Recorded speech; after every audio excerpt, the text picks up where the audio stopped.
1992, Permanence of Paper. For Kathy, and the Next Generation. Contents. Prologue. Author's Note. Part 1, Famine. 1. Potato Blight, 1586–1883. Part 2, Plague. 2. Marsh Fever, 2700 BCE 1902. 3. Black Vomit, 1793–1953. 4. Jail Fever, 1489–1958. 5. Black Death, 541–1922. Part 3, War. 6. Synthetic Chemicals of War, 423 BCE 1920. 7. Zyklon, 1917–1947. 8. DDT, 1939–1950. 9. I. G. Farben, 1916–1959. Part 4, Ecology. 10. Resistance, 1945–1962. 11. Silent Spring, 1962–1964. 12. Wonder and Humility, 1962. The Future. Epilogue. Acknowledgements. Map of place names. Literature cited. Index. Prologue. In 1921, the brilliant inventor Thomas Midgley Jr. discovered that he could eliminate knocking in internal combustion automobile engines and dramatically boost performance by adding tetraethyl lead to gasoline. 1. However, this resulted in the deposition of lead oxide in the engine, which damaged spark plugs and exhaust valves. To solve the problem, Midgley and his team experimented with scavenger compounds of chlorine and bromine that bind to lead during combustion, thereby releasing it as exhaust. In 1925, they chose ethylene dibromide as the ideal scavenger. Producing this scavenger in immense quantities required extracting bromine from the ocean, and Midgley quickly developed a suitable method. 2. The team called the resulting fuel, which they tinted red as a marketing ploy, ethyl gasoline. 1. Midgley suffered lead poisoning during the development of ethyl gasoline, but after a break from research, he recovered. 2. Meanwhile, workers at 3 production facilities either died or developed psychosis. 3. Nevertheless, Standard Oil and DuPont produced the fuel on a large scale, and in the next half-century, drivers filled the cars with 25 trillion liters of leaded gasoline. 4. The resulting lead pollution released from tailpipes worldwide caused irreversible losses in intelligence and increases in impulsive and aggressive behavior in exposed children. 5. 6 scientists subsequently linked the neurological effects of airborne lead pollution to rising rates of delinquency, violent crime, and unwed pregnancy associated with exposed children becoming young adults. 7 to 15 Another of Midgley's chemical innovations followed a similar trajectory.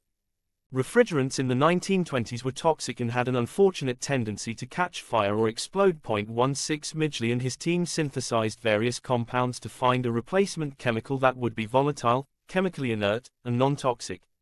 The solution they found after merely 3 days of experiments in 1930 incorporated fluorine into a hydrocarbon to make dichlorodifluoromethane, the first chlorofluorocarbon, or CFC. 16 17 General Motors and DuPont marketed the compound as Freon. To demonstrate Freon's safety, Midgley inhaled some before an audience and then blew out a candle with his Freon-saturated breath. 17 Freon and subsequent CFCs proved to be a regrettable replacement for prior refrigerants as they destroyed ozone in the stratosphere, which protects life on the planet from damaging ultraviolet radiation.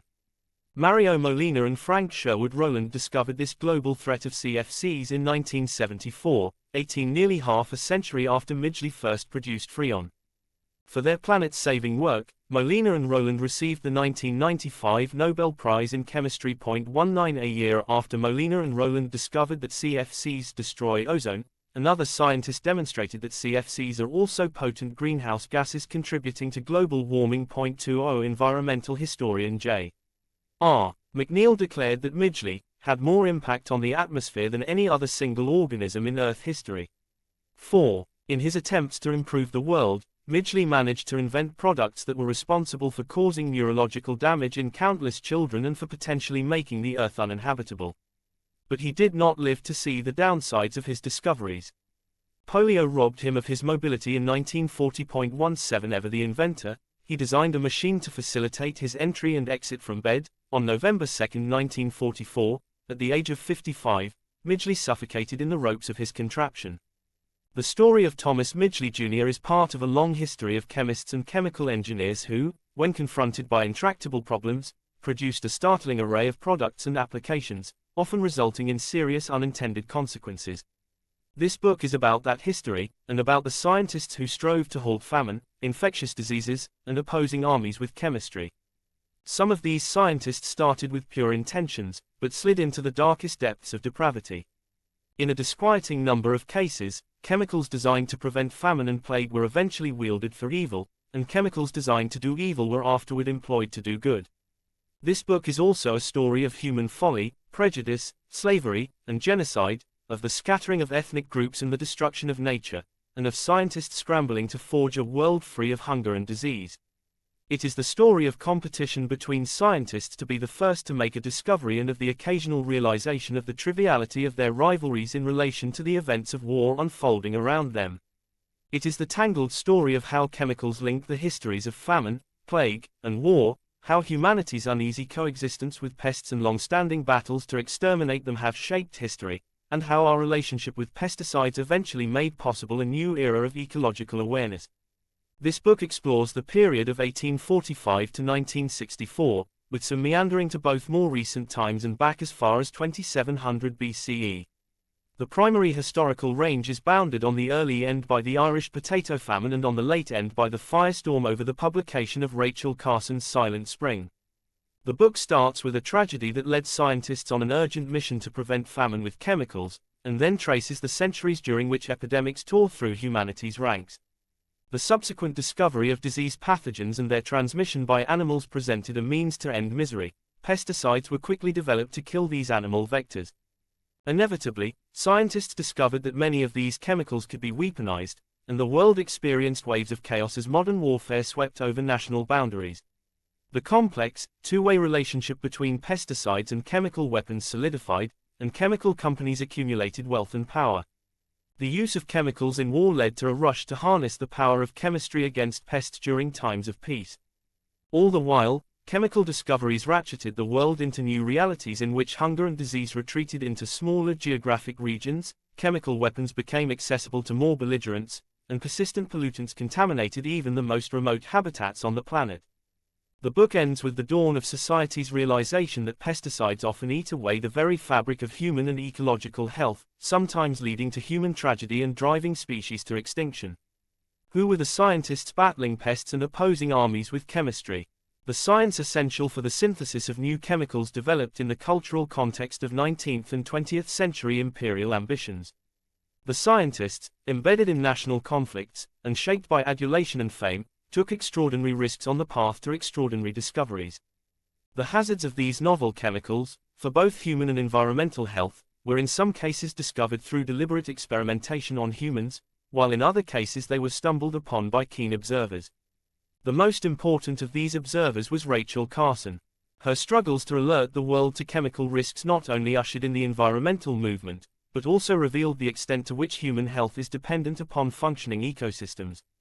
Her work encouraged holistic thinking about humanity's place in the natural world. These ideas, so important to our future, have their roots in the story of pesticides. This book is ultimately about the birth of these ideas, which occurred in the context of our long and tumultuous relationship with lethal chemicals. Here is the story of the people who dragged our world, for better or for worse, into the chemical age.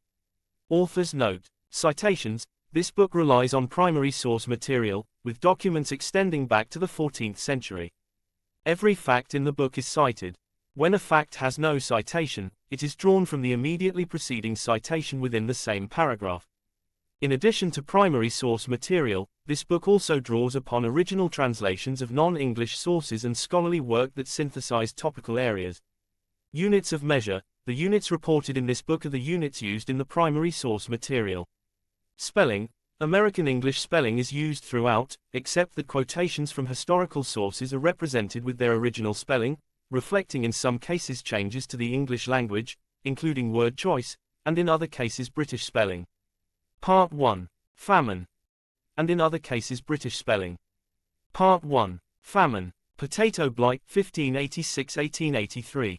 I have visited the wasted remnants of the once noble red man, on his reservation grounds in North America, and explored the Negro quarter of the degraded and enslaved African, but never have I seen misery so intense, or physical degradation so complete, as among the dwellers in the bog holes of Eris.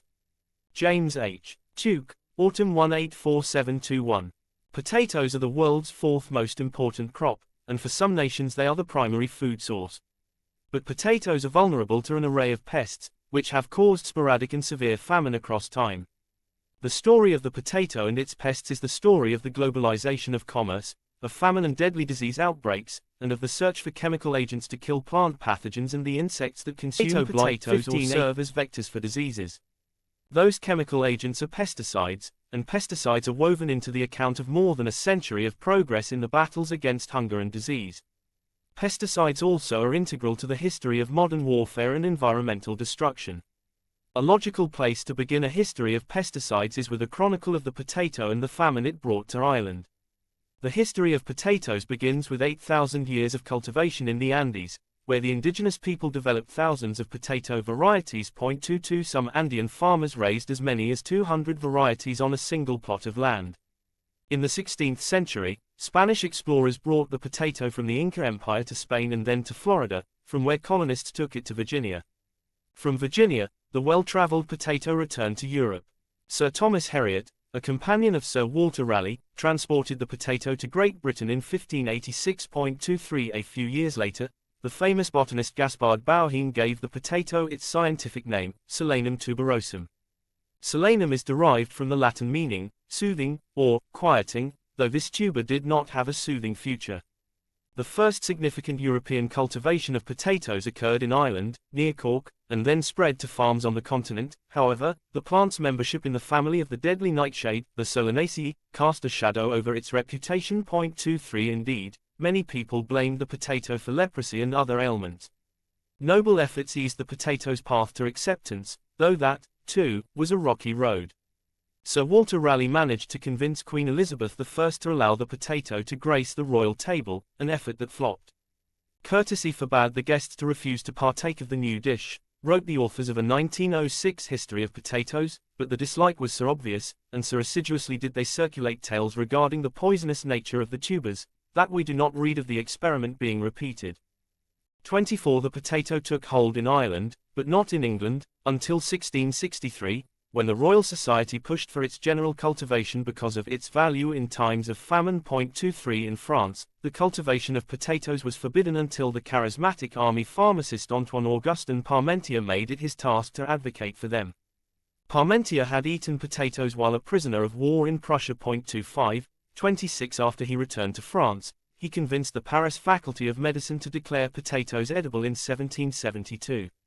Public acceptance was harder to achieve, so Parmentier used trickery to convince people that potatoes were safe to eat. He received the royal blessing of King Louis XVI to generate popular curiosity by stationing troops to guard his potato plot. 23 The troops were permitted to accept bribes from people wanting potatoes, and the soldiers withdrew at night to allow for theft. 26 Parmentier also used his harvest to create feasts of potatoes. Men of influence, including Benjamin Franklin, were invited and convinced. 23 Louis XVI, festooned with a potato flower in his buttonhole, expanded the tuber's acceptance when he ordered large-scale cultivation.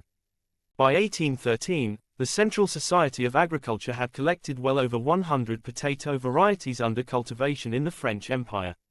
The potato was known in French as pomme de terre, or apple of the earth. Potatoes became particularly important in Ireland, where they could be grown on lands unsuitable for other crops. 21 The Irish had long ago been pushed off the best lands by English landlords, who grazed cattle destined for the British market. But even on marginal lands, in bogs and along mountainsides, the potato's vast and nutritious yields supported the exploding Irish population. Between 1779 and 1841 the Irish population increased by 172%, to 8 million inhabitants. 27 Ireland had the densest population in Europe, with its arable land having a greater density of people even than that of mid-19th century China. 27 A unique vulnerability settled over the land as the peasant class of Ireland, which made up 95% of the population, relied almost entirely upon potatoes sown densely in the soil of the overcrowded island. 21 Indeed, the population had grown so much, and the land allotted to subsistence had been divided into such small plots, that potatoes were the only food available that could sustain a poor Irish family. The potato's success led to a vicious, self-perpetuating dependency. The whole of this structure, wrote Cecil Woodham Smith about Irish society in A History of the Great Irish Potato Famine, the minute subdivisions, the closely packed population existing at the lowest level, the high rents, the frantic competition for land, had been produced by the potato. 27. One of the first products of globalization, the potato in 1845 became the target of a fungal rot that launched the worst famine ever recorded. The principal food of Irish peasants, seemingly overnight, putrefied into a toxic mush. History presents no parallel to our circumstances, wrote one Irish resident. There is no other instance on record of the whole food of a people becoming rotten before it was ripe. 21. Official British indifference to conditions in Ireland, coupled with centuries of discriminatory policies, created a perfect storm when the potato blight struck in 1845. Discrimination had focused upon the difference of religion between Irish Catholicism and the Protestant Church of England. Irish Catholics had only gained the right to sit in Parliament following the Act of Emancipation in 1829. Until then, the penal laws of 1695 had aimed at the destruction of Catholicism in Ireland by a series of ferocious enactments. 27. The penal laws barred Catholics from serving in the military, pursuing civic careers, voting, holding political office, purchasing land, even attending school. Catholic-owned estates were dismembered by the law's clause that split the land among all sons upon an owner's death, unless the oldest son converted to Protestantism, in which case he would inherit all. Even following Catholic emancipation in 1829, conditions for most Irish did not improve. Tenants paid their rents with crops of oats, wheat, and barley for their largely absent landlords, while they themselves subsisted almost entirely on potatoes. 21. 27. The structure of Irish society discouraged industry and productivity. If a tenant improved the land, those improvements belonged to the landlord, and could serve as a justification for increasing rents, so economic incentive for development was non-existent. Landlords evicted tenants at will, whether or not tenants had sufficient money for their rents, which embedded in the Irish deep feelings of insecurity and resentment. 27. According to a leading economist of the time, rents owed, or the hanging gale, maintained the lower classes in a continual state of anxiety and terror, and acted as one of the great levers of oppression. 27. Once a family was evicted, their home was destroyed. Families that remained in the ruins were chased out, and when they sought refuge in ditches and holes in the ground, they were chased out again, appearing as little more than vermin in the eyes of British law. The Earl of Clare, a Tory Lord Chancellor, said of the landlords that confiscation is their common title. 27. Irish potato crops had partially failed many times, most notably in 1728, 1739, 1740, 1770, 1800, 1807, 1821, 1822, 1830-37, 1839, 1841, and 1844, leading to widespread famine and poor future yields as people ate much of their seed stock. 21. 27. But nothing could compare with the potato blight that rolled across the Irish countryside in August and September 1845, after appearing first on the Isle of Wight. 27. The blight likely originated in Mexico, and was then transported several centuries ago southward to the Andes. 28. The blight likely made its way from South America to the North Atlantic states of the United States in 1841-42, where outbreaks occurred first in the coastal states near Philadelphia and New York in 1843. The blight then crossed the ocean to Europe, either from the United States or South America or both, in 1843-44. The blight may have arrived first in Belgium with potatoes imported to replace those affected by viral diseases and a dry rot caused by the fungal parasite Fusarium, or it may have come first with guano traders, whose field of business began in the 1830s. 28. Regardless, the blight crisscrossed the Atlantic with the speed of the merchant fleet that carried potatoes from one hemisphere to the other. 21. 23. Speed may have been a critical element. Steam-powered ships had begun regular crossings of the Atlantic Ocean in 1838, 29, just 7 years before the Irish famine. And merchants preserved their shipboard stocks of potatoes with ice, further ensuring that the blight could survive the transatlantic trip. 30. 31. The blight may have sailed to Ireland on clipper ships or steamships from Baltimore, Philadelphia, or New York, the epicenter of the North American outbreak. The Irish potato famine then discharged starving and typhus-ridden Irishmen into these same cities almost immediately afterward. But these American societies, unlike that of Ireland, did not depend on the potato for the very existence. It was as if the 32 counties of Ireland were held together by one long piece of baling wire, and when the blight snipped that wire, the whole country came apart. Had the famine been engineered, it could not have been better executed. Rather than having policies in place that would have made the famine transient and partial, governmental actions before and during made it general and overwhelming.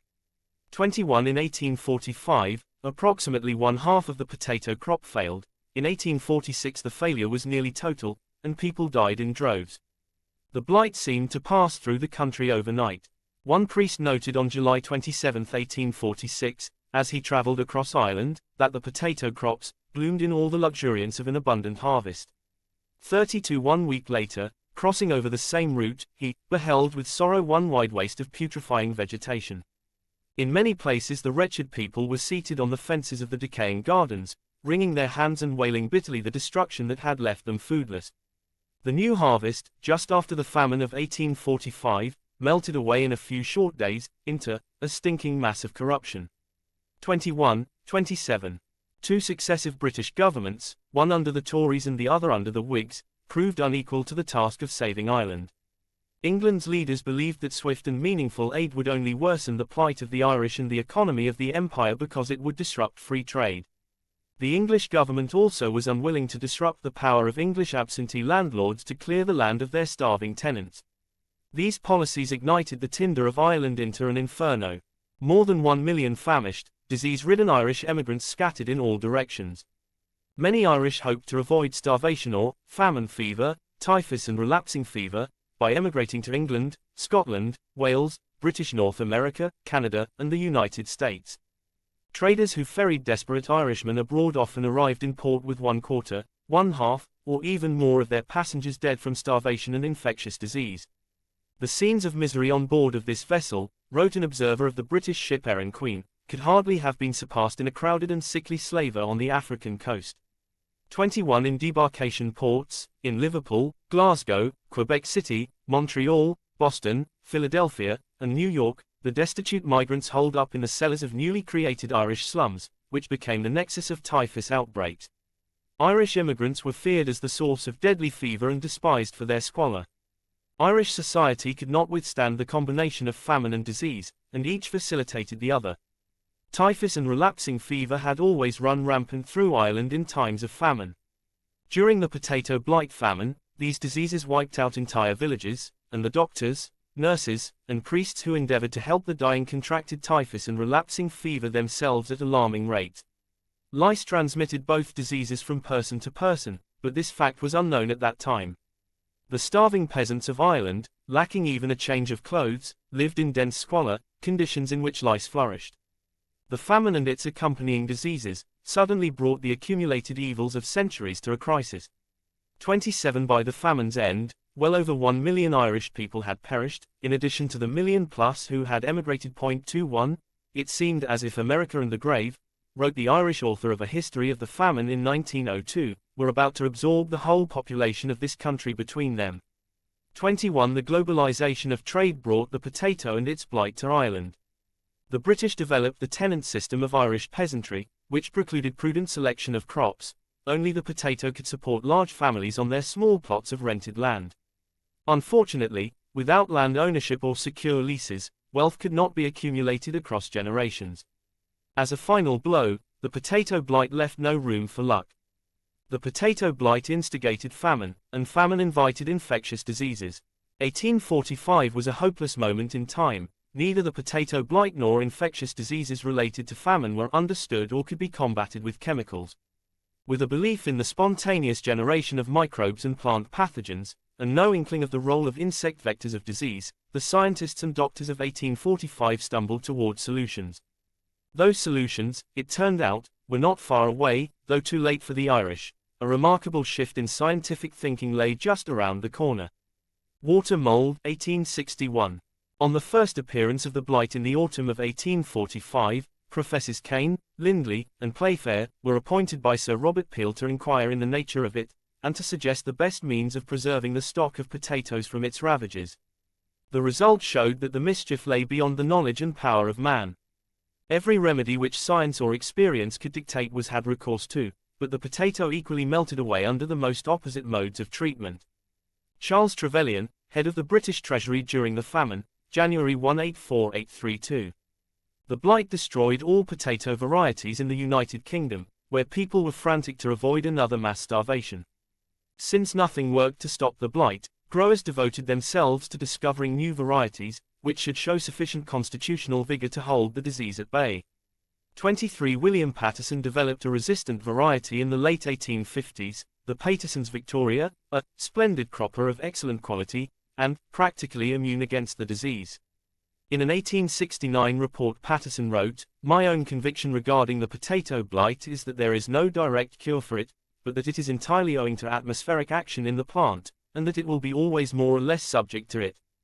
23 Unfortunately, Paterson's varieties and others eventually lost the pristine vigor to the blight, and their resistance failed. 23 Besides Paterson's Victoria, there was Niddle's Champion, early 1870s, Sutton's Magnum Bonum, 1876, and many other resistant varieties that produced excellent results for a decade or two. Therefore, following the disastrous season of 1879, Lord Cathcart stated that the production of new varieties is of national importance.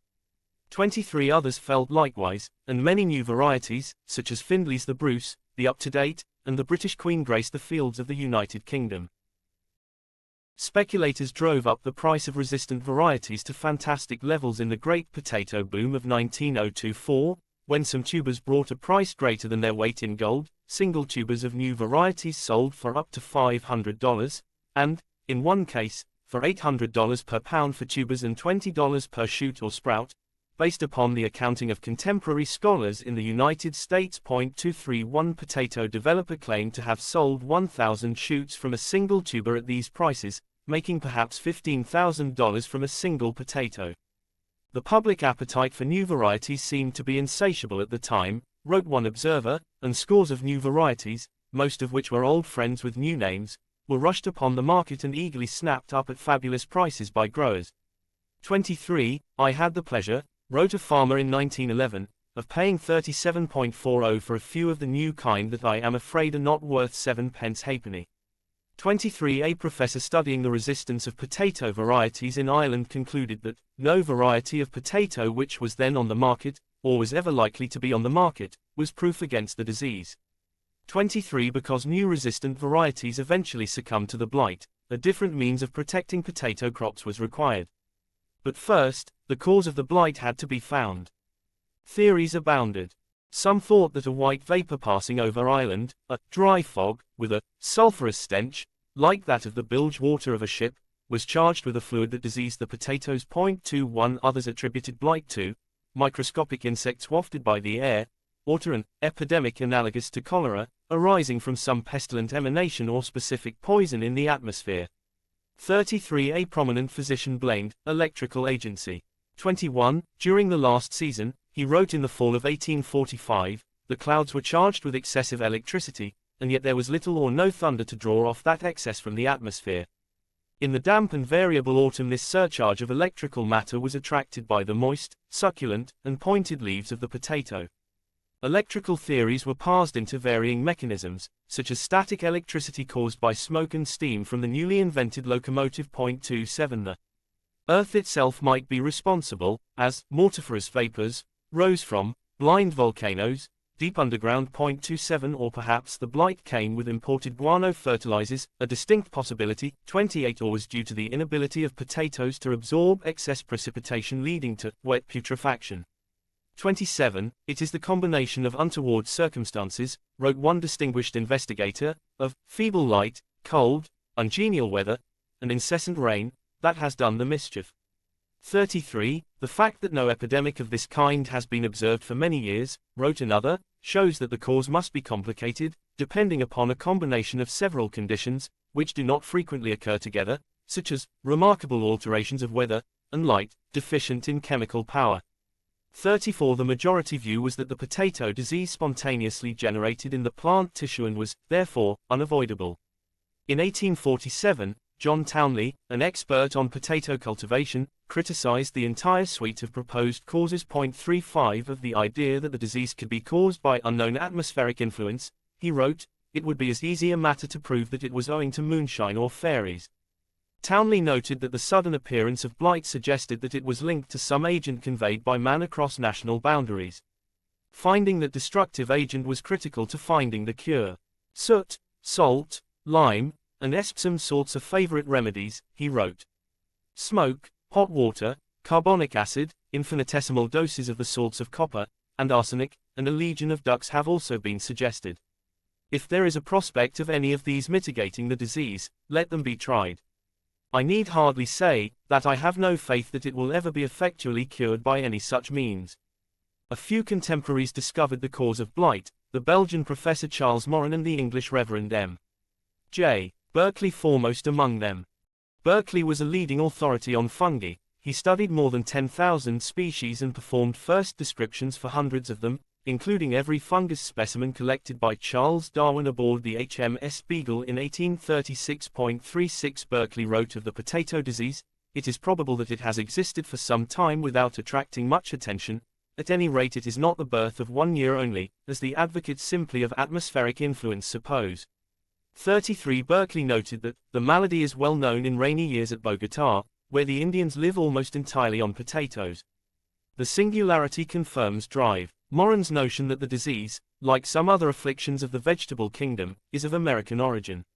33. Fig. 1.1. Berkeley's drawing of the potato blight fungus creeping through the underside of a potato leaf. 33. Berkeley observed in the summer of 1845 that a tiny fungus grew on the diseased plants, and the following winter he declared it the causal agent of blight. 33. His declaration was rejected and ridiculed by most authorities, however, who viewed fungi as a mere result of decay.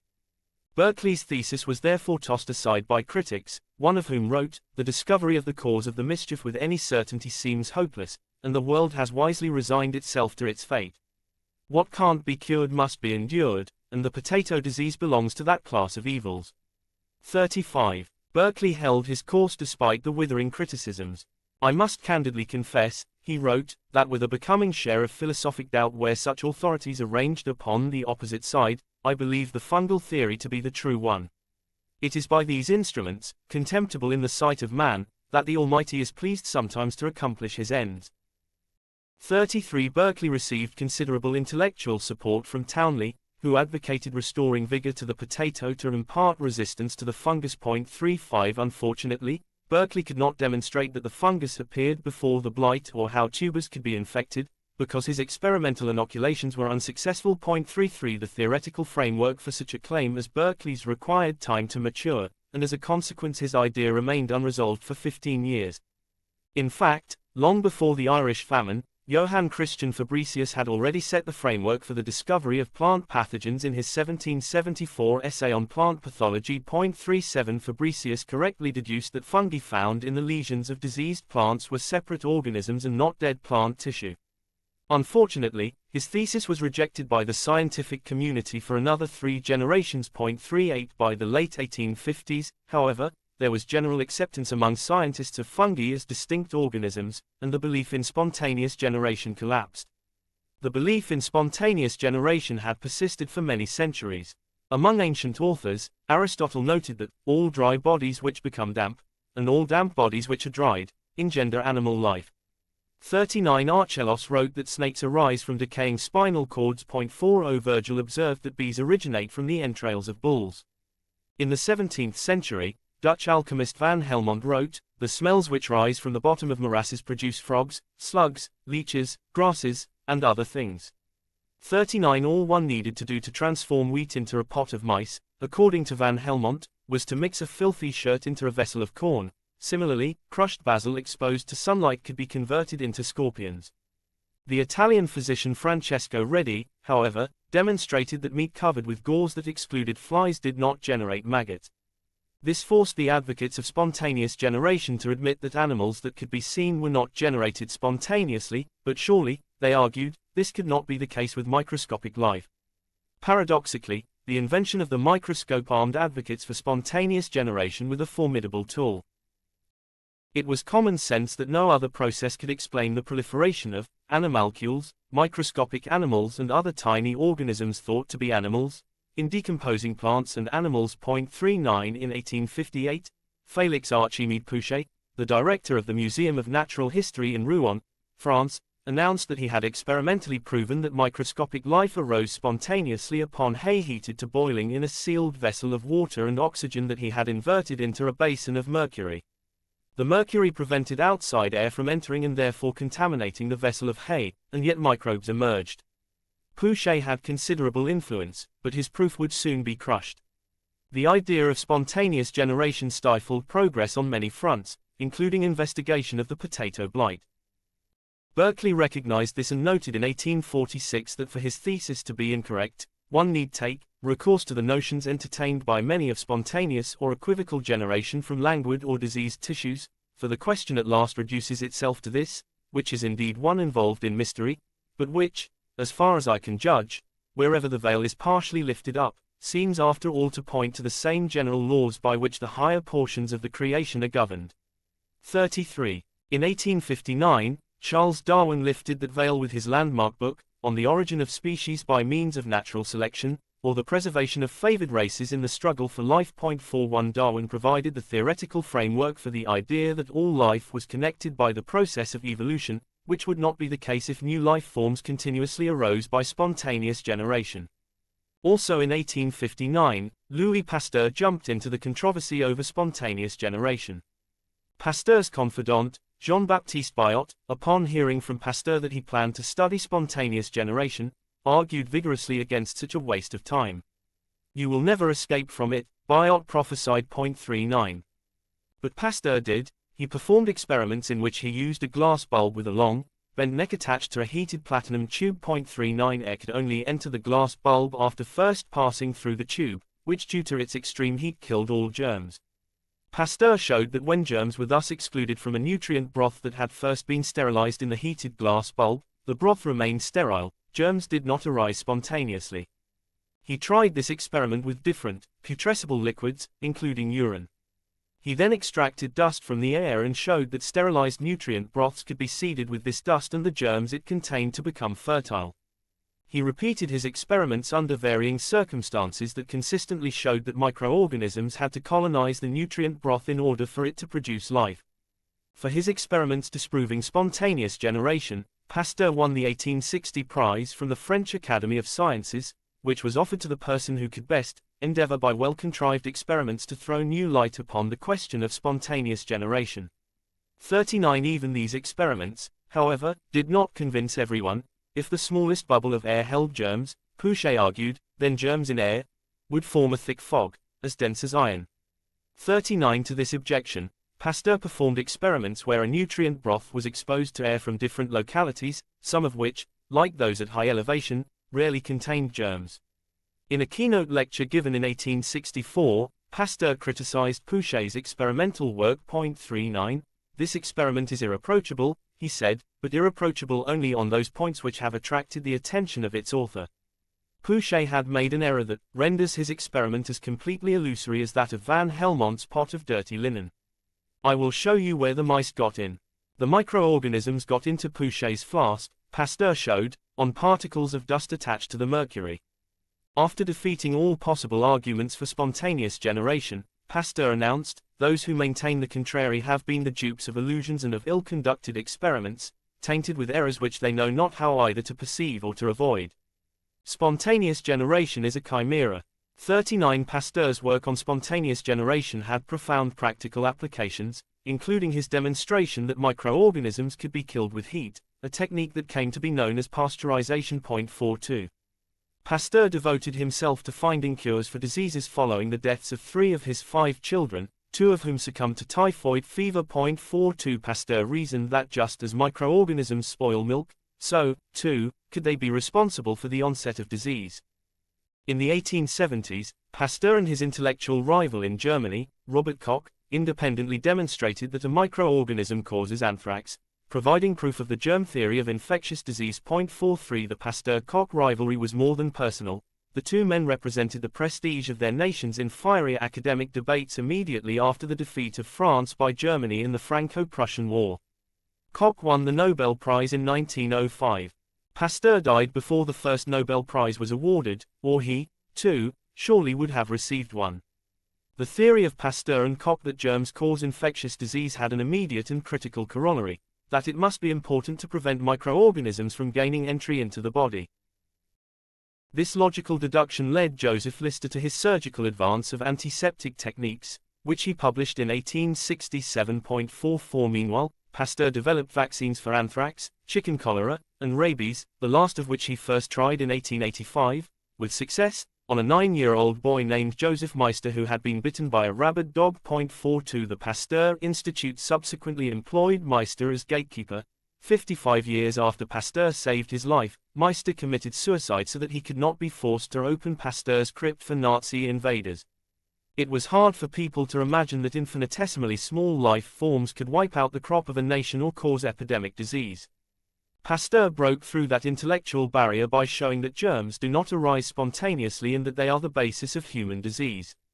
Surely the same principles could hold true for plant diseases.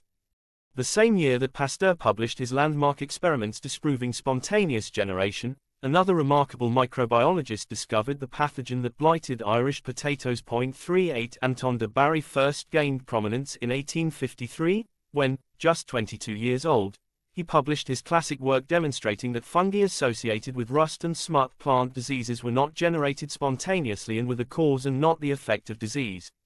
Over the course of his career, de Bary established the causal link between particular fungi and a remarkable array of plant diseases. De Bary's work established the modern field of mycology, the study of fungi, and was a precursor to Pasteur's work on spontaneous generation. In 1861, de Bary published his study showing that Phytophthora infestans was the pathogen responsible for potato blight. 36. 45 The blight pathogen was first described and named by an old surgeon from Napoleon's army, Drive Montagnier, at the Société Philomathique in Paris on August 30, 1845. 36 He called it Botrytis infestans, and because he beat the competition by a few days, the other proposed names, Botrytis vastatrix and Botrytis forlax, lost out. Montagnier's description of the pathogen was published in Berkeley's key treatise on the subject. 33 The name was later changed to Peronospora infestans. 36 De Bary discovered key differences between the blight pathogen and other members of the Peronospora genus that warranted its membership in a separate genus. He renamed the blight pathogen Phytophthora infestans, imparting a new name to the species after its behavior. Phyto means plant, phthora means corrupter, and infestans means aggressive, hostile, or dangerous. Phytophthora infestans is not truly a fungus, but is a fungus-like organism belonging to the group Umicota, or the water molds. 46 De Bary inoculated potato leaves, stalks, and tubers with spores of the pathogen and then followed its progress through to potato rot. 36 De Bary demonstrated that Phytophthora infestans enters the potato leaf through the small holes that allow gas exchange in plants, individually known as stoma, or in the plural, stomata, derived from the Greek word for mouths. The parasite's mycelium, the vegetative part composed of thread-like hyphae, then branches, its numerous hyphae worming their way among the leaf cells and consuming their nutrients. 23 Hyphae then extend outward through the stomata and produce branches tipped with pear-shaped fruiting bodies, sporangia. The sporangia easily detach and fall onto the soil or are carried aloft by the wind. When they land on another potato leaf, they bide their time until a drop of water from rain or dew stimulates the growth. The water mold then holds two options. In the first, it may grow a filament that enters the leaf through a stoma, repeating the process of its own formation. In the second, it may develop and release infectious spores. These ride droplets of water through soil particles until they meet the potatoes below and initiate rot, which is why many people attributed the blight to excessive dampness. The fact of infection does not become evident to the farmer until yellow or brown spots form on the leaves, much as if a dilution of acid had fallen upon them like drops of rain. 21 The spots enlarge and blacken before the leaf curls, decomposes, and produces a unique and unpleasant smell. Words describing the terrible smell typically found their way into the alarming reports of Irish potato failure. The mildew that borders the rotten leaf tissue is the forked hyphae tipped with sporangia ready to accelerate the field's infection until it appears as if a fire has swept across it. Berkeley noted that the blight pioneers the potato's destruction, for following infection, other fungi establish themselves on the surface, or in the decaying mass, which emits a highly fetid odor resembling that of decaying agarics. The union of the cells is dissolved, animalcules or mites make their appearance, till at last the whole becomes a loathsome mass of putrescence. 33. The Irish summer of 1848 mirrored those of 1845 and 1846. On the morning of the 13th of July, wrote a parish priest, to the astonishment of everyone, the potato fields that had, on the previous evening, presented an appearance that was calculated to gladden the hearts of the most indifferent, appeared blasted, withered, blackened and, as it were, sprinkled with vitriol, and the whole country has in consequence been thrown into dismay and confusion. 27 reports came in of potato fields, blackened as if steeped in tar, and as before, the scarred landscape carried an intolerable stench. 27 potatoes were either positively rotten, partially decayed and swarming with worms, or spotted with brownish-colored patches, resembling flesh that had been frostbitten. 33. In the late 19th century, many evolutionists incorrectly argued that things in nature have a purpose for which they evolved, even very bad things. It was a philosophy that allowed a hand to guide the evolution of life, a marriage of a faith in creation with the modern tenets of evolution. It gave people comfort to think that evolution progressed with purpose, and the philosophy was consistent with humankind occupying a position at the pinnacle of creation. This philosophy also allowed people to view potato blight as a positive force that killed sickly varieties and furthered the propagation of robust varieties. At the time, fungi were believed to be plants.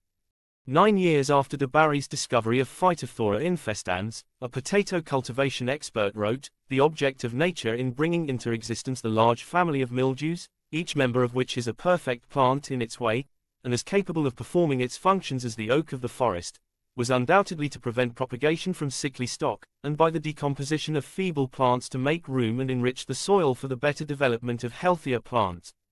The potato disease is rather an effect than a cause, and appears to have been designed to prevent members enfeebled by accident or otherwise from propagating their species by putting such members out of existence."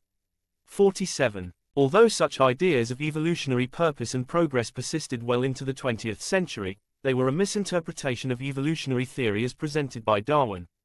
Indeed, Pasteur, Koch, de Bary and Darwin broke through long-established modes of thinking stifled by the concepts of special creation and fixity of forms.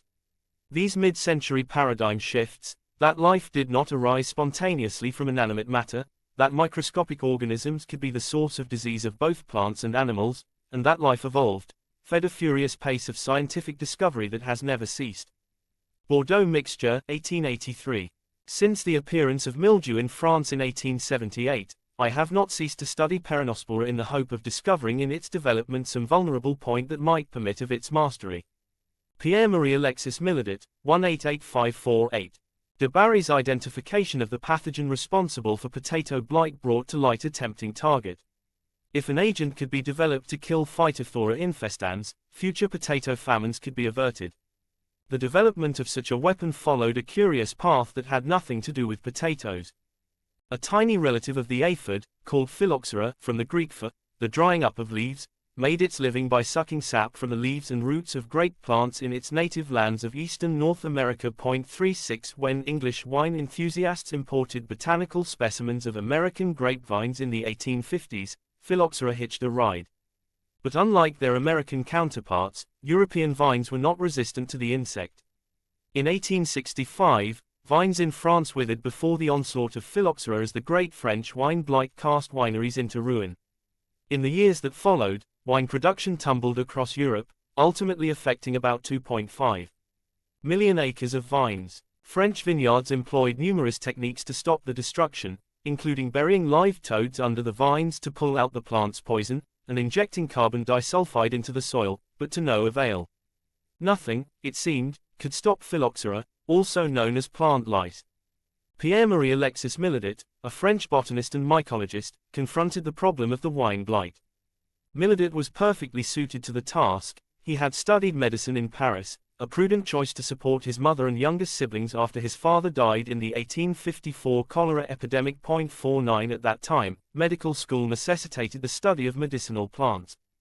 As a young physician, Milaudet studied in Heidelberg, and then worked in Freiburg for de Bary, before receiving an appointment in 1869 as a professor of botany at the University of Strasbourg. 51 The following year, with the outbreak of the Franco-Prussian War, Milaudet enlisted as a medical officer in the French army. France suffered a humiliating defeat and lost Alsace and much of Lorraine, Furthermore, Strasbourg was now a German university. 51 Millet therefore accepted a position in Nancy in 1872, and in 1874 he traveled to Bordeaux to investigate the phylloxera infestation. 2 years later, engaged in the study of phylloxera, Millet relocated to the University of Bordeaux for the position of chair of botany. Millet demonstrated that by grafting American grapevines onto French vines, hybrids resistant to phylloxera were created. 50 Unfortunately, in 1878, Millet discovered that some American vines imported to France were infected by another American import, the downy mildew, which, like Phytophthora infestans, is a water mold. Downy mildew concentrated its pathogenic efforts where phylloxera hesitated, and sped across France in a path of vineyard destruction. Millet's focus shifted from conquering phylloxera to defeating downy mildew. In October 1882 Millet observed that vines along roadsides of the vineyard of St. Julien en Medoc did not exhibit mildew on their tissues, while rot initiated by downy mildew remained chronic away from roads. 48 Millet questioned the viticulturists about the pulverized bluish-white substance that he observed upon the leaves of the uninfected plants. 48 They told Millet that they sprayed a visible and bitter-tasting mixture of lime and copper sulfate along the roads to discourage foot travelers from pilfering the grapes. 51 It was a stroke of great luck that this mixture also protected the plants from downy mildew. Millet, armed with this serendipitous discovery, conducted experimental trials with various combinations of the different salts of copper and iron with lime powdered or dissolved. 52 He demonstrated that a particular mixture of copper sulfate and lime, which came to be known as Bordeaux mixture, was an effective solution against downy mildew, and did not harm the plant or grapes. 51 Millet worked with the chemist Ulysse Guérin to determine the perfect concentrations of ingredients for maximum effectiveness. 52 The downy mildew, upon settling on a grape leaf treated with Bordeaux mixture, either dies directly or its zoospores are unable to generate their germ tubes and penetrate the epidermis of the grape leaf. 52 Infection is averted. The leaves are healthy and of a beautiful green, the grapes are black and perfectly ripe, wrote Millet. The vines that were not treated present, on the contrary, the most wretched appearance, the majority of the leaves have fallen, the few that remain are half dried up, the grapes, still red, will not be fit for anything except sour wine. 48. Millet also found early in his investigations that the reproductive bodies of downy mildew did not develop in water from his household well, though they did in city water, rainwater, dew, and distilled water. 52 The explanation for this became apparent only after his discovery of Bordeaux mixture. Water was drawn from his well by means of a copper pump, and the water, which contained 5 milligrams of copper per liter, also held dissolved limestone from the surrounding rock. 52 Millet's well, by happenstance, produced its own Bordeaux mixture because it contained both copper and lime.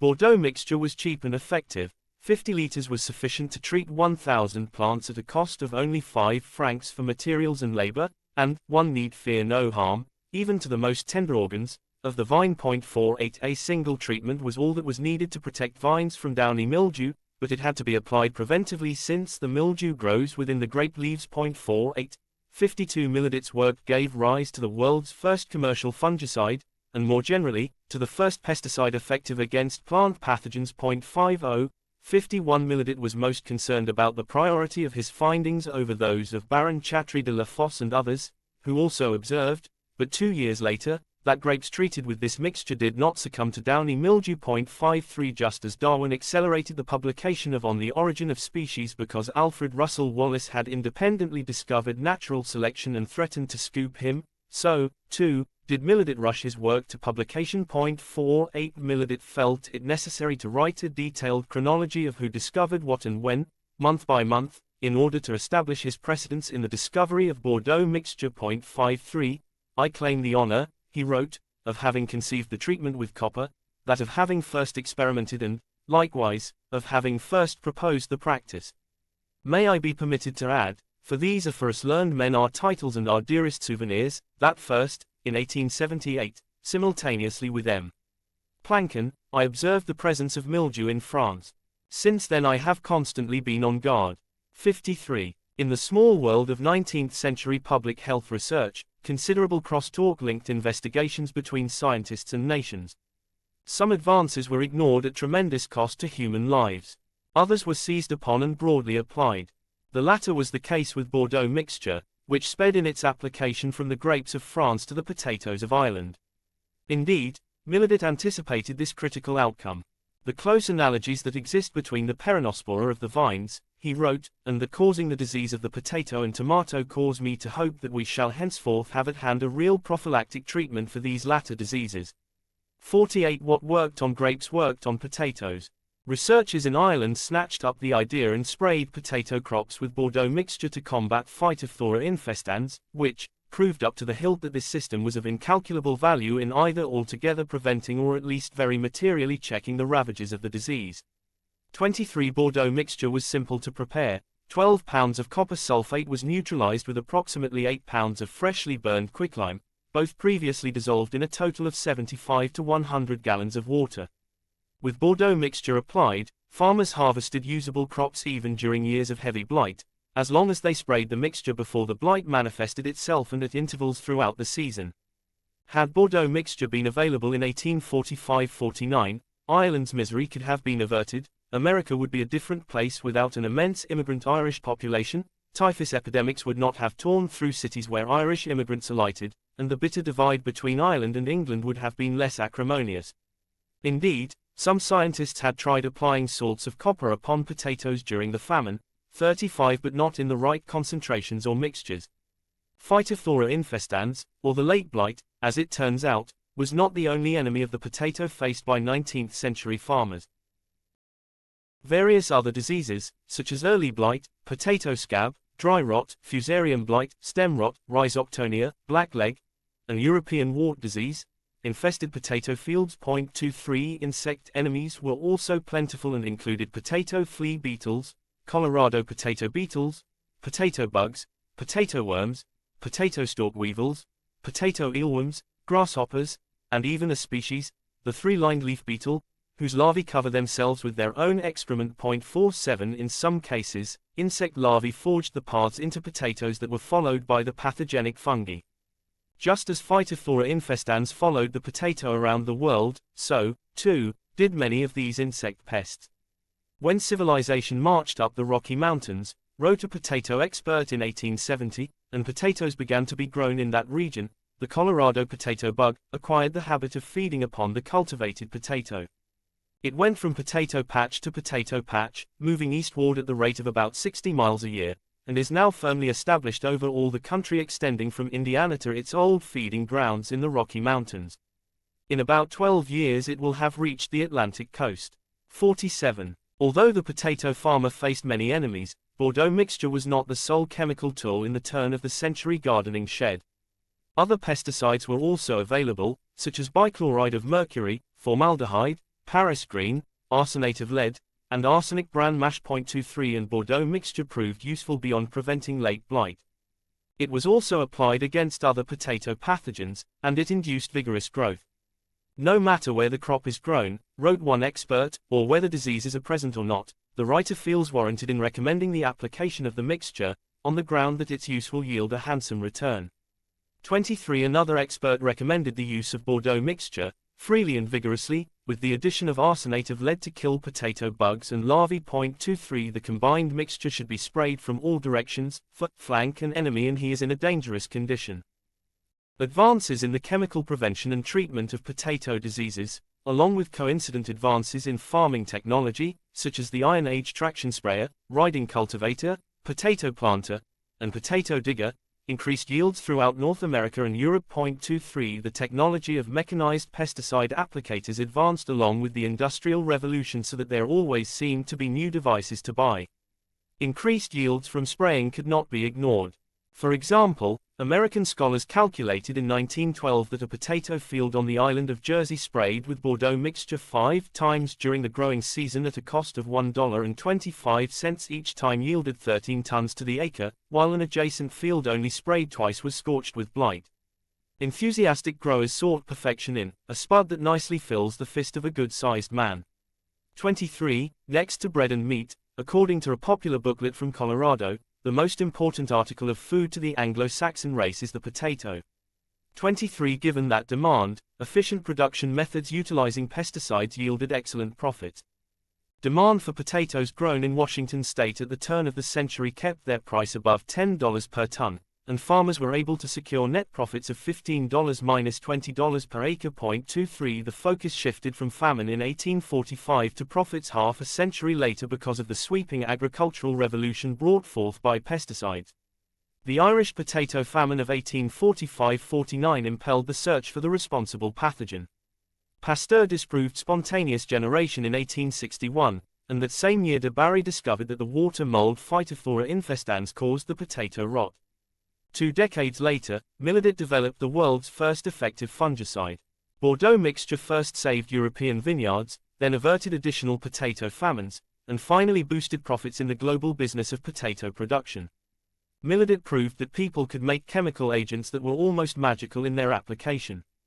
The door to fighting famine and infectious disease was thrown open, and a host of brilliant scientists charged through it, determined to conquer humanity's most pressing problems. Part 2. Plague. 2. Plague. Marsh fever, 2700 BCE 1902. Viewed in the light of our modern, germ theory, of disease, the punctures of proboscidean insects, like those of Pasteur's needles, deserve consideration, as probable means by which bacteria and other germs may be inoculated into human bodies, so as to infect the blood and give rise to specific fevers. Albert Freeman Africanus King, 188354. Malaria co-evolved with our human ancestors in Africa and accompanied anatomically modern humans as they migrated to Eurasia and later to the rest of the world. 55 Malaria was likely the first and most deadly infectious disease to sweep through ancient human settlements that formed with the advent of agriculture. 56 Reliance on water sources put villages and cities adjacent to the breeding grounds of the Anopheles mosquitoes that carry malaria. Further, the population density facilitated by agriculture allowed accelerated infection rates. The progression of malaria through its stereotypical periodic fevers is described as early as 2700 BCE in Chinese medical texts. 55 The Greek physician Hippocrates described malaria in detail in the 5th century BCE. He considered many variables when judging a disease state, paying attention to the whole constitution of the season, and particularly to the state of the heavens, the patient's dreams, and to flatulence, whether passed silently or with a noise. 57 Other distinguished authors of the ancient world, from India, Assyria, Arabia, Greece, and the Roman Empire, advanced knowledge of the disease and noted its association with marshes. 55 Malaria came to be known as marsh fever. The marshland association led to many hypotheses to explain malaria transmission, most of which involved miasmas, the term created by Hippocrates for poisonous fumes rising from the earth. 55 The belief in poisonous air as the cause of malaria led to its name, which is derived from the Italian mala aria, or bad air. 58 Miasmas as the cause of malaria appeared often in literature, as in Shakespeare's The Tempest. All the infections that the sun sucks up from bogs, fens, flats, on prosper fall, and make him, by inch meal a disease. 59 Cures for malaria were diverse and often magical. Quintus Serenus Sammonicus, the physician to the 3rd century CE Roman Emperor Caracalla, advised sufferers of malaria to wear an amulet with the inscription, abracadabra, for 9 days, then to toss it over their shoulder into a stream running in an eastward direction. 60 Following this, lion's fat could be applied to the patient's skin, or the skin of a cat, adorned with yellow coral and green emeralds, could be placed about the neck. Although ancient people did not understand the role of mosquitoes in malaria transmission, they observed disease patterns and altered their behavior accordingly.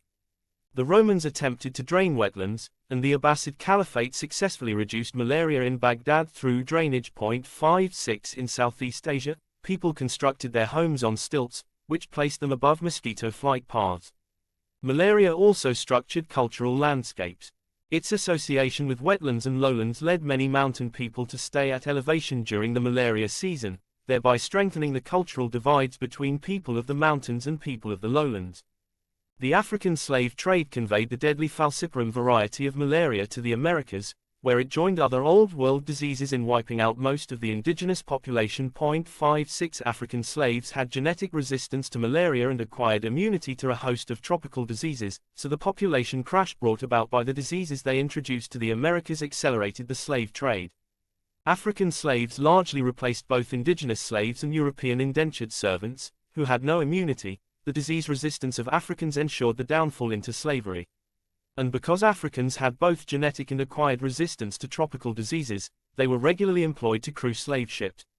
Malaria worked in concert with other diseases to set the course of political events in the American colonies. British forces overwhelmed the Spanish on Jamaica in 1655, but by the following year most of the British soldiers had fallen to malaria and dysentery. 56 By the turn of the 17th century, malaria killed more people in the North American colonies than any other disease.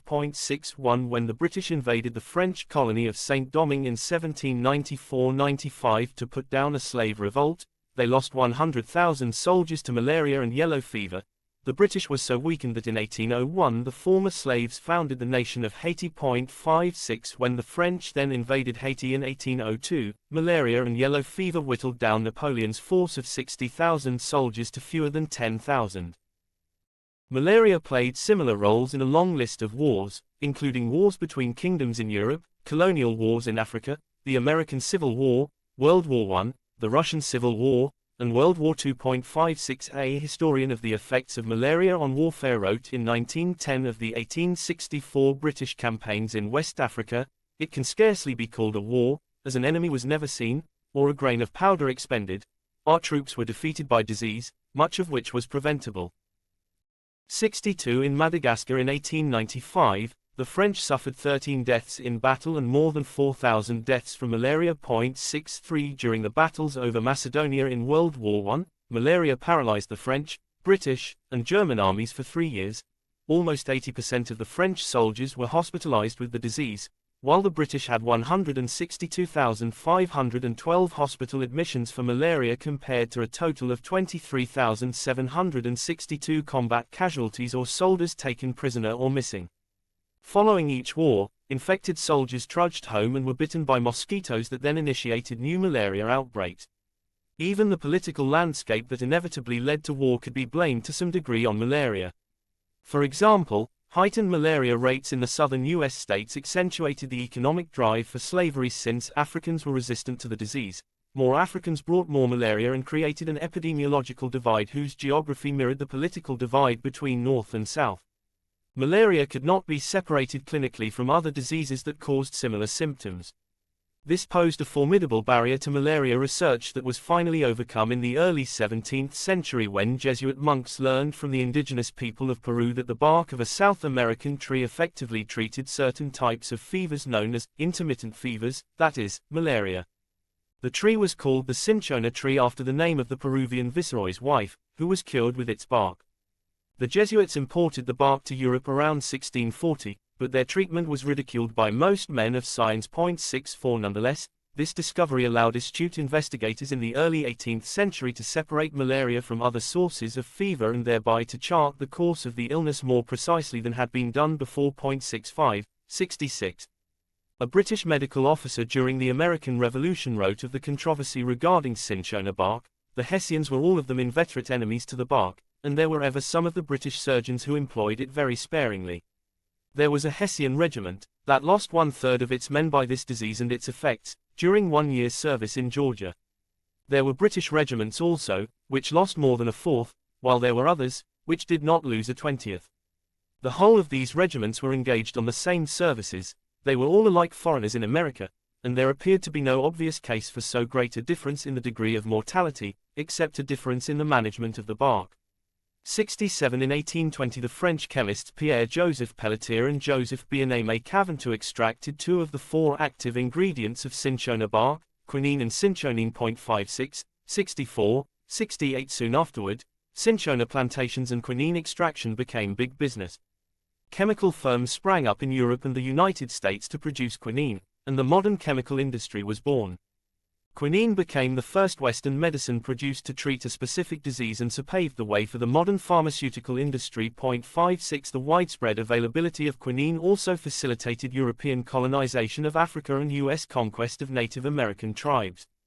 The actual agent of malaria could not be discovered until after the invention of the microscope in the late 17th century, and even then, it took 2 centuries longer to make the discovery. First, in the 1850s, with the aid of microscopes, researchers discovered that malarial patients harbored black pigmented particles in their blood, which they called melanin. 69 Pasteur and Koch then set the theoretical stage in the 1870s. The development of the germ theory of disease led to the rapid discovery of pathogenic bacteria that caused a host of diseases, including anthrax, relapsing fever, tuberculosis, pneumonia, typhoid fever, diphtheria, tetanus, and Asiatic cholera, all by 1890. Bacteriologists also chased down the microbe that causes malaria, but the investigation into bacteria as the culprit turned out to be a false start since the microbe is not a bacterium. The critical clue to the malaria pathogen was the presence of melanin in the blood of malarial victims. The person who followed the melanin trail, the French army surgeon Charles-Louis Alphonse Laveran, started his stellar career in 1870, when, at the age of 25, he served the French military as a medical assistant major in the Franco-Prussian War. 69 Following the war, Laveran obtained the position of chair of military diseases and epidemics at a military medical school, which had previously been held by his father. In 1878, he was dispatched to a French military hospital in Algeria, where he set out to determine if melanin was only found in malarial patients and hence could be used as a diagnostic tool. His close inspection of the blood of malarial patients led him in 1880 to discover a previously unknown entity, which he determined was the malaria parasite. 70 Even though Laveran lacked staining chemicals to help visualize the parasite, he found that it developed in the red blood cells and destroyed them, which altered their pigmentation from red to black and thereby produced the melanin. 69 Laveran found that the malaria parasite was not a bacterium, but rather belonged to the protozoa. In 1882, Laveran moved to a marshland of Italy, and there again found the same parasite in the blood of malarial patients, and so gained certainty that this was the agent of malaria. He published this conclusion in 1884. 71 Although other scientists were at first skeptical, they were able to replicate his research, and in 1889, with his conclusion now accepted as fact, the French Academy of Sciences awarded him its Brain Prize. 69 Laveran's timing was perfect, and he initiated a new branch of infectious disease research focused on the protozoa. This led to the discovery that a group of protozoa known as trypanosomes, named for the Greek, body borer, cause numerous animal and human diseases, the most important of which is sleeping sickness. 69 Because various species of flies are the vectors of trypanosome diseases, his discoveries also provided important targets for pesticides. Laveran received the Nobel Prize in 1907. He donated half of his prize money to establish the Laboratory of Tropical Medicine at the Pasteur Institute. Laveran knew that his identification in 1880 of the malaria pathogen in humans had only begun the chase for a cure. His next objective was to find the parasite outside the human body. He searched in vain in the water, soil, and air of marshlands. 69 Other scientists tried inoculating human subjects with filthy marsh water to infect them with malaria. 65 The absence of the parasite in the marshlands led Laveran to conclude in 1884 that the parasite must be carried by mosquitoes. 69 After all, some agent was necessary to move the parasites from the blood of one person to that of another, and mosquitoes were ubiquitous in marshes. Other prominent scientists converged on this idea at about the same time. Patrick Manson, the Scottish physician considered to be the father of tropical medicine, determined in 1876 in China that mosquitoes transmit filaria worms, which cause lymphatic filariasis, also known as elephantiasis. 72 Manson's gardener was infected, so Manson had mosquitoes feed on him while he slept. He found the parasite in both the gardener and the mosquito and described the filaria life cycle. Amazingly, the filaria embryos hid during most of the day in blood vessels deep inside the body, then appeared in the peripheral blood in immense numbers from just after sunset until about midnight. It is marvelous, wrote Manson, how nature has adapted the habits of the filariae to those of the mosquito. The embryos are in the blood just at the time the mosquito selects for feeding. 73 Based on his work with filaria, Manson hypothesized in 1894 that mosquitoes were also the culprit in malaria transmission. 74 Living in England at the time, he could not test the idea himself, so he wrote, "I would commend my hypothesis to the attention of medical men in India and elsewhere, where malarial patients and sectorial insects abound." 74 Koch also thought mosquitoes served as vectors for malaria, but he did not publish his hypothesis. 65 In fact, the suggestion had been made much earlier, in the early 19th century. 54 Some records even show the idea of insects as vectors for malaria being advanced more than 2,000 years ago. and Italian peasants had blamed the mosquito for centuries. 58 Koch found the same belief prominent among natives of the Central African highlands, and in Ethiopia the native elephant hunters reported that they could safely pass through malarial regions because they daily fumigated themselves with sulfur. 75 Similarly, sulfur miners in Sicily suffered a small fraction of the malaria infections experienced by residents engaged in other occupations, and a Greek city of 40,000 people collapsed from malaria deaths after a local sulfur mine closed. The person who best developed the mosquito hypothesis was Albert Freeman Africanus King, so named because of his father's fascination with colonization of Africa. King was a 24-year-old assistant surgeon in the U.S. Army in attendance at Ford's Theater in Washington, D.C., when John Wilkes Booth shot Abraham Lincoln. King was one of 3 physicians who attempted to treat the mortally wounded president. 76. King independently developed the mosquito hypothesis in 1883 based on the tight association between the geography of malaria and the life history of the mosquito. 54 Most of King's analyses were spot on. King pointed out that germs are so minute that a million may rest on the head of a pin.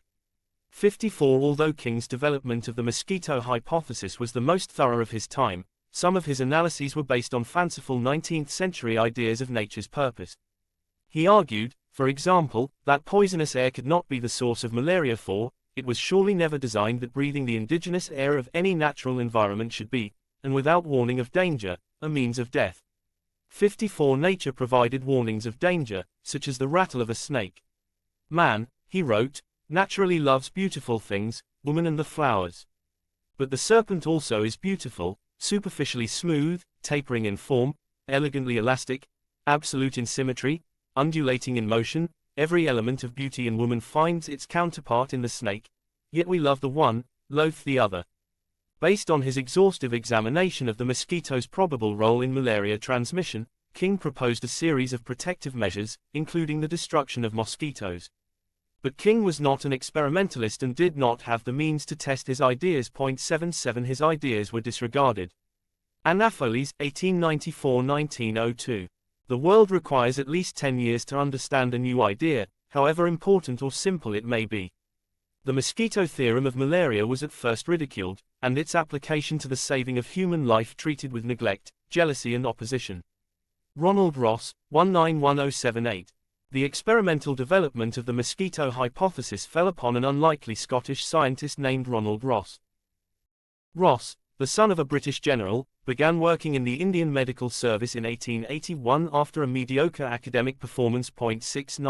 79. Although Laveran had already identified the malaria parasite a year earlier, Ross did not have access to cutting-edge science in his remote Indian outpost, and so he was unaware that a parasite was involved. 65 Ross's observations in 1889 that the geographic patterns of malaria infection were inconsistent with the old poisonous air hypothesis motivated him to study the disease in detail.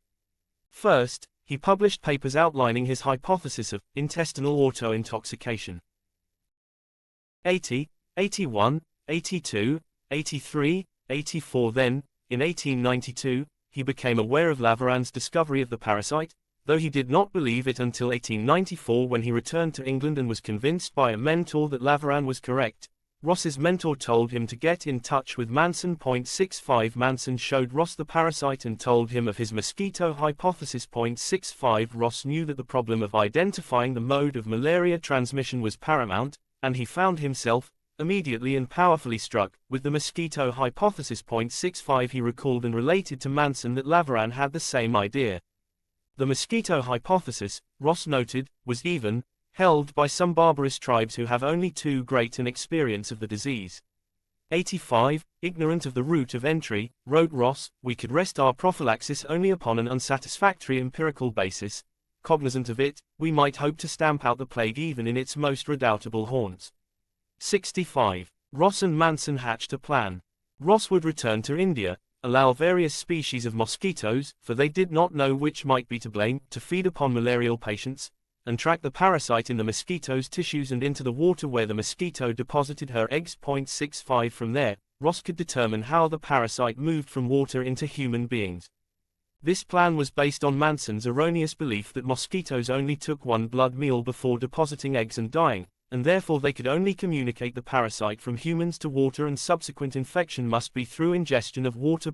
74 Ross returned to India in 1895 to serve as the medical officer of a regiment of Indian soldiers who harbored high rates of malaria infection. 65 British India in the late 19th century experienced dramatic drought-induced famine, 1876-78 and 1896-1900. 56 In a reflection of its treatment of Ireland, the British government allowed market forces to contend with the problem, and somewhere between 12 million and 29 million Indians perished.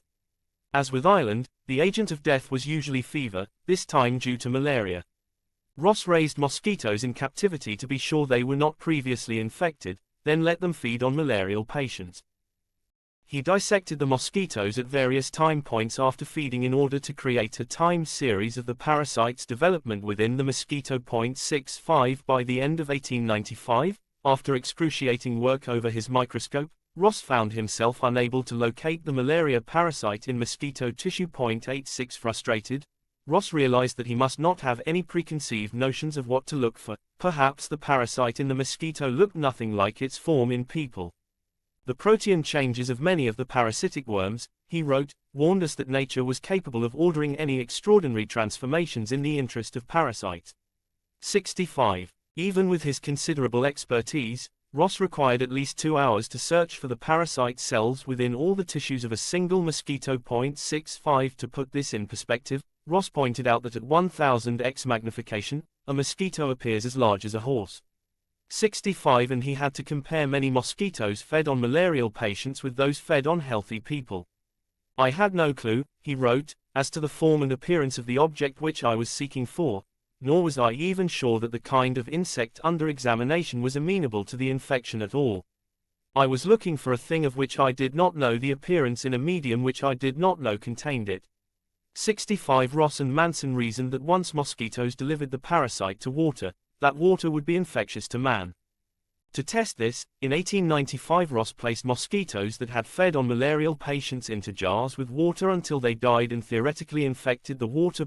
65 Native Indian volunteers then drank the water to see if they would become infected with malaria. 87 Ross, unlike many of his contemporaries, considered the ethics of human experimentation. The experiment was justifiable, he wrote, owing to the slight degree of illness usually produced by malarial fever in natives when properly treated. 65 3 out of 22 subjects demonstrated a slight reaction to the malaria water, which Ross found inconclusive and possibly due to the fact that subjects were mostly from the lower castes of Indian society and may have used their participation fee for excessive drinking of liquor, which, he thought, could induce recurrence of a former malaria infection.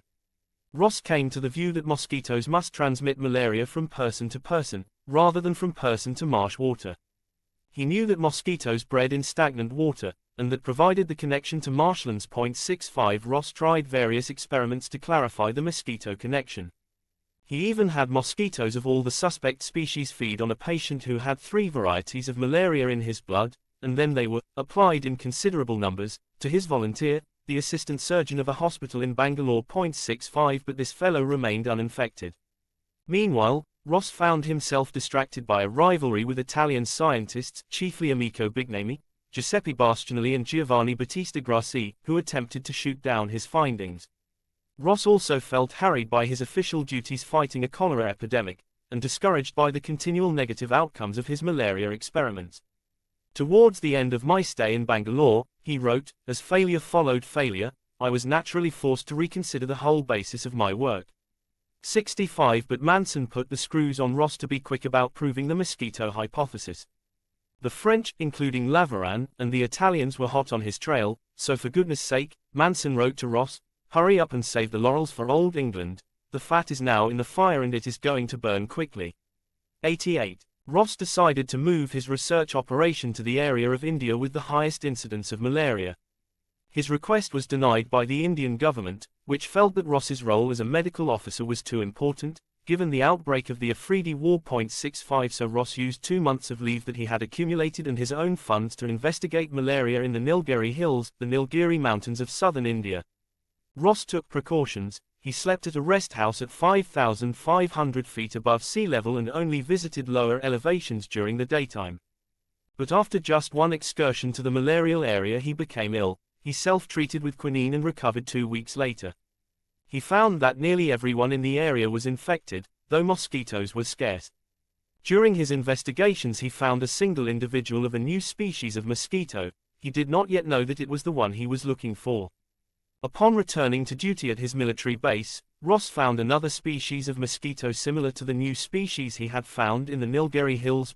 65 Both, it turned out, belonged to the genus Anopheles, derived from the Greek, good for nothing. Ross, unfamiliar with mosquito taxonomy and unable to access any literature on the subject, did not know this. He worked strictly by describing the appearance and behavior of the different species without having associated names. He called them dappled-winged mosquitoes.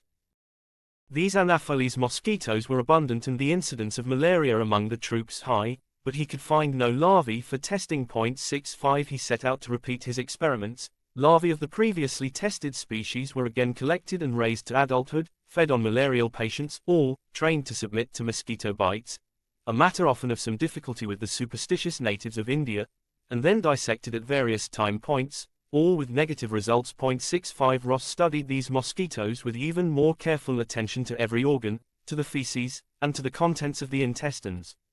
Ross reported that the work was so grueling that he could scarcely see at the end of each day. His microscope decayed as his sweat rusted the screws that held it together, and the eyepiece cracked. Swarms of flies persecuted me at their pleasure, he wrote, as I sat with both hands engaged at the instrument. 65 Finally, in August 1897, Ross made his critical discovery. 89 An assistant found a few specimens of Anopheles larvae. These were hatched and fed on malarial patients. After some botched dissections, 2 surviving mosquitoes were available for inspection. When Ross examined the first of these, he found nothing, but just as he was about to give up, he discovered pigmented cells in the wall of the insect's stomach. 65 The second surviving mosquito had the same cells in its stomach wall. These 2 observations solved the malaria problem, he wrote. They did not complete the story, certainly, but they furnished the clue. At a stroke they gave both of the 2 unknown quantities, the kind of mosquito implicated and the position and appearance of the parasites within it.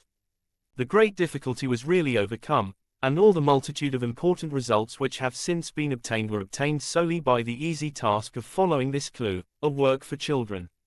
65. Ross was elated. The secret spring had been touched, he wrote, the door flew open, the path led onward full in the light, and it was obvious that science and humanity had found a new dominion. 65. The next critical step was to study the life history of the parasite. With his experienced staff in place, sick patients accustomed to experimentation in the hospital, and a newly discovered breeding source for Anopheles mosquitoes, Ross was sure he could complete this task in a few weeks. But, without warning or explanation, the government transferred him to a remote outpost 1,000 miles away. It would be difficult for others to understand, he wrote, the effect of this cruel blow. 65. Meanwhile, Ross's Italian rivals pilloried him in scientific journals, finding ways to nitpick his findings and thereby cast doubt upon him as they raced him to find malaria's mode of transmission. I did not suspect that every line of mine, wrote Ross, even in some of my private letters, would be subjected to a minute and unscrupulous analysis in the hope of finding discrepancies which would serve to discredit my observations. Every possible artifice has been used for this purpose by the very men who learnt all they knew from these very publications. 65. Finally, after 5 months of frustration, Ross was able to return full-time to his malaria research. Manson had used his influence with the government of India and the Indian Medical Service to get Ross a year-long post for the study of malaria. 65 But now Ross was stymied again, this time not by bureaucracy, scientific rivalries, or a lack of the proper mosquito, but rather by riots.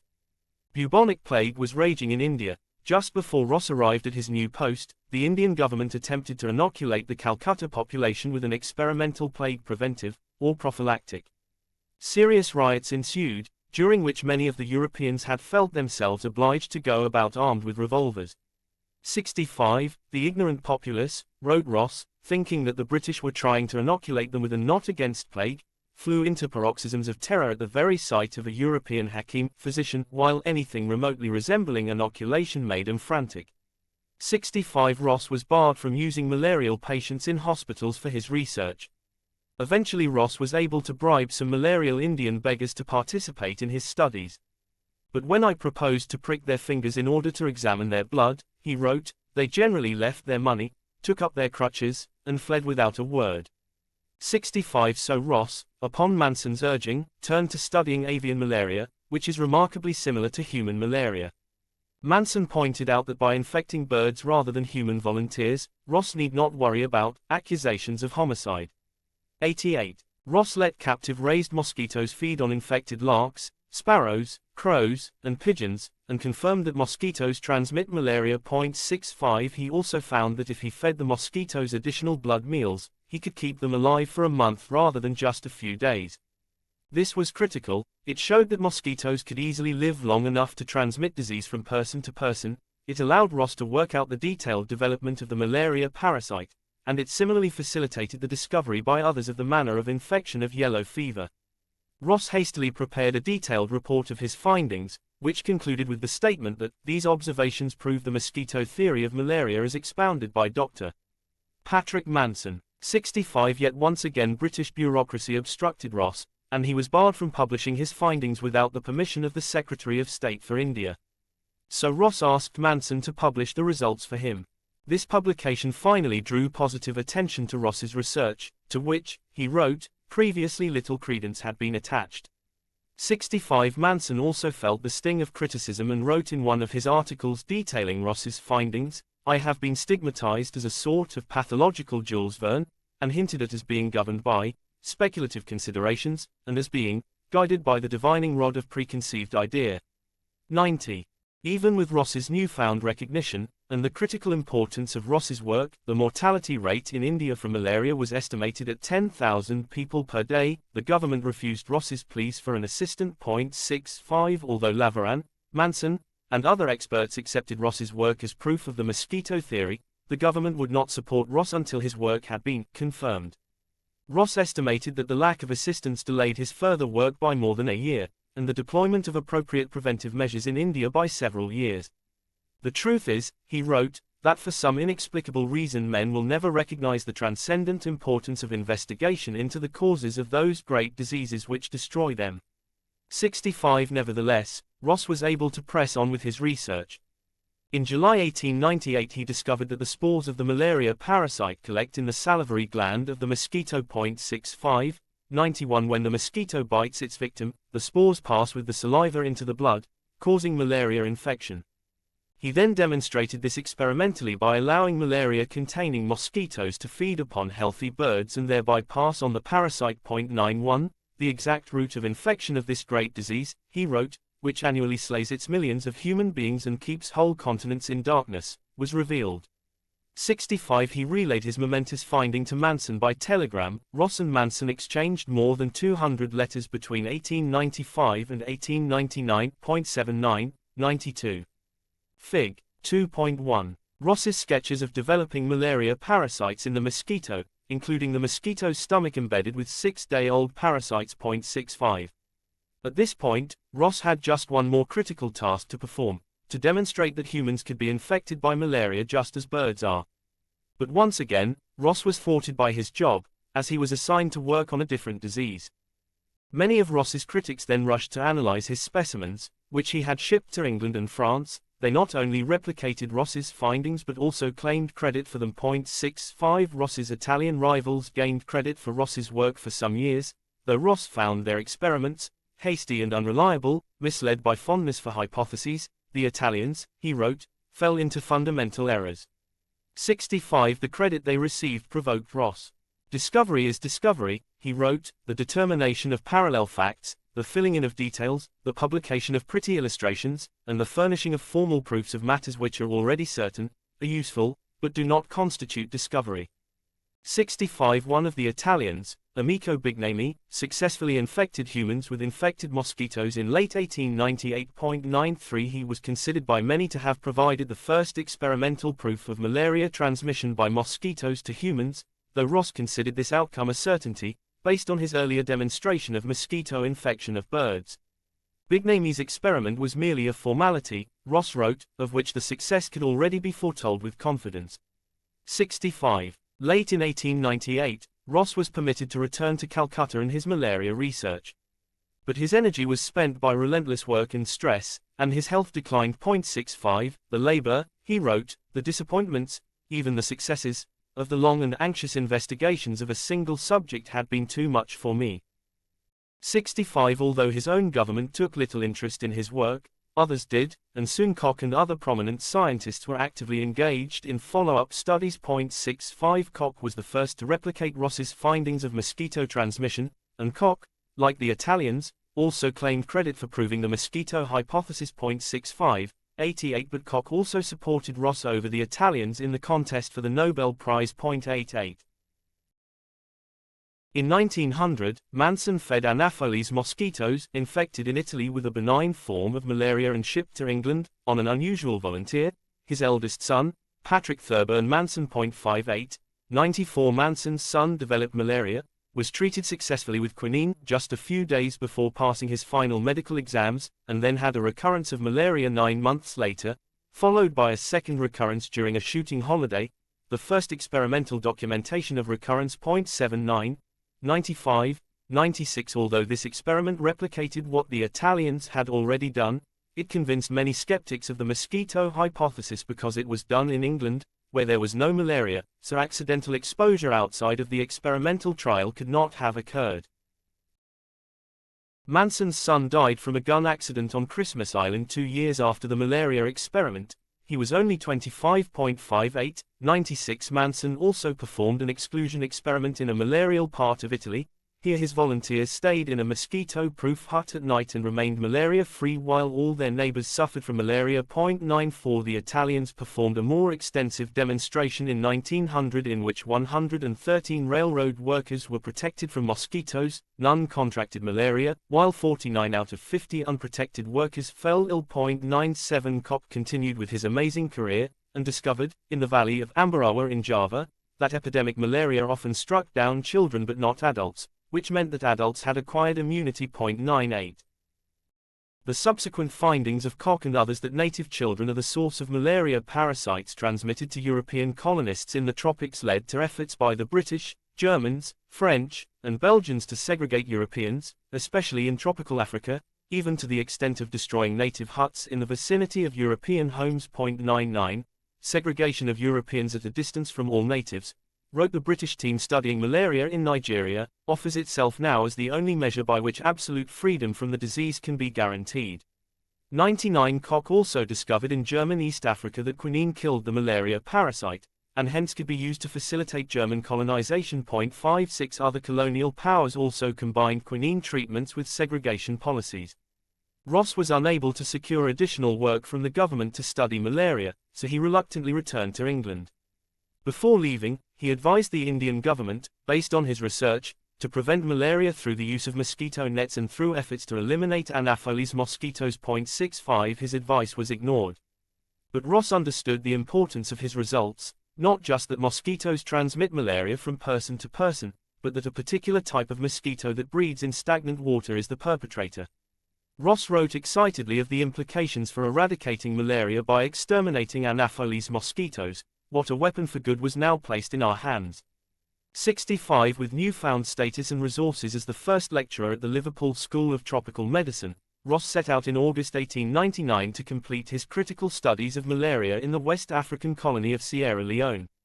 I had at last, like Odysseus in Homer's Odyssey, come to my Ithaca, he wrote, after many mischances sent by many opposing deities. 65 Ross needed only a couple of weeks to find infected Anopheles mosquitoes, identify the malaria parasites in them, conduct feeding experiments, and establish that Anopheles mosquitoes only breed in stagnant pools of water, 100,101, if the dangerous mosquitoes prove to be confined to the genus Anopheles. Ross wrote, the problem will be much simplified, and it will be advisable to declare war against the whole genus. The larvae of this genus can be distinguished by any intelligent European. 85 The presence of Anopheles larvae in pools was sufficient to identify which pools must be dealt with. 65 Ross and his team determined efficient public health principles that should be employed in tropical regions, drainage of Anopheles breeding pools or their treatment with chelicicides, pesticides that target mosquitoes, segregation of Europeans, protection of public buildings with mosquito screens, isolation of malarial patients, and individual use of mosquito nets. 100 Ross also attempted to change the name of the disease from malaria, which connoted a false mode of transmission, 2. Hemamoebiasis, referring to the amoeba-like pathogen and its infection of the blood. 101 The term did not catch on. He also suggested the term, gnat fever, as he preferred the Old English word for mosquito. Malaria spread with unprecedented speed as infected people and mosquitoes were rapidly conveyed by emerging technologies. European progress in tropical colonies, such as those in Africa, could be measured by the expanding railway network and was accompanied by increasing malaria rates. Railway engineers, in particular, suffered a great deal of malaria. 101 When track was laid, regular pits were excavated along the line to afford material for the raised track. Mosquitoes were thus provided with ideal breeding habitat that cut across otherwise inhospitable terrain and a ready supply of men for their blood meals. Furthermore, the malaria parasite traveled and infected individuals on the growing network of rail lines throughout the world to infect new territories. 56 Ross described the impact that malaria had on the fortune of nations. Very malarious places cannot be prosperous, the wealthy shun them, those who remain are too sickly for hard work, and such localities often end by being deserted by all save a few miserable inhabitants. 78 He emphasized that malaria rendered the whole of the tropics comparatively unsuitable for the full development of civilization. 78 Ross was awarded the Nobel Prize in 1902. In his acceptance speech, he pointed out that malaria haunts more especially the fertile, well-watered and luxuriant tracts, precisely those which are of the greatest value to man. There it strikes down, not only the indigenous barbaric population, but, with still greater certainty, the pioneers of civilization, the planter, the trader, the missionary, the soldier. It is therefore the principal and gigantic ally of barbarism. No wild deserts, no savage races, no geographical difficulties have proved so inimical to civilization as this disease. 65. Ross found the incidence of malaria in Africa to be particularly appalling. We may almost say that it has withheld an entire continent from humanity, he said. The immense and fertile tracts of Africa, what we call the Dark Continent, should be called the malarious continent, and for centuries the successive waves of civilization, which have flooded and fertilized Asia, Europe, and America, have broken themselves in vain upon its deadly shores. 65 Following his stunning scientific achievements, Ross vigorously promoted anti-mosquito campaigns and stressed the need to develop an improved and inexpensive insecticide to target mosquito larvae. It must be some cheap solid substance, he wrote, which kills larvae without injuring higher animals, and which, when sprinkled on depressions in the ground, will render the pools which form there uninhabitable for the larvae for a long time. 101 Yet here again, government inertia sapped his strength. Ross recommended draining mosquito pools or treating them with the best available chelicicide at the time, kerosene oil. 101 Others suggested using olive oil mixed with turpentine, iron sulfate, tar, lime, or peppermint oil. The British government informed Ross that mosquito eradication was impossible. Yet in towns in Egypt and Cuba where this was tried, researchers recorded an 80% decline in malaria. In Havana, the mosquito eradication efforts of 1901 also radically reduced the incidence of yellow fever, which had plagued the city continuously since 1760.65. The struggle over this matter, Ross wrote in 1902, has been almost as severe as that over the original problem, but it is now drawing to a close. 65. Despite successes in Egypt and Cuba, the available pesticides were inadequate. The British malaria expedition to Nigeria in 1901 reported that fumigation of homes with pesticides is more likely to expel the European rather than the mosquitoes. 99 An important addition to the chemical arsenal came with the development of a paint pigment called Paris green, or copper acetoarsenite, an insecticide used to kill mosquito larvae. Paris green had been used in 1868 as the first large-scale insecticide when it was employed against the Colorado potato beetle in the United States. 102 Paris green could be augmented with pyrethrum, a natural pesticide derived from chrysanthemum flowers, which killed adult mosquitoes. 56 But pyrethrum only killed for a short time and so was impractical on a large scale. Unfortunately for the Manson-Ross collaboration, the two men's relationship soured after Manson criticized Ross's clinical skills as a physician, and after Ross downplayed the critical role Manson played in his discoveries. Ross ended up suing Manson for libel. 88 Despite all of his troubled relationships with colleagues and competitors, or perhaps because of them, Ross hoped for a brighter future for medical research. No form of enterprise is of such transcendent importance to humanity in general, he wrote, as the investigation of disease, the principal enemy of every man. My labors will be abundantly repaid if earnest students in this field of science receive, in the future, in consequence of this narrative, a little more assistance than was given to me. 65. Fig. 2.2. Photograph taken by the 1901 British malaria expedition to Nigeria, showing Anopheles larvae in different stages of their escape from the ova. 99.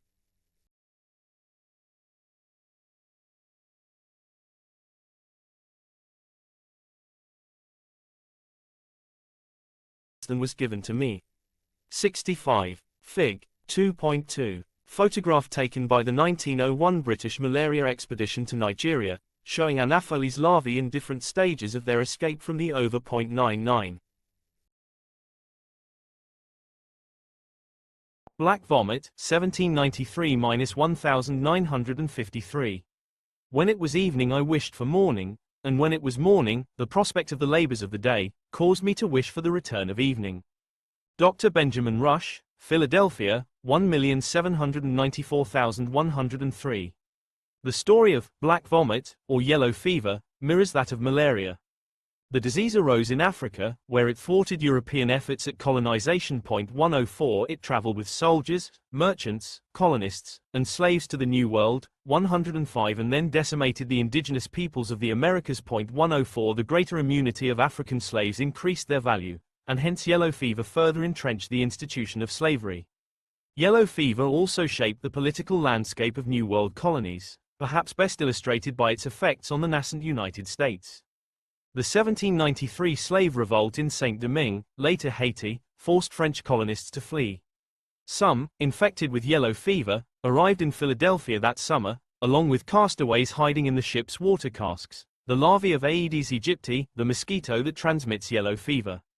Fever broke out in Philadelphia that August, and by early November, 10% of Philadelphia's population had perished. 106. Secretary of the Treasury Alexander Hamilton and his wife contracted the illness on September 5, and other prominent residents fell ill as well. 106 People with financial resources needed no more convincing, and 40% of the population bolted from the city. Those who remained were the poor, the sick, and those who bravely stayed behind to help others. As news of the calamity spread, other East Coast towns and cities pledged to prevent entry by anyone or anything from Philadelphia. One Philadelphia woman, upon trying to enter Milford, Delaware, was tarred and feathered, while residents of a nearby town sank an approaching ship that originated from Philadelphia. Most of the city's doctors and other healthcare workers fled. The newly created Free African Society, a group of former slaves, was the only organization that volunteered to help the sick by serving as nurses, though after the crisis was over they were blamed for price gouging and stealing. 106 In his best-selling book printed as the epidemic waned in November 1793, Matthew Carey disparaged the black nurses, who themselves suffered significant mortality. The great demand for nurses afforded an opportunity for imposition, he wrote, which was eagerly seized by some of the vilest of the blacks. They extorted $2, $3, $4, even $5 a night for attendance, which would have been well paid by a single dollar. Some of them were even detected in plundering the houses of the sick. 107 Such racist accusations seemed out of character for Carey, who published anti-slavery articles, including some by black writers, and volunteered on the committee that oversaw city functions during the epidemic. 106 The leaders of the Free African Society, Absalom Jones and Richard Allen, published a response to Carey in January 1794, entitled, A Narrative of the Proceedings of the Black People, during the late awful calamity in Philadelphia, in the year 1793, and a refutation of some censures, thrown upon them in some late publications. 108 This manuscript is the first one known in which African Americans challenged racist accusations. 106 In it, Jones and Allen, themselves former slaves, stated, We feel ourselves sensibly aggrieved by the censorious epithets of many, who did not render the least assistance in the time of necessity, yet are liberal of their censure of us, for the prices paid for our services. 108. High prices were indeed paid in some situations, but this was driven by sick people outbidding each other for the services of nurses. Meanwhile, the Free African Society accrued financial liabilities from the assistance it provided. Jones and Allen asked what Carey would have demanded to nurse the sick and bury the dead had he not fled the city. They were dismayed at his branding of blacks as thieves, of his unprovoked attempt to make us blacker than we are, while neglecting to mention thievery by whites. Many of the white people, they wrote, that ought to be patterns for us to follow after, have acted in a manner that would make humanity shudder. For example, a white man threatened to shoot us if we passed by his house with a corpse. We buried him 3 days after. In many cases, neighbors and friends refused to help each other. Black nurses who became ill attending to white patients were tossed onto the street, and orphan children were abandoned. Noting that an ill name is easier given than taken away, Jones and Allen provided a case-by-case review of heroic actions by black people. This was not the first time that black people had been blamed for the consequences of yellow fever. In fact, some prominent physicians, noting the association between yellow fever and the slave trade, deduced that it was caused by noxious miasmata that come from the Negro body. 105. One physician wrote, "The organization of the Negro, and the more extensive functions of the skin of this race as an excreting organ, give rise to the most offensive and foul state of the atmosphere when numbers of this race are confined in a limited space, and particularly in a humid and warm atmosphere. Indeed, nothing can be imagined more nauseous and depressing than the respiration of the air so contaminated." 105. He concluded that black people poisoned the air and thereby caused outbreaks of yellow fever among white people. The most prominent Philadelphia physician who stayed to tend to the ill was Benjamin Rush, one of the signers of the Declaration of Independence, and a supporter of Jones and Allen in their effort to create the first independent black church in the United States. 109. Attending to the sick was a nightmarish task. Jones and Allen wrote of patients, raging and frightful to behold. Nurses attended to patients who were vomiting blood, and screaming enough to chill them with horror. Some lost their reason and raged with all the fury madness could produce, and died in strong convulsions. 108. Rush wrote, "What medicine could act upon a patient who awoke in the night, and saw through the broken and faint light of a candle, no human creature, but a black nurse, perhaps asleep in a distant corner of the room, and who heard no noise, but that of a hearse conveying, perhaps a neighbor or a friend, to the grave." 103. Among those who fled at the start of the epidemic were the founding fathers of the United States residing in Philadelphia, which was the new nation's capital. George Washington wrote in a letter to James Madison that most of the chief players in the federal government suddenly had matters of private concernment which required them to be absent. 110. Yet it only took a few days before Washington also decided it was time to abandon Philadelphia and return to his Mount Vernon estate. He left Secretary of War Henry Knox to run governmental functions, but Knox also took flight.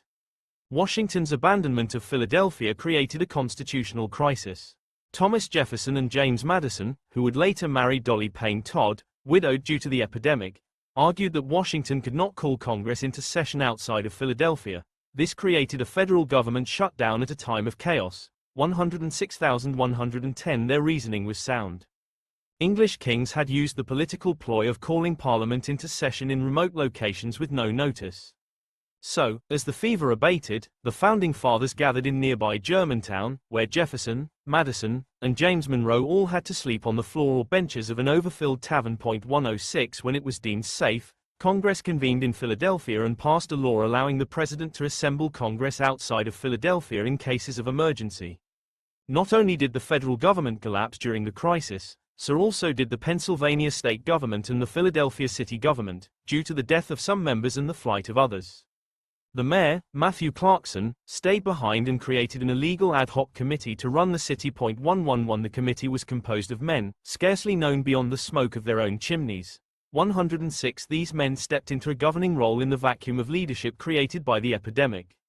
The following year, in 1794, yellow fever revisited Philadelphia, and it did so again in 1796, 1797, and 1798. 106. The prospect of governmental functions perpetually subject to the effects of the disease deprived the city of its previous allure as the seat of government.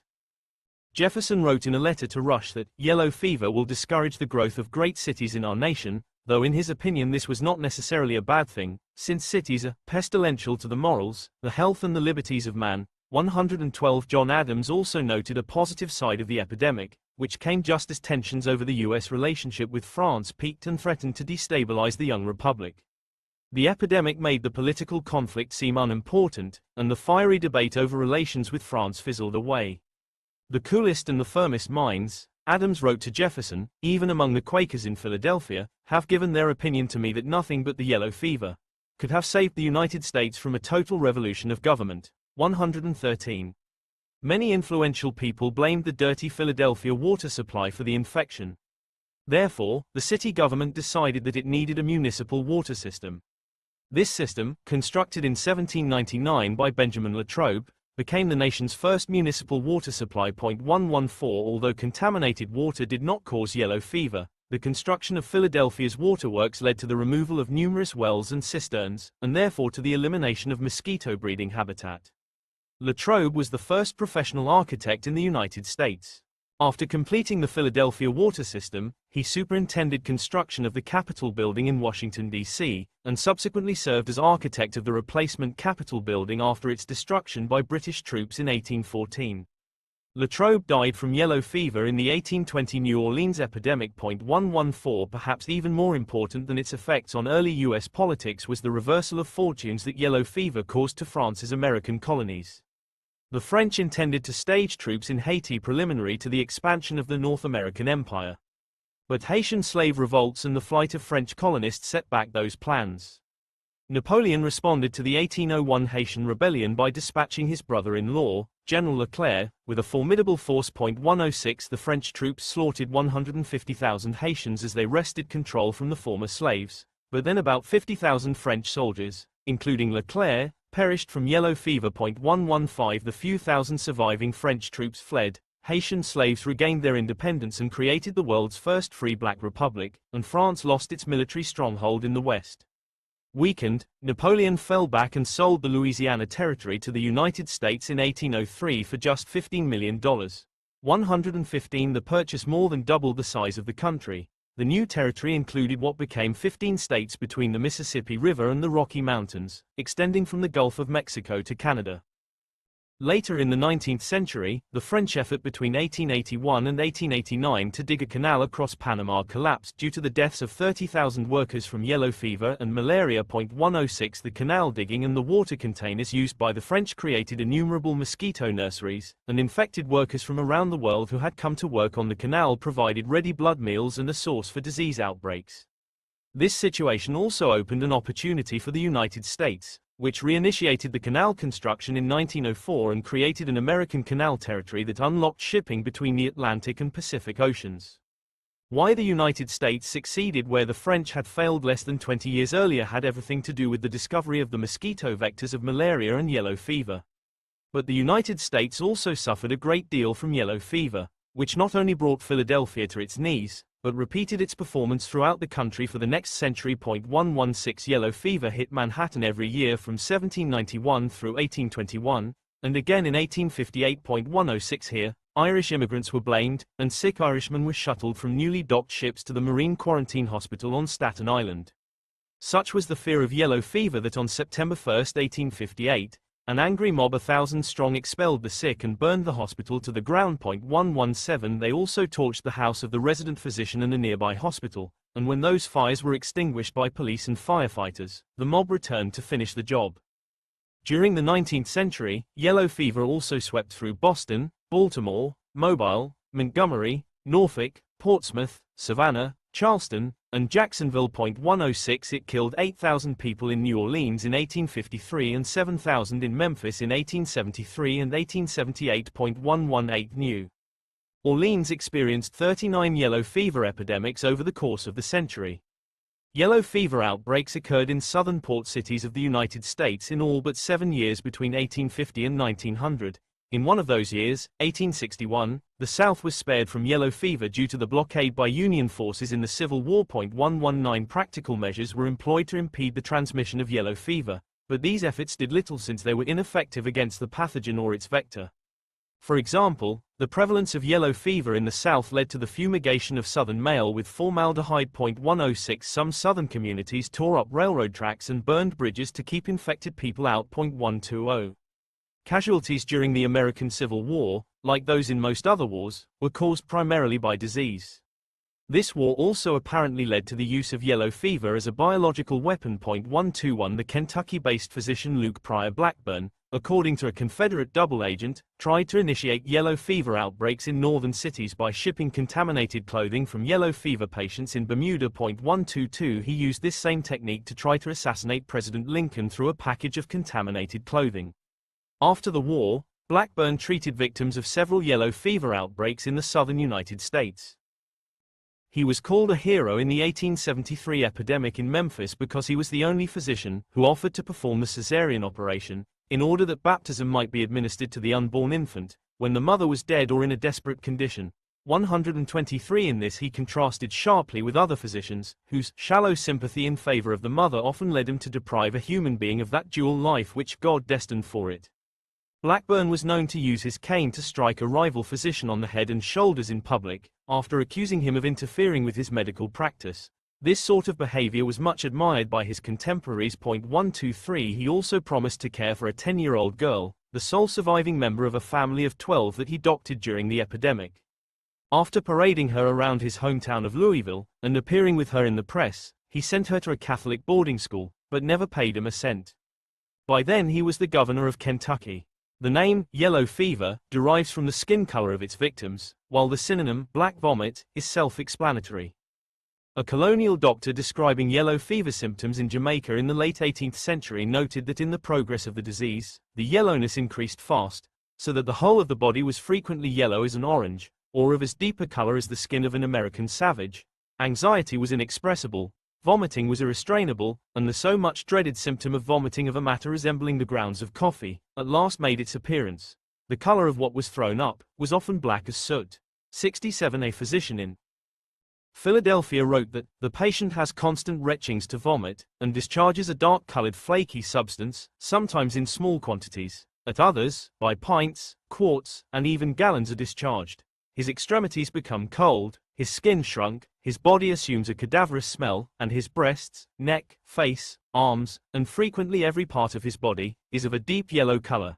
And ere long the functions of life cease, and nothing but an offensive mass of putrid flesh is left.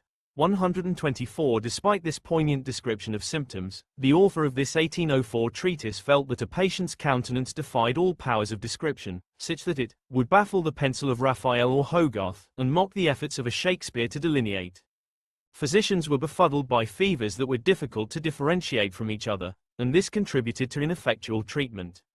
Even after malaria was clinically separated from other fevers due to the intervention of cinchona bark, most of the other febrile illnesses were still in a primitive state of treatment. Medical writers have wandered from conjecture to conjecture for more than 2,000 years, wrote a late 18th century physician, and we do not yet perceive any prospect of these conjectures being nearer to an end. 67.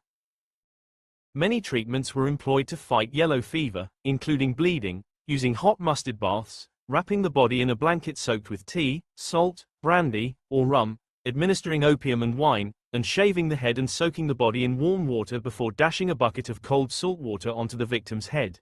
67,125 doctors administered mercury and poisonous plants to induce vomiting and diarrhea in order to purge the illness from the patient. 124 During the 1878 epidemic in Memphis, the local newspaper advised readers to stay cool, avoid bad whiskey, keep to the usual activities, and be cheerful and laugh as much as possible. 106 A prominent physician advised that drunkenness, late hours, the excitement of gambling, debauchery of any kind favors its spread and increases the mortality. 126 Bitter disputes arose between physicians over the efficacy of favored treatments. Benjamin Rush preferred aggressive bloodletting, a cure that Rush employed after reading a physician's letter 127 provided to him by Benjamin Franklin 106 about its utility in the earlier yellow fever epidemics in Virginia. During the Philadelphia epidemic, one prominent physician, a Princeton classmate of Rush's, criticized Rush's extreme bloodletting, saying that he would draw enough blood to fill a helmet with as little ceremony as a mosquito would fill himself upon your leg. 109 Another physician considered it pernicious treatment that sent many of our citizens to another world. 106 Rush's response to such criticism was defiant. The envy and hatred of my brethren have lately risen to rage, he wrote to his wife. They blush at their mistakes, they feel for their murders, and instead of asking forgiveness of the public for them, vent all their guilty shame and madness in execrations upon the man who has convicted him of both.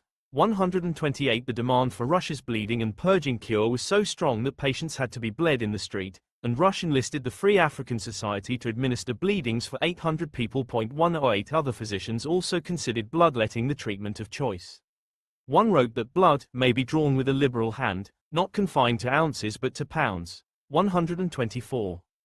In Philadelphia, many preventive measures were employed, such as putting a handkerchief soaked in vinegar over the nose, or burning gunpowder to cleanse the air. 106 Some people smoked tobacco to ward off the illness, while others chewed on garlic, fired muskets in their home, or covered their floors with a layer of dirt.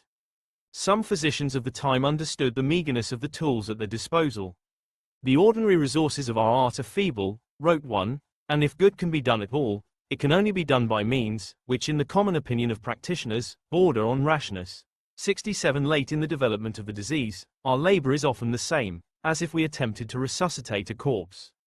Nevertheless, the public should not resort to psychical depression, but rather, remember that in the most malignant epidemics the mortality is rarely over 25%.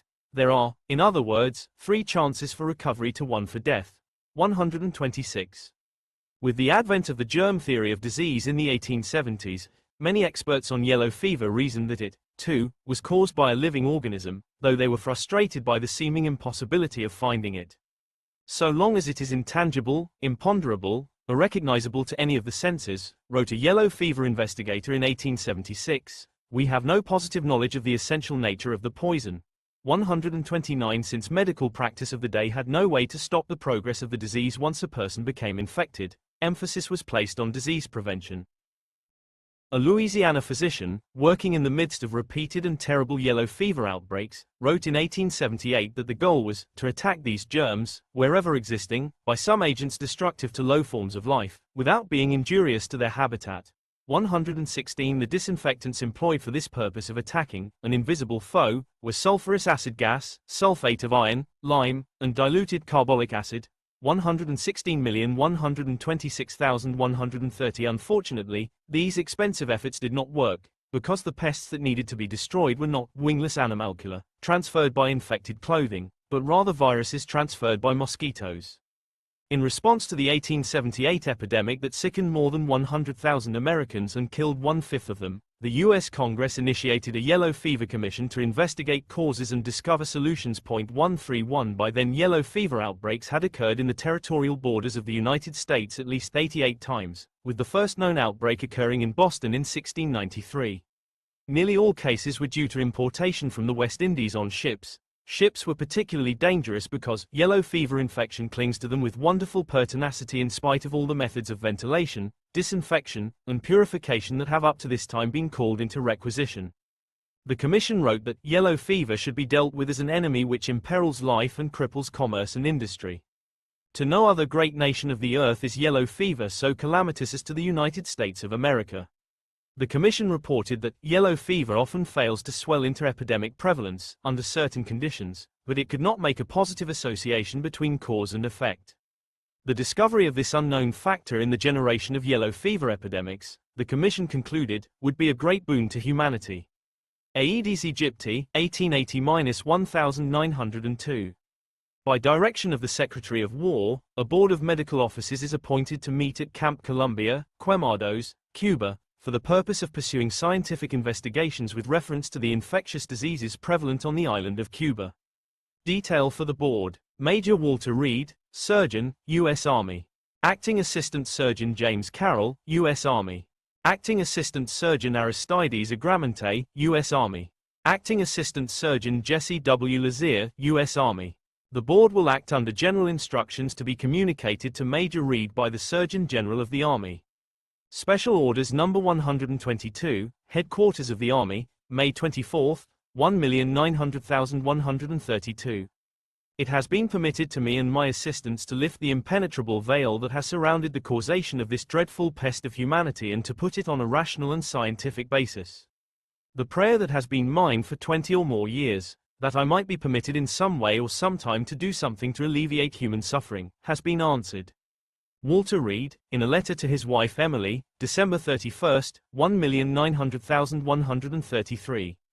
As in the case of malaria, some astute observers noted the association of yellow fever with mosquitoes long before their ideas were taken seriously. Josiah Nott, working in Alabama, hypothesized in 1848 that the yellow fever poison and the poisons of other, miasmatic, diseases were spread by insects. 134 Nott pointed out that it was impossible to explain the patterns of epidemics based on a poison in the atmosphere. For example, Yellow fevers, in 1842 and 43 traveled from house to house for more than a month, as would a tax collector, and was just about as much influenced by the weather, for neither the fever nor the tax collector like to travel in rain, though they pay no regard to the direction of winds. Similarly, in 1854 the French scientist Louis Daniel Beauperthuis suggested that mosquitoes spread filth through their bite, thereby causing yellow fever. 135 A commission tasked to review Beauperthuis' mosquito hypothesis, all but declared him insane. 132. Although nearly everyone who heard Nott's suggestion discounted it, a Cuban physician, Carlos Finley, found it worthy of experimental study and concentrated his work on the species Aedes aegypti, at that time known as Stegomyia fasciata. Finley noted that Aedes aegypti was common in areas plagued by yellow fever, it sought multiple blood meals, and it was active at temperatures associated with yellow fever outbreaks. 136 Finley credited Benjamin Rush's account of the Philadelphia epidemic with first giving him the idea that mosquitoes were to blame, since Rush noted that mosquitoes, the usual attendants of a sickly autumn, were uncommonly numerous. 103 In 1880, Finley fed mosquitoes on yellow fever patients and then on 5 healthy individuals, including himself. 136 One of his subjects developed mild yellow fever. His publication on the mosquito as the vector of yellow fever was panned by critics, who considered the disease to be transmitted only by human-to-human contact. 2 more decades passed before the mosquito hypothesis was taken seriously. Ironically, the human-to-human method of transmission had already been disproved nearly a century earlier by Stubbins Firth, a doctoral student in medicine at the University of Pennsylvania. During the 1802 and 1803 yellow fever epidemics in Philadelphia, Firth collected black vomit and blood from yellow fever victims and applied these bodily fluids to cuts he made in his arms and legs. He performed similar experiments with cats and dogs. 124 He also tried inhaling fumes from black vomit that he cooked on an iron skillet, manufacturing the vomit into pills that he swallowed, eating fresh black vomit and blood, and putting the vomit in his right eye. When these efforts failed to induce illness, Firth injected himself with blood, saliva, sweat, bile, and urine from yellow fever victims. Firth declared in his 1804 thesis, based on these experiments, that yellow fever is not contagious. This he considered a most important result because, as soon as persons are taken with fever, they are deserted by their dearest friends and relatives. The wife shuns the chamber of her husband, the husband of his wife, children of their parents, and parents of their children. They are consigned to the care of a mercenary, unfeeling black, and perhaps drunken nurse. 124 Firth also felt that proving that yellow fever was not contagious would render obsolete quarantine laws, which greatly damaged the economy. As research would show a century later, Firth was only partially correct. His hunch was sound that he could not get infected from the various bodily fluids, with the exception of infected blood. Somehow Firth escaped infection from the blood injection experiments. Firth also unintentionally suggested the means to eradicate yellow fever, by destroying stagnant ponds and draining meadows. He had in mind creating a clean environment, not exterminating mosquitoes. Finley did not give up on his mosquito hypothesis during the years when no one took him seriously, and, in fact, he extended the hypothesis into what he believed would be a public health tool. Finley thought that mosquitoes infected with yellow fever could be used to vaccinate healthy people in order to impart immunity to the disease. 137 Similar ideas had been expressed regarding malaria by King and Koch. 75 Finley tried this with 67 people and claimed that his mosquito inoculations provided immunity. 1384 Four of these people developed yellow fever, and one of them died. He repeated the experiment with 49 Jesuit and Carmelite fathers, and compared them with 32 control fathers who were not inoculated with mosquitoes. 5 of the control subjects died of yellow fever. The contaminated mosquitoes appear to lose, he wrote, either partially or completely their contamination after they have stung healthy subjects, whereas the contamination appears to become intensified by successive stings of the same insect on yellow fever patients.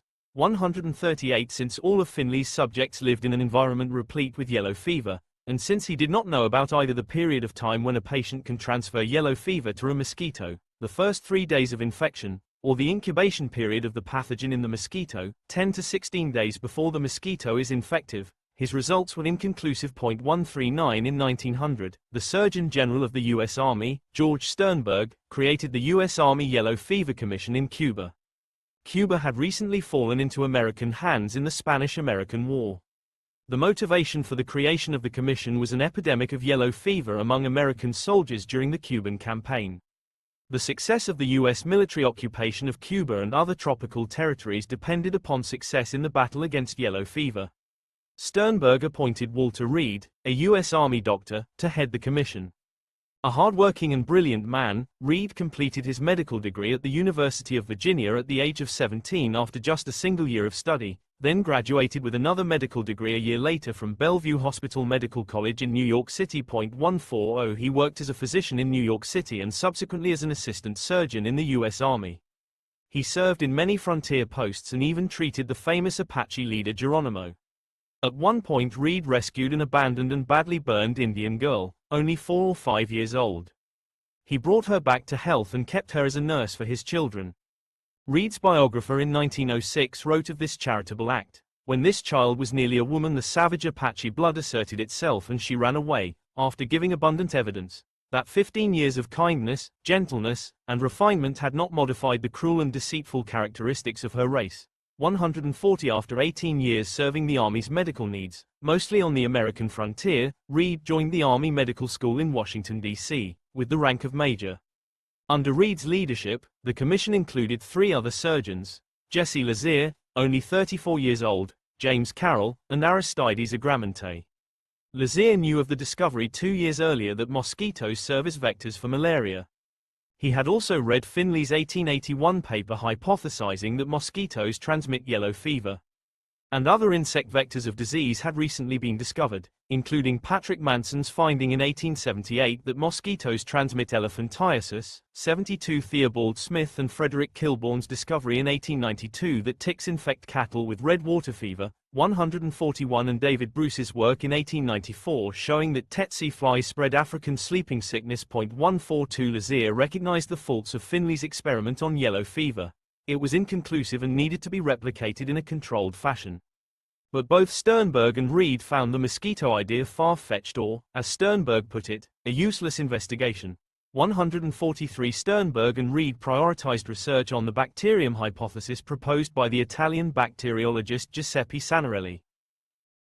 Sanarelli had just identified a bacterium in yellow fever patients and named it Bacillus icteroides, or yellow jaundice germ. 140,144 Sanarelli experimented with numerous animals, including mice, guinea pigs, rabbits, dogs, cats, monkeys, goats, sheep, donkeys, and horses. 144 Sanarelli also injected the microbe into 5 people, who did not give their permission, of whom 3 died, which made Sanarelli, for a brief time, a scientific celebrity for identifying the cause of yellow fever. 106 These few but very successful experiments, he boasted, have been sufficient to illuminate with a truly unforeseen light all the pathogenic mechanism until now so obscure and badly interpreted.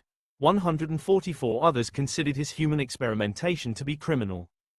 Regardless, Sanarelli's accolades stopped pouring in when Reed's commission studied the blood from yellow fever patients and found that the bacterium was actually a type of hog cholera that had contaminated Sanarelli's blood samples.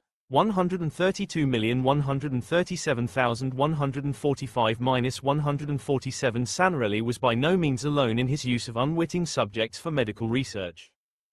Almost a century earlier, Edward Jenner infected his own baby boy with swinepox and smallpox before developing his pioneering vaccination against smallpox.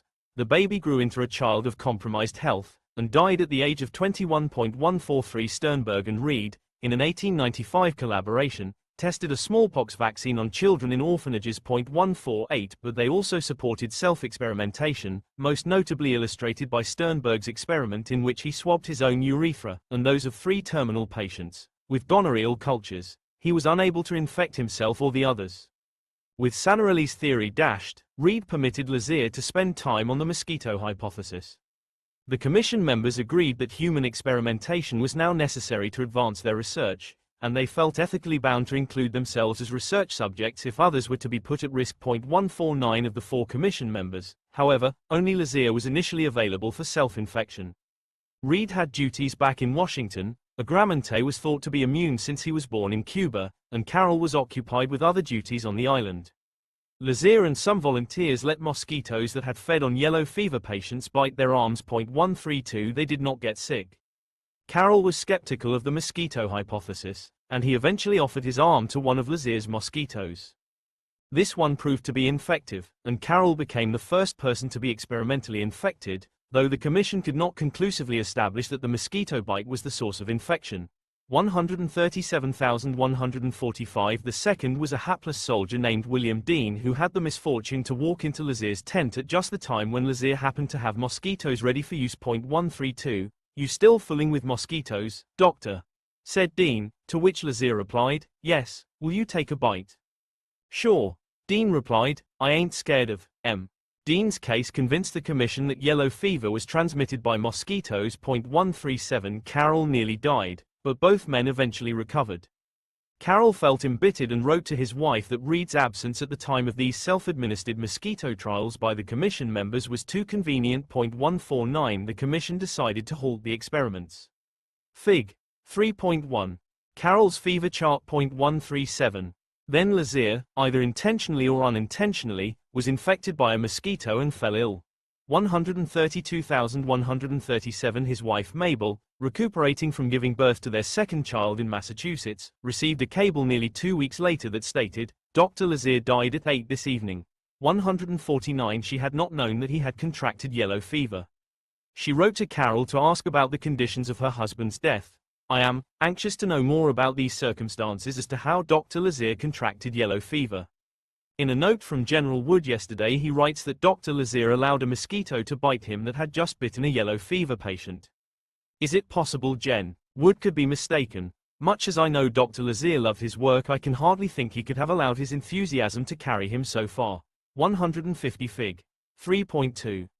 Reed heard of Carroll's recovery while in Washington, D.C., and sent him this letter, in which he wrote, My dear Carroll, hip, hip, hurrah, God be praised for the news from Cuba today, Carroll much improved, prognosis very good.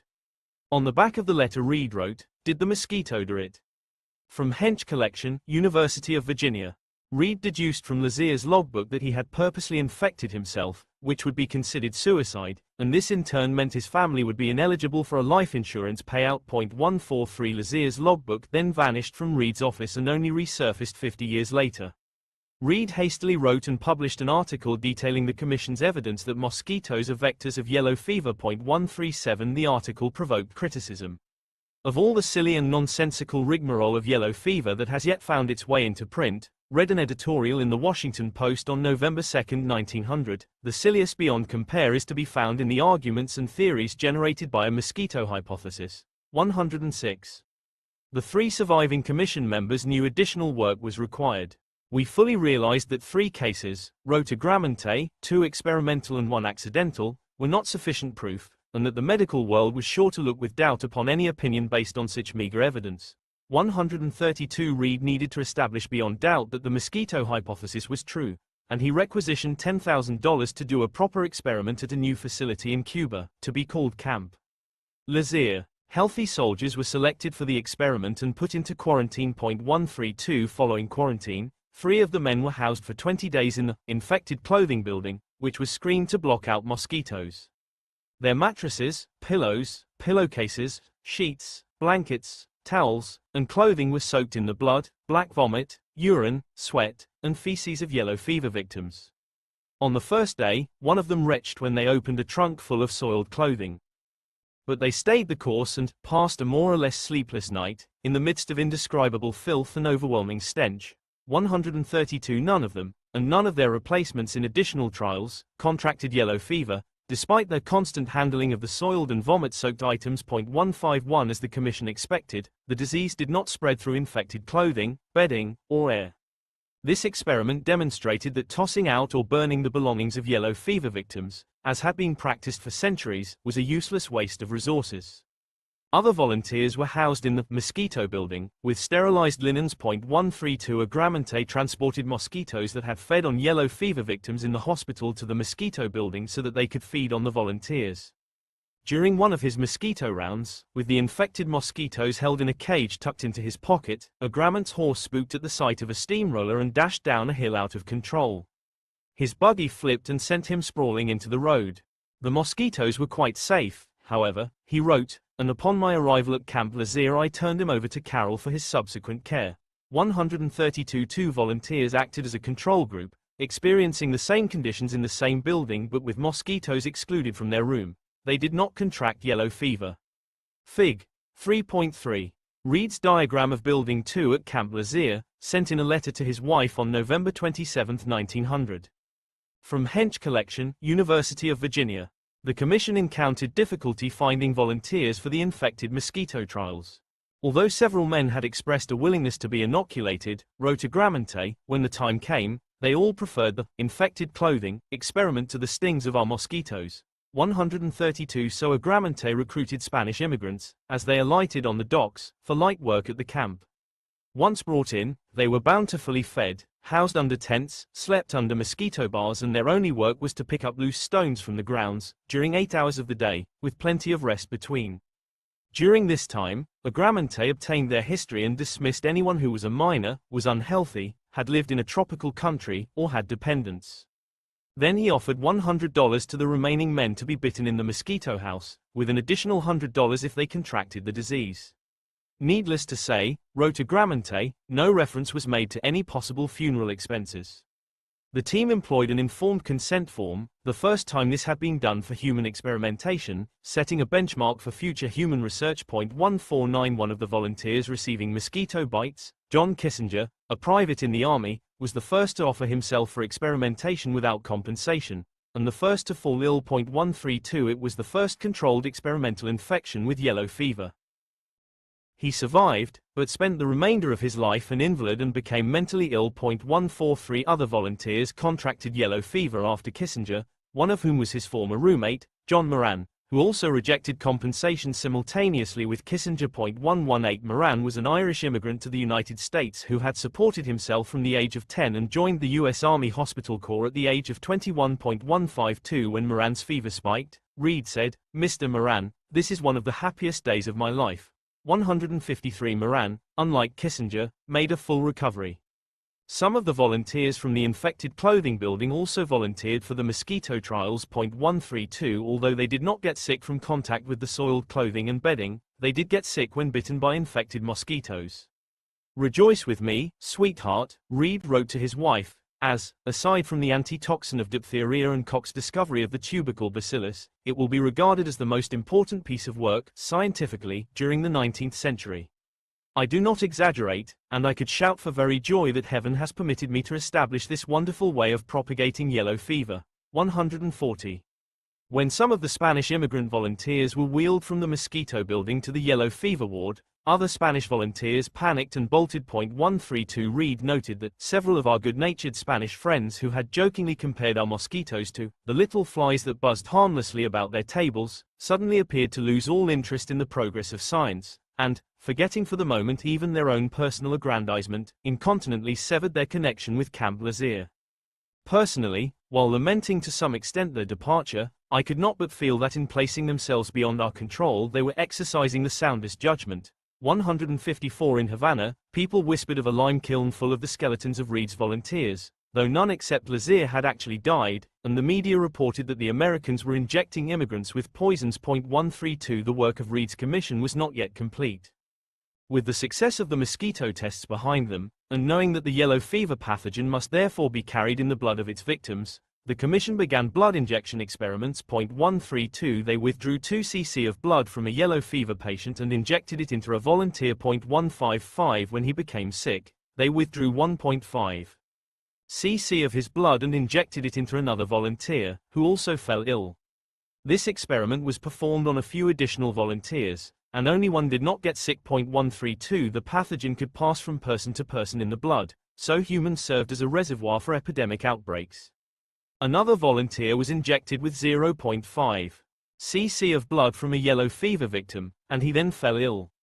4 other volunteers who had had previous infections of yellow fever, Kissinger, Moran, and 2 others, were also injected with infected blood, and they did not get sick, which established that they had acquired immunity. 151 Reed decided that he would be the final volunteer, but in the last instant another man, John Andrus, stepped forward to take his place.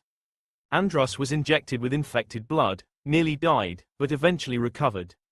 40 years later he lay paralyzed in the Walter Reed Hospital in Washington, D.C., due, he was convinced, to the lingering effects of yellow fever on his spine. 143. Thus terminated our experiments with mosquitoes, Rotogramante, which, though necessarily performed on human beings, fortunately did not cause a single death. On the other hand, they served to revolutionize all standard methods of sanitation with regard to yellow fever. 132. The utility of anti-mosquito measures was now obvious. An epidemic can be stamped out in a community, Rotogramante, by simply protecting the sick from the sting of the mosquitoes and by the extensive and wholesale destruction of these insects which, added to the suppression of their breeding places, if thoroughly carried out, are the only measures necessary to forever rid a country of this scourge. 132. The clarity of the experiments drew scientific consensus behind Reed's commission. Even the Washington Post came to accept that mosquitoes serve as vectors of yellow fever, but the paper criticized the Yellow Fever Commission by asking, why not devote themselves to the eradication of the medium instead of killing more people by way of academic demonstration? 143. A Philadelphia resident at the time of the 1793 epidemic had actually suggested killing mosquito larvae in water barrels. 106. But his idea was lost amid the noise of so many others. Finley was compared to Sir Patrick Manson, and Reed to Ronald Ross. 143. Finley was nominated for the Nobel Prize 7 times. Though he was never awarded it, he was the most famous physician in Cuba. At a party in his honor, Finley summarized his work. 20 years ago, he said, guided by indications, which I deemed certain, I sallied forth into an arid and unknown field. I discovered therein a stone, rough in appearance. I picked it up and with the assistance of my efficient and faithful collaborator, Dr. Claudio Delgado, polished and examined it carefully, arriving at the conclusion that we had discovered a rough diamond. But nobody would believe us, till years later there arrived a commission, composed of intelligent men, experts in the required kind of work, who in a short time extracted from the rough shell the stone to whose brilliancy none can now be blind. 156. Although Agramante credited Finley with developing the theory of mosquito transmission of yellow fever, he considered Finley's experiments to be useless. Agramante wrote, the fundamental truth, the fact that mosquitoes transmit the infection, as conceived by Finley, was so wrapped up in a mass of errors, hypotheses and speculations in his original contributions, that it remained hidden from the eyes of science until the subject received a thorough overhauling at the hands of the United States Army Board, when at last the grain was threshed out from the chaff. Finley and Delgado's experimental cases formed part of the chaff. 157. Shortly after the success of his commission, Reed grew concerned that he would not receive the credit he deserved. He wrote to his wife that he expected Sternberg to write an article to say that for 20 years he has considered the mosquito as the most probable cause of yellow fever. 140. Sure enough, Sternberg claimed the credit for himself in an article published in 1901. Sternberg also used the discovery to argue his case for a promotion in rank. I beg leave to call attention to the fact, he wrote in his promotion application, that the important discovery that yellow fever is transmitted by mosquitoes was due to my initiative. Without detracting in the least from the honor due Major Walter Reed and his assistants, who demonstrated this fact by a masterly series of experiments, the official records will show that this investigation was made upon my recommendation, and that the members of the board were selected by me. I, also, gave personal instructions to the president of the board, and pointed out to him the direction this experimental investigation should take. 143. Research on yellow fever in Cuba continued. Finley and his associate Juan Guiteras believed that a single mosquito bite produced only mild yellow fever, whereas multiple bites could produce the deadly form of the disease. 143. They attempted to immunize people with the bites of infected mosquitoes. 158. Reed was convinced by the commission's work that a single bite was enough. After some poor devil dies, he wrote, they may change their minds. 143. Guiteras proceeded to test 42 volunteers using Reed's study methods, and 3 of them died. One was an American nurse who had volunteered herself for the research. 145,158. I was very, very sorry to hear of Guiteras' bad luck, Reed wrote, and can appreciate fully his mental distress over his loss of life. Perhaps, after all, the sacrifice of a few will lead to the more effectual protection of the many. 143. Guiteras's work demonstrated both that yellow fever strains differ in their deadliness and that he and Finley were wrong about their single mosquito bite hypothesis. The high rate of mortality in these cases, wrote Carroll, removed all doubt as to the virulent nature of the attack induced by the bite of the mosquito, and the autopsy upon the first fatal case, which it was my privilege to perform, established the presence of the characteristic lesions. 145 Carroll collaborated with Guyterres in his experiments in order to identify the pathogen that caused the disease. One impediment to their research was the now widespread knowledge that the pathogen was transmitted in the blood, either via mosquitoes or by injections.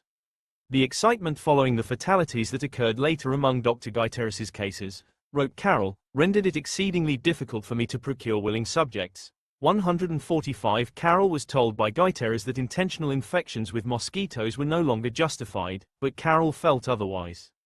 Carroll produced a couple more yellow fever cases using infected mosquitoes. He then filtered the patient's blood to remove bacteria, and injected the bacteria-free blood into volunteers who became ill. 145 Therefore, the pathogen, unlike bacteria, was small enough to pass through the filter, and far too small to see under the microscope. Carroll had demonstrated, for the first time, that a human disease was caused by a virus. 159 He could not state it as such since the word virus was not yet used in this context, nor was it possible to see these ultramicroscopic organisms. It was also the first demonstration of a virus transmitted by mosquitoes. The Acebi strain, 1900-1953. It seems to me that yellow fever will entirely disappear within this generation, and that the next generation will look on yellow fever as an extinct disease having only an historic interest. They will look on the yellow fever parasites as we do on the three-toed horse, as an animal that existed in the past, without any possibility of reappearing on the earth at any future time. William C. Gorgas, 1,911,160. Reed's commission had discovered that a particular type of mosquito transmits yellow fever, but it did not discover the pathogen itself. The commission was able to disprove Sanarelli's hypothesis that Bacillus icteroides was the causative agent, but not without serious contention.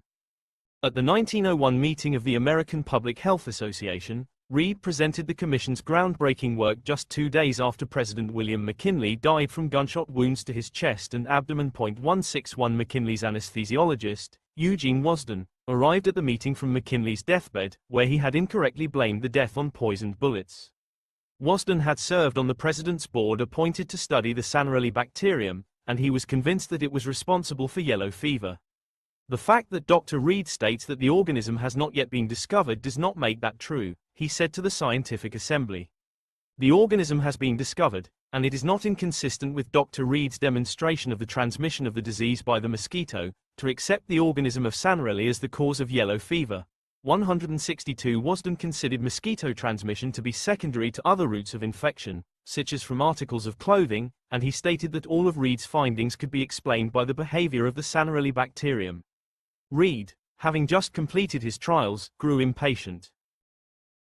"It seems to me a waste of time," he responded, with all due respect to Dr. Wasden, who has labored so hard over this problem, "to longer consider this bacillus as the cause of yellow fever."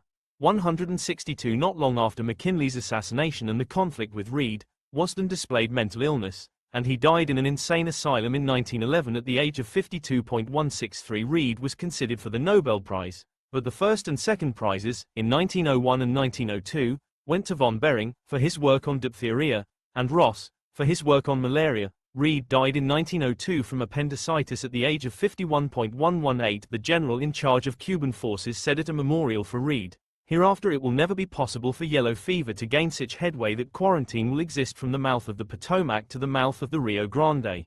118 Reed's grave in Arlington National Cemetery reads, "He gave to man control over that dreadful scourge yellow fever." The human experiments in Cuba were halted, though both mosquito trials and blood injection experiments were replicated and refined by other researchers elsewhere. 145 and Carroll was denied a promotion advocated by Sternberg. 143 In 1907, a special act of Congress bestowed upon Carroll the rank of major, but his bout with yellow fever had so weakened his heart that he died later that year. He was 53 years old and left behind a wife and 5 children. 118,132. The U.S. government honored Reed, his team members, and the volunteers with a monument.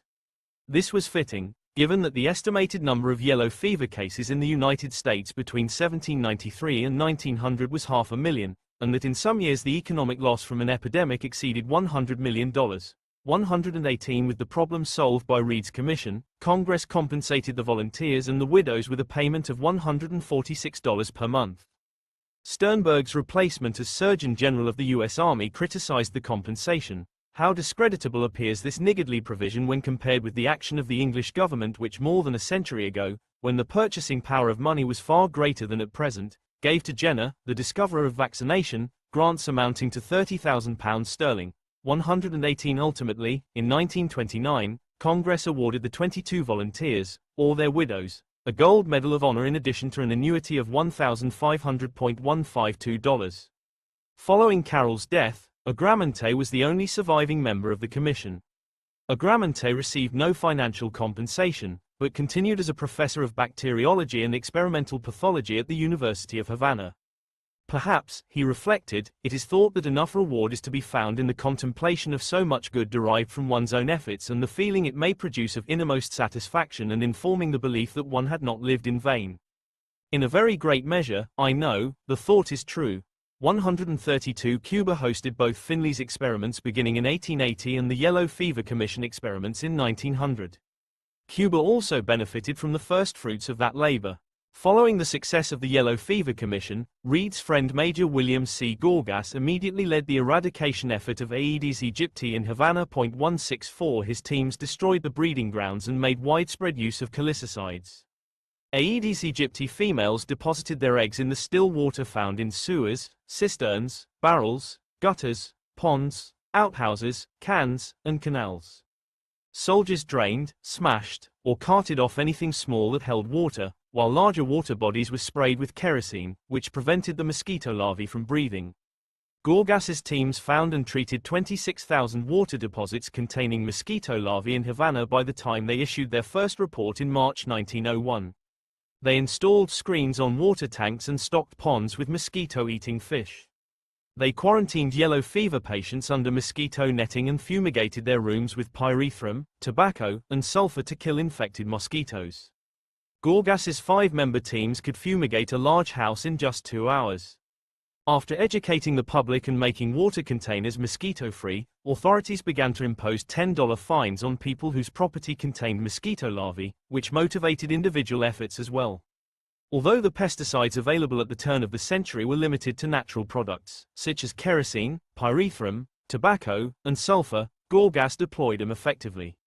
His mosquito eradication program followed a century and a half during which yellow fever invaded Havana on an annual basis. 147 In the previous 47 years, officials in Havana had recorded 35,952 yellow fever deaths. But within 3 months of the mosquito eradication program, Havana was essentially free of yellow fever and the malaria infection rate declined rapidly. 147,164 10 months into the program, the number of water containers hosting mosquito larvae had dropped from 26,000 to 300. It was likely the most successful operation against disease vectors ever conducted. When yellow fever struck New Orleans in 1905, the same aggressive anti-mosquito measures advocated by Gorgas were implemented by the U.S. Public Health Service, with kerosene used as the pesticide. Such efforts were then quickly replicated elsewhere in the United States and around the world, with successes in places such as the state of Texas, British Honduras, and Brazil. 132 Also at the turn of the 20th century, American interest in creating a canal across Panama peaked due to the Spanish-American War. At that time, Panama was part of Colombia. Reinforcing the Atlantic fleet with ships from the Pacific fleet required a journey around the tip of South America. To facilitate canal construction, the French, who wished to sell their rights and their railroad across Panama, and the United States conspired with a group of Panamanians, who did not want to lose the commercial benefits of a canal, in a revolution against Colombia. In November 1903, the United States recognized the new nation of Panama and immediately signed a treaty providing the United States with permanent and exclusive use of the canal zone. Panama received American money and military protection against a counterinsurgency from Colombian troops. The following year, Gorgas applied aggressive draining and pesticide use in Panama to facilitate the construction of the canal. 165 While 30% of French workers had suffered the fevers induced by yellow fever and malaria during the failed French construction effort in the 1880s, only 2% of canal workers fell ill during the American construction. 106 It took only 2 years for Gorgas's team to eradicate yellow fever from Panama. But the politics of Gorgas's program in Panama were dicey. Many people still ignored the work of Reed's commission and thought that Gorgas's anti-mosquito efforts were foolhardy. Consequently, Secretary of War William H. Taft and others lobbied President Theodore Roosevelt to sack Gorgas.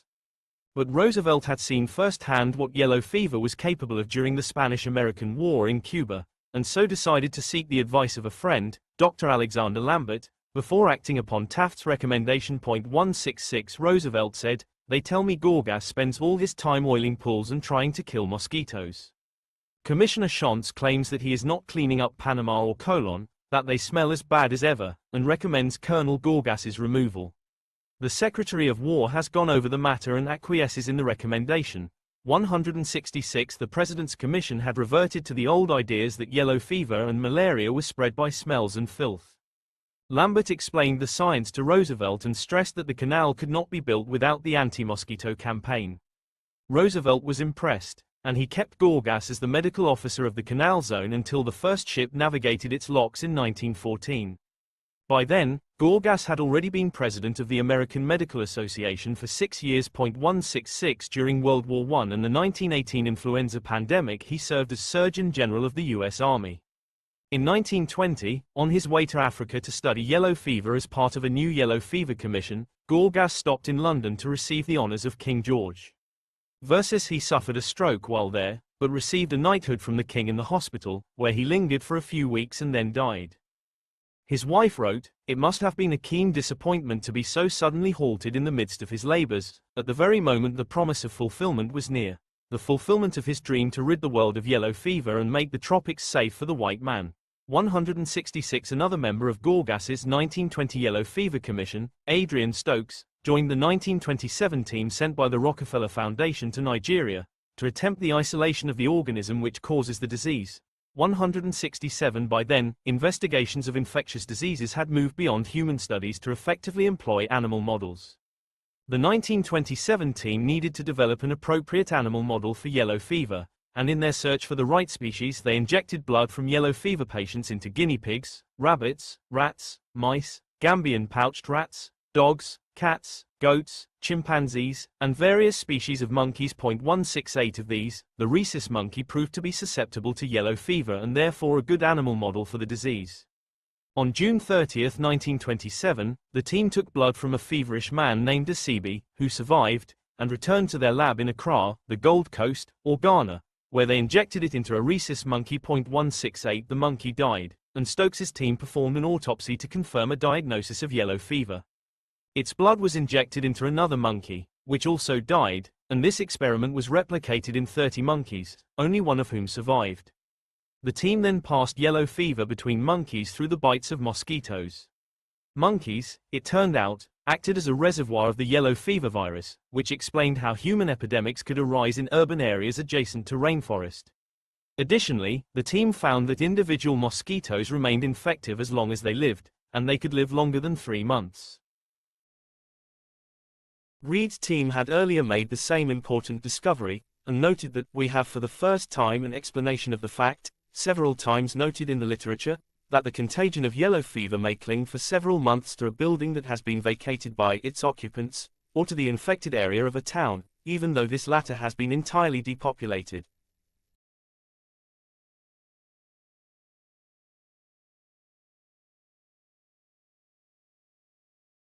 Ill on September 15, 1927, with the Asibi strain of yellow fever, possibly acquired through accidental exposure of infected blood through a monkey bite wound on his hand. 169, 170 From his hospital bed in Lagos, Stokes asked his collaborators to feed mosquitoes on him and then transfer the mosquitoes to their experimental monkeys, as well as to inject his blood into the monkeys. Both experiments led to fatal cases of yellow fever in the monkeys. 171 He also insisted that his colleagues autopsy him should he die. 143 The infection proved fatal, and the autopsy revealed a positive case of yellow fever in what appeared to be the first documented instance of transmission through the skin. 172 Stokes's colleagues published the discoveries shortly after his death, and honored Stokes with first authorship. 1684 Other Rockefeller Foundation researchers subsequently died of yellow fever during their investigations, including the famous Japanese bacteriologist Hideo Noguchi.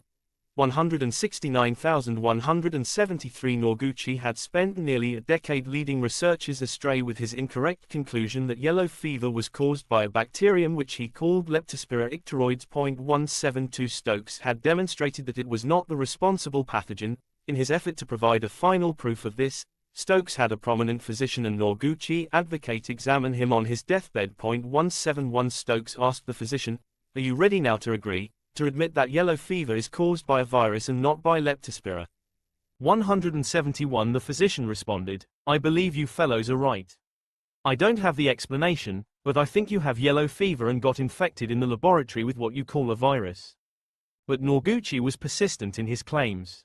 Noguchi inoculated himself against Leptospira and thereby considered himself protected from yellow fever. Then he initiated his own studies in the Accra lab, only to find that he was indeed wrong.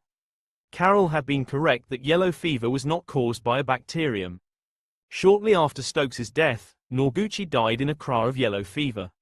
Researchers advanced two theories for how Noguchi became infected. One posited deliberate infection following the discovery of his monumental error, a scientific form of seppuku, or Japanese ritual suicide. 172 Another theory, considered more likely, held that infected mosquitoes escaped from experimental cages that were sloppily maintained in Noguchi's lab. Not long after, researchers discovered that Aedes aegypti was not the only mosquito that could transmit yellow fever. 174 When slavers sailed to the New World, they transported both the pathogen, in infected slaves, and the vector, Aedes aegypti. 104 Slavers likely first introduced the yellow fever pathogen to the Americas in the mid-17th century. Infected mosquitoes then passed the pathogen to people and monkeys in the Americas, and a permanent reservoir for the disease was established. Some of the mosquitoes native to the American tropics then also started carrying the disease.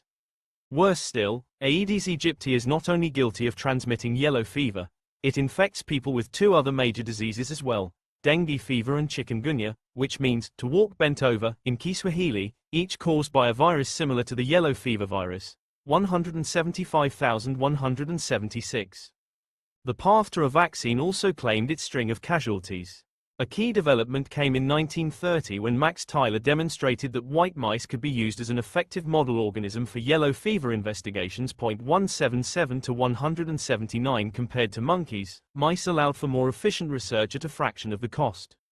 The next year, Tyler protected mice from infection by inoculating them with blood serum from infected monkeys or humans. This gave scientists a powerful tool to map the occurrence of yellow fever in people and of jungle fever in monkeys, which leads to new yellow fever outbreaks in people. By transmitting the yellow fever virus from mouse to mouse, Tyler found that it became less dangerous and could be used to vaccinate monkeys. 179 The mouse vaccine was then developed for use in humans, and in 1938 Tyler's team developed a second human vaccine from the Acebi strain, taking advantage of a chance mutation that occurred in the lab, the 17D vaccine. 180,181 Tyler contracted yellow fever, though his was a mild case. 182 The U.S. military inoculated its soldiers during World War II. Although 84 people died from contaminated vaccinations, not a single American soldier contracted yellow fever. 183 A French team also developed an effective vaccine that could be delivered efficiently to large populations. 184 By 1953, 56 million Africans had received the French vaccination. 185 Eventually, the 17D vaccine was universally viewed as superior, and the French vaccine went out of production. 182 In 1948, Tyler was nominated for the Nobel Prize by Albert Sabin, who later developed the live vaccine that stamped out polio from most of the world. 186 However, that year the prize went to Paul Muller, for his discovery of the high efficiency of DDT as a contact poison against several arthropods. 3 years later, hours before the Nobel Committee's deadline for receipt of nominations, its chairman renominated Tyler and performed the evaluation of his own nomination. This nomination succeeded, and Tyler received the only Nobel Prize ever awarded for work on yellow fever, or for work on a virus vaccine.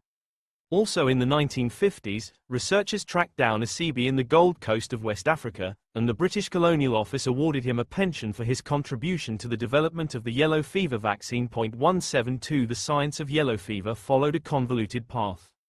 First, visionaries such as Knott and Beauperthuis suggested in the mid-19th century that insects, possibly even mosquitoes, transmit the disease. Finlay took this further by correctly stating in 1881 that a specific mosquito, now called Aedes aegypti, transmits yellow fever, and he initiated poorly controlled experiments to demonstrate this. Finlay was stung by 2 decades of ridicule before Reed's commission performed the critical and conclusive experiments.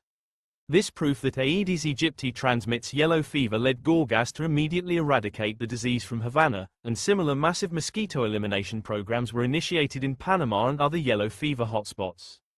Meanwhile, Carroll established that the pathogen was smaller than bacteria, but its identity was still a mystery that lay beyond the reach of turn of the 20th century technology.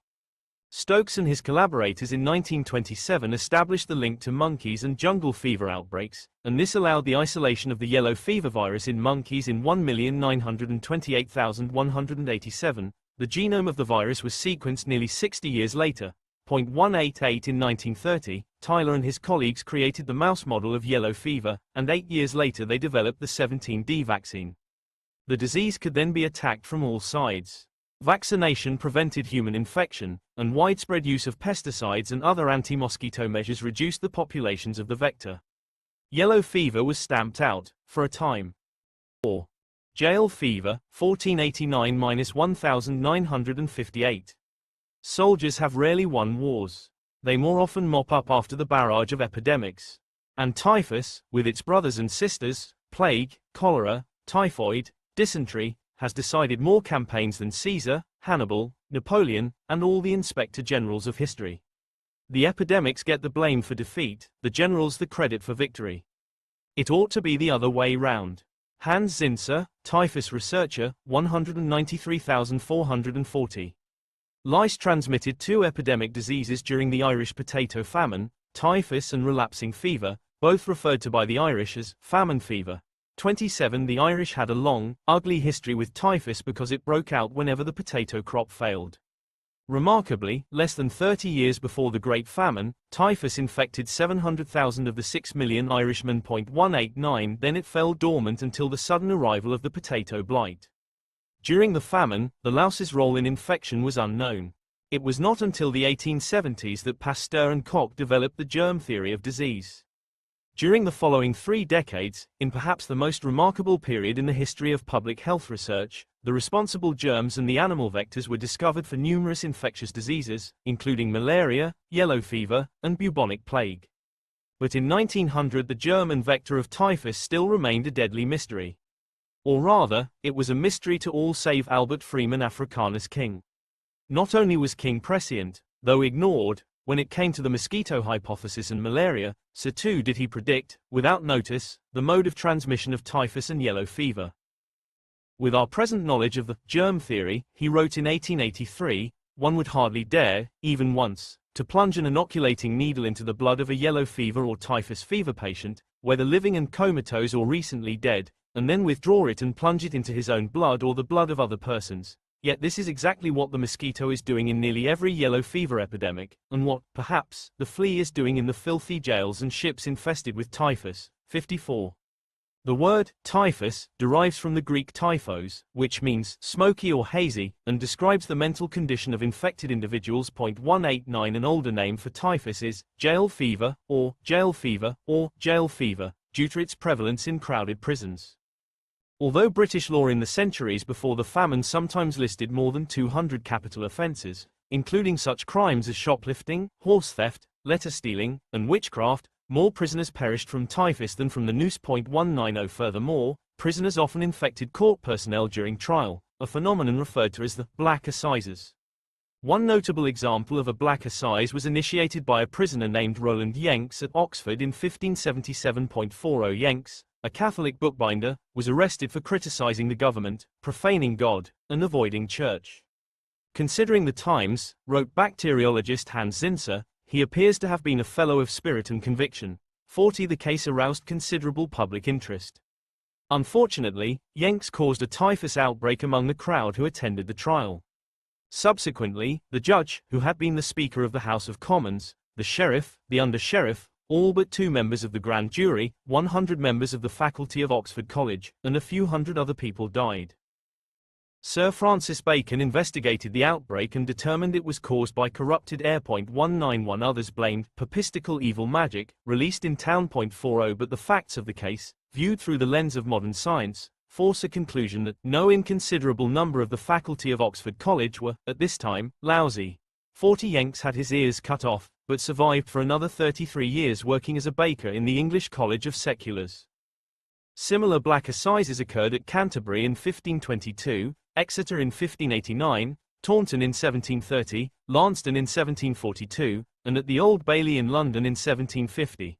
40,192 In response, the celebrated 18th-century advocate for prison reform, John Howard, pushed through improvements in prison conditions that reduced the incidence of typhus. 40,190 In 1790, Howard himself died of typhus while inspecting a prison in the Ukraine. Because typhus flourished during times of famine and in foul living conditions, epidemics were particularly common during wars and often determined the outcome. When the Spanish forces of Ferdinand and Isabella laid siege to Moorish Granada in 1489–90, they lost 3,000 men to combat and 17,000 to typhus. 40,193 At the cusp of victory, the majority of the French force that attacked Naples in 1528 fell victim to a typhus epidemic. Pope Clement VII was forced to submit to Charles V of Spain, who thereby gained the crown of the Holy Roman Empire. 40 The hopes of Maximilian II, the Holy Roman Emperor, were dashed in 1566 when typhus tore through his 80,000 troops amassed to attack the forces of Sultan Suleiman the Magnificent in Hungary. In the New World, that same year and the one following, typhus killed more than 2 million indigenous Mexicans. This was just one of the waves of epidemics brought by Europeans and enslaved Africans that decimated the indigenous peoples of the New World. 189. Typhus ravaged the forces of the Swedish King Gustavus Adolphus and the military commander Albrecht von Wallenstein in the service of the Holy Roman Empire as they met for battle at Nuremberg in 1632. Both armies retreated before fighting could break out, in yet another instance of epidemics driving the outcome of the 30 Years' War. 40 Besides typhus and bubonic plague, the 30 Years' War gathered together the forces of dysentery, typhoid fever, diphtheria, smallpox, and scarlet fever. 40 In one notable example, the population of the German region Württemberg collapsed from 400,000 to just 48,000. 192 The city of Prague fell to the French in 1741 because the defending Austrians lost 30,000 soldiers to typhus. 40 Typhus defeated Napoleon's mighty army at the height of his power in 1812, altering the course of European history. 193 Out of 500,000 soldiers in Napoleon's invasion force, only 80,000 reached Moscow and fewer than 10,000 returned to France. 192 Typhus and other epidemics were equal opportunity destroyers during the Crimean War. Between 1854 and 1856, typhus first plowed through the ranks of the Russians, then the French and the British, and then spread through the navies and merchant ships to land-based hospitals and into a general epidemic. 40 While approximately 60,000 French soldiers were wounded or died in battle, about 250,000 were sickened or died of disease. Similar results were felt by the British and Russians. Typhus, wrote Zinsser, had come to be the inevitable and expected companion of war and revolution. No encampment, no campaigning army, and no besieged city escaped it. 40 For those who contracted typhus and other infectious diseases during these centuries, their odds of survival were greatest if they did not procure the service of a physician, since medical treatments such as bleeding and non-sterile surgeries, as well as pathogens spreading through health facilities, typically worsened the patient's condition. By the late 18th century, the pioneering Scottish physician James Lind concluded that typhus was carried by clothing and other materials. 40 He noticed that workers assigned to refurbish hospital tents died of typhus, and that it spread through the bedding on board ships. He pushed for fumigation to combat typhus, but the fumigants at his disposal, derived from the likes of tobacco, charcoal, vinegar, pitch or tar, and gunpowder, were ineffective. Lind made serious inroads against the disease, however, through sanitation efforts. He introduced the idea that medical staff should routinely change clothing. Although Lind was unaware of insect vectors of disease, his observant nature and intuition led him to the threshold of stopping typhus. Ultimately, the lack of an effective fumigant stymied his progress. Clearly, typhus was one of the most important diseases to conquer. Rapid discoveries in the late 19th century of the causes of malaria, yellow fever, and bubonic plague created eager anticipation for the discovery of the cause of typhus. Identification of the responsible pathogen might present medical solutions, such as a vaccine. Identification of an animal vector might present a means of breaking the infection cycle through the use of pesticides. The vector was discovered before the pathogen by a man named Charles Jules Henry Nicoll. Nicoll loved literature and the arts, but he heeded the directive of his father, a physician, to follow in his footsteps. 194 Nicoll received his medical degree from the Institut Pasteur in Paris in 1893, and then returned to his hometown of Rouen for a faculty position. There he found his progress thwarted by insecure employment, colleagues who did not accept his scientific ideas, and the loss of hearing that precluded the use of a stethoscope. So when his older brother turned down the position of director of the newly created branch of the Institut Pasteur in Tunis, Nicoll applied for the job in the hope of transferring to a more promising career. Nicoll moved to Tunis in 1902. He was only 36 years old, and would hold the institute directorship until his death in 1936. 194 Nicoll determined that of all the infectious diseases ravaging North Africa, typhus was the most urgent and the most unexplored. 195 He noticed that typhus swept through the community in seasonal fluxes during cool parts of the year, and that those most affected were the poor. Densely occupied prisons, asylums, and makeshift settlements acted like magnets for the disease, and it frequently killed hospital staff and doctors. The majority of Tunisian doctors contracted typhus, and 1/3 of them died from it. The first time Nicoll scheduled research on a prison outbreak of typhus, in 1903, his stellar career was nearly cut short. Just before joining his two colleagues, Nicoll coughed up blood and so cancelled his participation. His colleagues spent the night in the prison, contracted typhus, and died. 195. The fact that I was fortunate enough to escape contagion, wrote Nicoll, in spite of frequent, sometimes daily contacts with the disease, was because I soon guessed how it spread. 195 Nicoll studied the people at the entrance and in the waiting room of a local hospital for the poor. 195 He discovered that typhus patients infected others during the hospital admission process up to the point when they were washed and dressed in clean clothes. Meanwhile, medical staff who took away their dirty clothing often contracted the disease.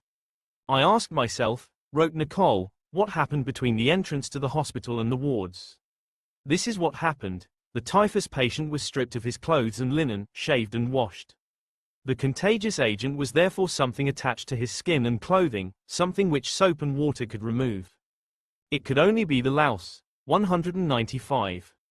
The lice hypothesis finally explained why war and famine almost inevitably led to typhus, and it made sense of the common names given to the disease over the centuries: jail fever, famine fever, Irish fever, camp fever, ship fever, hospital fever. When undernourished people were crowded together in filthy conditions, lice accelerated the pathogen's transmission into epidemic proportions. To test his lice hypothesis, Nicoll requisitioned a few chimpanzees from Émile Roux, then the director of the Institut Pasteur in Paris.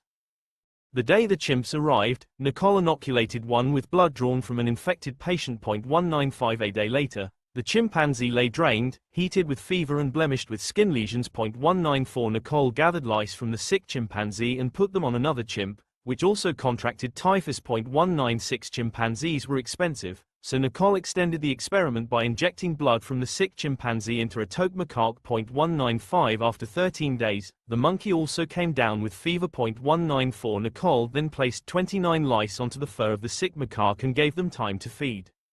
He transferred the lice to other macaques, which also became ill, but after they recovered, they were immune against further infection. 194,195. Fig. 4.1. Charles Jules Henry Nicoll. In September 1909, Nicoll announced to the French Académie des Sciences that typhus is vectored by lice, thereby opening the door to typhus eradication through delousing efforts. 197 He also succeeded in infecting guinea pigs, which, unlike primates, were cheap. This allowed for continuous research on typhus, which had previously been limited to periods of epidemic. 195. Nicoll's evidence of lice transmission was confirmed a year later in Mexico by the American scientists Howard Taylor Ricketts and Russell Morse Wilder. 198 Also in 1910, Nicoll demonstrated that the pathogen reproduces in the louse's digestive tract, and that the feces of the louse infect the host. 195 Using these results as a guide, Henrique da Rocha Lima discovered the responsible pathogen in 1916. 199 Rocha Lima honored Ricketts and the Austrian scientist Stanislaus Joseph Matthias von Prowazek, 200 both of whom had died of typhus while studying it, by naming the pathogen Rickettsia prowazeki. 40.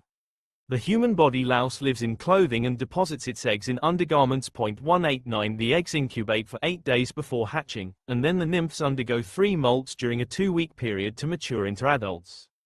Adults leave the security of the clothing only to feed on their host's blood, which is their only nourishment. The louse contracts typhus from an infected person's blood, and the rickettsia pathogen appears in the louse's excrement a few days later. Their rickettsia may remain viable for months. Lice prefer normal human body temperature, so they tend to leave febrile infected people to parasitize uninfected people, and similarly they abandon a corpse to seek a more suitable home. On the new host, the louse bites a small incision to draw blood, and it simultaneously defecates. Nicole demonstrated that when a person scratches at the bite, the feces are rubbed into the wound, initiating a new infection. 195 Alternatively, infection may occur if the louse itself is crushed into the wound or the louse excrement is rubbed into the eyes. 189,195. Nicole's discovery of louse transmission had immediate practical importance. The public health department in Tunis began aggressive delousing efforts and, within a few years, succeeded in eradicating typhus from urban areas, mines, and even prisons. 195 Louse eradication efforts like those in Tunis were adopted all over the world, and so Nicole's discovery saved countless lives. Nicole believed that he could create a vaccine by mixing the typhus pathogen with blood serum from typhus survivors. 196 He administered this concoction to himself and remained healthy. He next tried it out on children, due to their greater resistance to the disease. "You can imagine how frightened I was," Nicole said, "when they developed typhus. Fortunately, they recovered." 196 Nicole's typhus vaccine was inadequate and so was not adopted. But capitalizing on his knowledge gained from experimenting with a typhus vaccine, Nicole did produce an effective measles vaccine, using blood serum taken from children who survived the disease. 195 In addition to his critical discovery that typhus is transmitted by lice, and his significant work on other infectious diseases, Nicole described in 1911 how an individual could acquire and convey an infectious disease without displaying symptoms. 195 He discovered this process of inapparent infection in typhus-infected guinea pigs. Some guinea pigs appeared healthy even though they were infected with typhus and transmitted the disease to others. Nicole found that rats and mice uniformly displayed inapparent infection with typhus, even though they passed the pathogen to other rats and mice, and could pass the pathogen back to the guinea pig where symptoms were induced again. Nicole extrapolated the phenomenon to other diseases caused by a variety of pathogens, and other researchers found that humans could also experience inapparent infection of some epidemic diseases. Critical concepts underlying the dynamics of disease outbreaks were thus born. Some people could spread an infectious disease far and wide even if they themselves did not get sick, and animals could serve as reservoirs for disease outbreaks. Inapparent infection in humans explained how typhus persisted in nature and broke out in seasonal waves. 195 The new concept of inapparent infections that I introduced to pathology, Nicole wrote, is, without a doubt, the most important of the discoveries that I was able to make. 195 Nicole also discovered that young children played a central role in typhus epidemics. They contracted only a benign form of typhus, sometimes completely inapparent, and hence served as a reservoir for lice to spread the disease. Shortly after Nicole discovered that lice are vectors of typhus, a tragic opportunity arose to apply his discovery on a massive scale. During World War I, typhus ripped through the Serbian, Austrian, and Russian forces along the Balkan and Eastern fronts, reaching a mortality rate of 70% at the peak of the epidemic. 40,193 Nearly all of the Serbian doctors contracted typhus, and about 1/3 of them died. But typhus did not make inroads on the Western Front, though trench fever, another lice-borne, yet non-fatal, disease, did. 40 Constant delousing efforts on the Western Front prevented typhus from gaining traction. The mortality of lice in this war, wrote Zinsser shortly afterward, must have been the greatest in the history of the world. 40. Nicole understood the full implications of his recent discovery. If in 1914 we had been unaware of the mode of transmission of typhus, wrote Nicole, the war would not have ended by a bloody victory. It would have ended in an unparalleled catastrophe, the most terrible in human history. Soldiers at the front, reserves, prisoners, civilians, neutrals even, the whole of humanity would have collapsed. 195 But the disease took charge where lice populations were unchecked.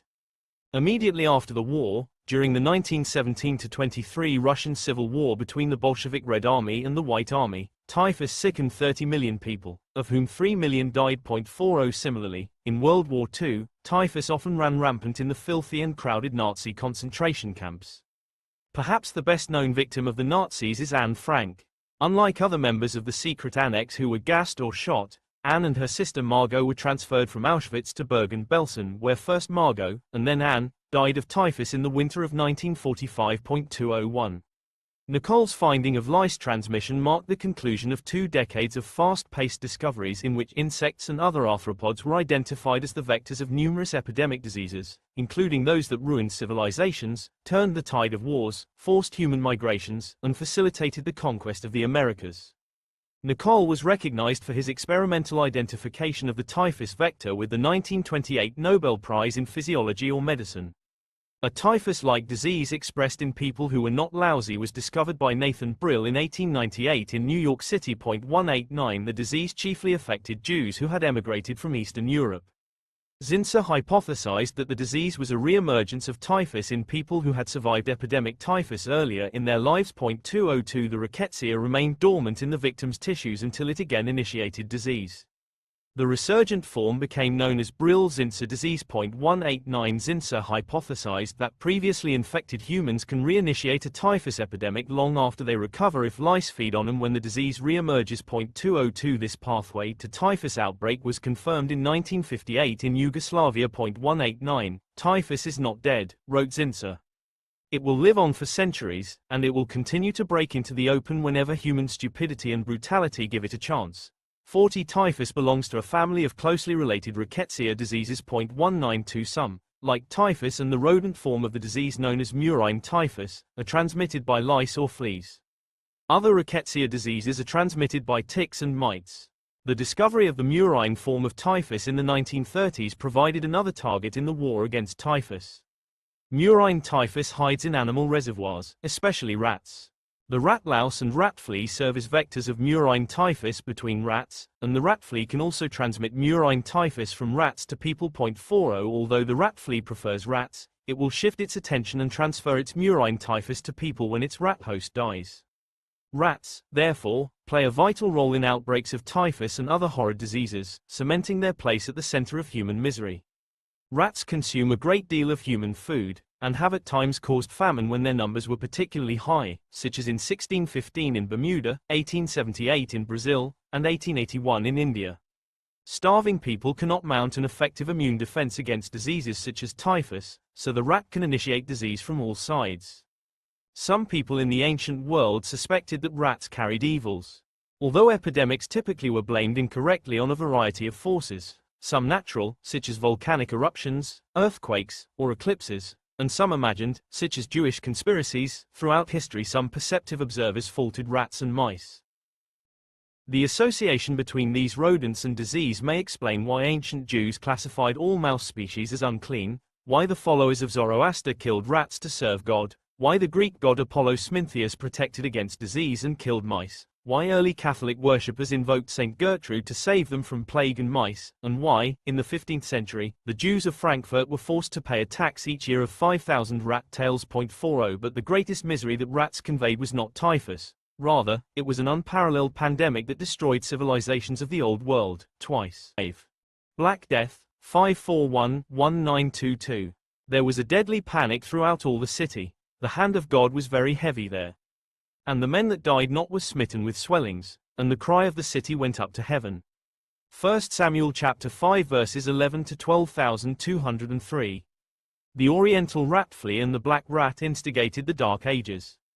Together, they conveyed the most destructive disease the world has ever known, bubonic plague. Plague derives from the Latin plaga, meaning blow, stroke, injury, or misfortune. The plague, also known as the Black Death, disintegrated the Roman Empire in the 6th century during the reign of its last great emperor, Justinian. 204 Simultaneously, it initiated the collapse of the Persian Empire. Justinian's plague of 541–42 CE killed between 25 million and 100 million people in Europe and the Middle East. 115,204 The armies of Muhammad found the previously impenetrable forces of the Romans and Persians suddenly vulnerable. The Roman Empire devolved into medieval nation-states, and European civilization spiraled downward into what Francesco Petrarch, the father of humanism and the writer of some of the earliest literature in Italian, referred to as the time of darkness, 205 or the Dark Ages. Petrarch defined the time of darkness as the period between the fall of the Roman Empire, coinciding with the first plague pandemic, and his own time in the 14th century, corresponding to the second plague pandemic, or the Great Mortality. While Justinian's plague in the 6th century drove Europe into the Dark Ages, the Great Mortality of the 14th century coincided with the Renaissance. Petrarch glorified the culture of the Roman Empire, and felt that history subsequent to its fall was not worth recounting. He summarized this feeling with the statement, "What else, then, is all history, if not the praise of Rome?" 205 Nevertheless, during Petrarch's lifetime, everything fell apart again, and he recorded the events of the plague pandemic for posterity. The plague pandemic of 1347–52 originated around 1334 in the Mongol Empire and overwhelmed Asian nations. 206 Hidden in the fur of black rats that stowed away in the caravans of traders and soldiers, fleas carried the plague from Central Asia along the Silk Road to the Byzantine capital of Constantinople at the end of 1347. 207 An eminent scholar in Constantinople wrote that the disease did not spare those of any age or fortune. Several homes were emptied of all their inhabitants in one day or sometimes in two. No one could help anyone else, not even the neighbors, or the family, or blood relations. 208. Bubonic plague played a curious role in the annals of combat, as it was the agent of the earliest known germ warfare. Kaffa, an important and impenetrable trade city on the east coast of the Crimea, was the object of intense battles between different Mongol Khans, allied with Genoa, on the one hand, and Venice, on the other. In 1344, war broke out anew between the Genoese merchants in control of Kaffa and the Mongol army. A Genoese resident, Gabriel de Mussis, documented the subsequent siege. He reported that 3 years into the siege, the Tartars, fatigued by such a plague and pestiferous disease, stupefied and amazed, observing themselves dying without hope of health, ordered cadavers placed on their hurling machines and thrown into the city of Kaffa, so that by means of these intolerable passengers the defenders died widely. Thus there were projected mountains of dead, nor could the Christians hide or flee, or be freed from such disaster. And soon all the air was infected and the water poisoned, corrupt and putrefied. 209 The Genoese, some infected with plague, fled Kaffa in their ships to ports in Sicily, Sardinia, Corsica, and Genoa, and hence facilitated the rapid spread of the pandemic. 209 De Mussis lamented his inadvertent role in spreading the plague. "We Genoese and Venetian travelers," he wrote, "of whom scarcely 10 survived of 1,000, as though accompanied by malign spirit, entered our homes. Relatives and friends and neighbors came to us from all sides. Woe to us who carried the darts of death, as they held us with embraces and kisses while we spoke, from our mouths we were compelled to pour out poison with our words." Thus returning to their own homes they soon poisoned the entire family. 209 As the deaths mounted beyond society's ability to cope, the great and the noble were hurled into the same grave with the vile and the abject, because the dead were all alike. From Constantinople, the disease spread with lightning speed throughout the Middle East and Europe between 1348 and 1350, as rats scurried onto wagons and scampered onto ships with packages of textiles and food. A chronicler in Aleppo, shortly before his own death from the plague in 1349, wrote that, "The plague did its work like a silkworm. It destroyed mankind with its pustules. How amazingly does it pursue the people of each house! One of them spits blood, and everyone in the household is certain of death. It brings the entire family to their graves after 2 or 3 nights. 210 A writer in Florence described that bodies and soil were layered in mass graves in the same manner that one layers lasagna with cheese. 207 By 1352, half of Europe's population had perished, and it would take more than 150 years for the population to recover. 115,207 The norms of European society collapsed, and a new social order took hold. Even observers found it difficult to believe the scale of the disaster. Petrarch wrote, "Will posterity believe these things, when we who have seen it can scarcely believe it, thinking it a dream except that we are awake and see these things with our own open eyes, and when we know that what we bemoan is absolutely true, as in a city fully lit by the torches of its funerals we head for home, finding our longed for security in its emptiness. O happy people of the next generation, who will not know these miseries and most probably will reckon our testimony as a fable." 211 European reaction to the pandemic accelerated the spread of the pathogen. The flagellant movement, in which people chastised themselves with scourges, gained widespread popularity, as people believed that extraordinary atonement was required to appease God's wrath, and these masochists walked from town to town seeking converts and spreading the disease in their wake. 207 Plague doctors, outfitted in a bird-like mask and aromatic herbs to stop poisonous fumes, red glasses to ward off evil, and a long waxed overcoat to block bodily fluids, transmitted fleas from house to house. 115 Many people embraced hedonism, in the belief that the end of the world was at hand, and so neglected healthy habits and ignored societal norms. People behaved as though their days were numbered, wrote an observer, and treated their belongings and their own persons with equal abandon. 212 Considering each day to be their last, people failed to till the land or tend their flocks, and subsequent malnutrition weakened their immunity. Even bonds between parents and their children unraveled. Fathers and mothers, according to a typical description, refused to nurse and assist their own children, as though they did not belong to them. 212. It was widely believed, as one scholar wrote, that the plague originated from wicked men, children of the devil, who with venoms and diverse poisons corrupt the foodstuffs with evil skill and malevolent industry. 213 Christians, including the flagellants, accused Jews of poisoning wells to initiate the plague, and then burned them alive in retribution for their imagined culpability while destroying about 100 Jewish communities, primarily in Germany but also scattered throughout Europe. 207,214-219 Some interrogators stated that the Jews obtained their poison from the basilisk, a mythical creature that could turn men into stone. 2161 Prominent scientist of the day, Conrad of Megenberg, concluded that Jews were probably not to blame. But although the Jewish people are justly detested by us Christians in accordance with the fundamentals of the Catholic faith, nevertheless it does not seem to me that the said opinion concerning the cause of so general a mortality throughout the whole world, with all due respect to whomever is expressing it, can be totally and sufficiently maintained. My reasoning is as follows. It is well known that in most places where the Hebrew people had remained, they themselves had died in droves from the same exact cause of this common mortality. But it is not likely that the same people who ardently desire to multiply themselves upon the land should with malice aforethought destroy themselves and others of the same faith. Moreover, even after all the Jews in many places have been killed and completely driven out for nearly 2 years prior, the death now first strikes these same places with a strong hand and powerfully conquers the men who remain there. 218 Pope Clement VI agreed, and issued a protective mandate despite his admission that, "We justly detest the perfidy of the Jews." 219 All manner of other possible causes were invoked, in addition to well poisoning by Jews. Many people blamed the wrath of God. The flagellants preached a sermon in which God says, "In a few years, much misery happened. Earthquakes, hunger, fever, locusts, rats, mice, vermin, pox, frost, thunder, lightning, and much disorder. I sent you all this because you haven't observed my holy Sunday." 220. Despite this widely held belief that God had released the plague in response to man's many sins, it was difficult to understand God's timing. Petrarch wrote, "I do not deny that we deserve these misfortunes and even worse, but our forebears deserved them too, and may posterity not deserve them in turn? Therefore why is it, most just of judges, why is it that the seething rage of your vengeance has fallen so particularly hard upon our times? Why is it that in times when guilt was not lacking, the lessons of punishment were withheld? While all have sinned alike, we alone bear the lash."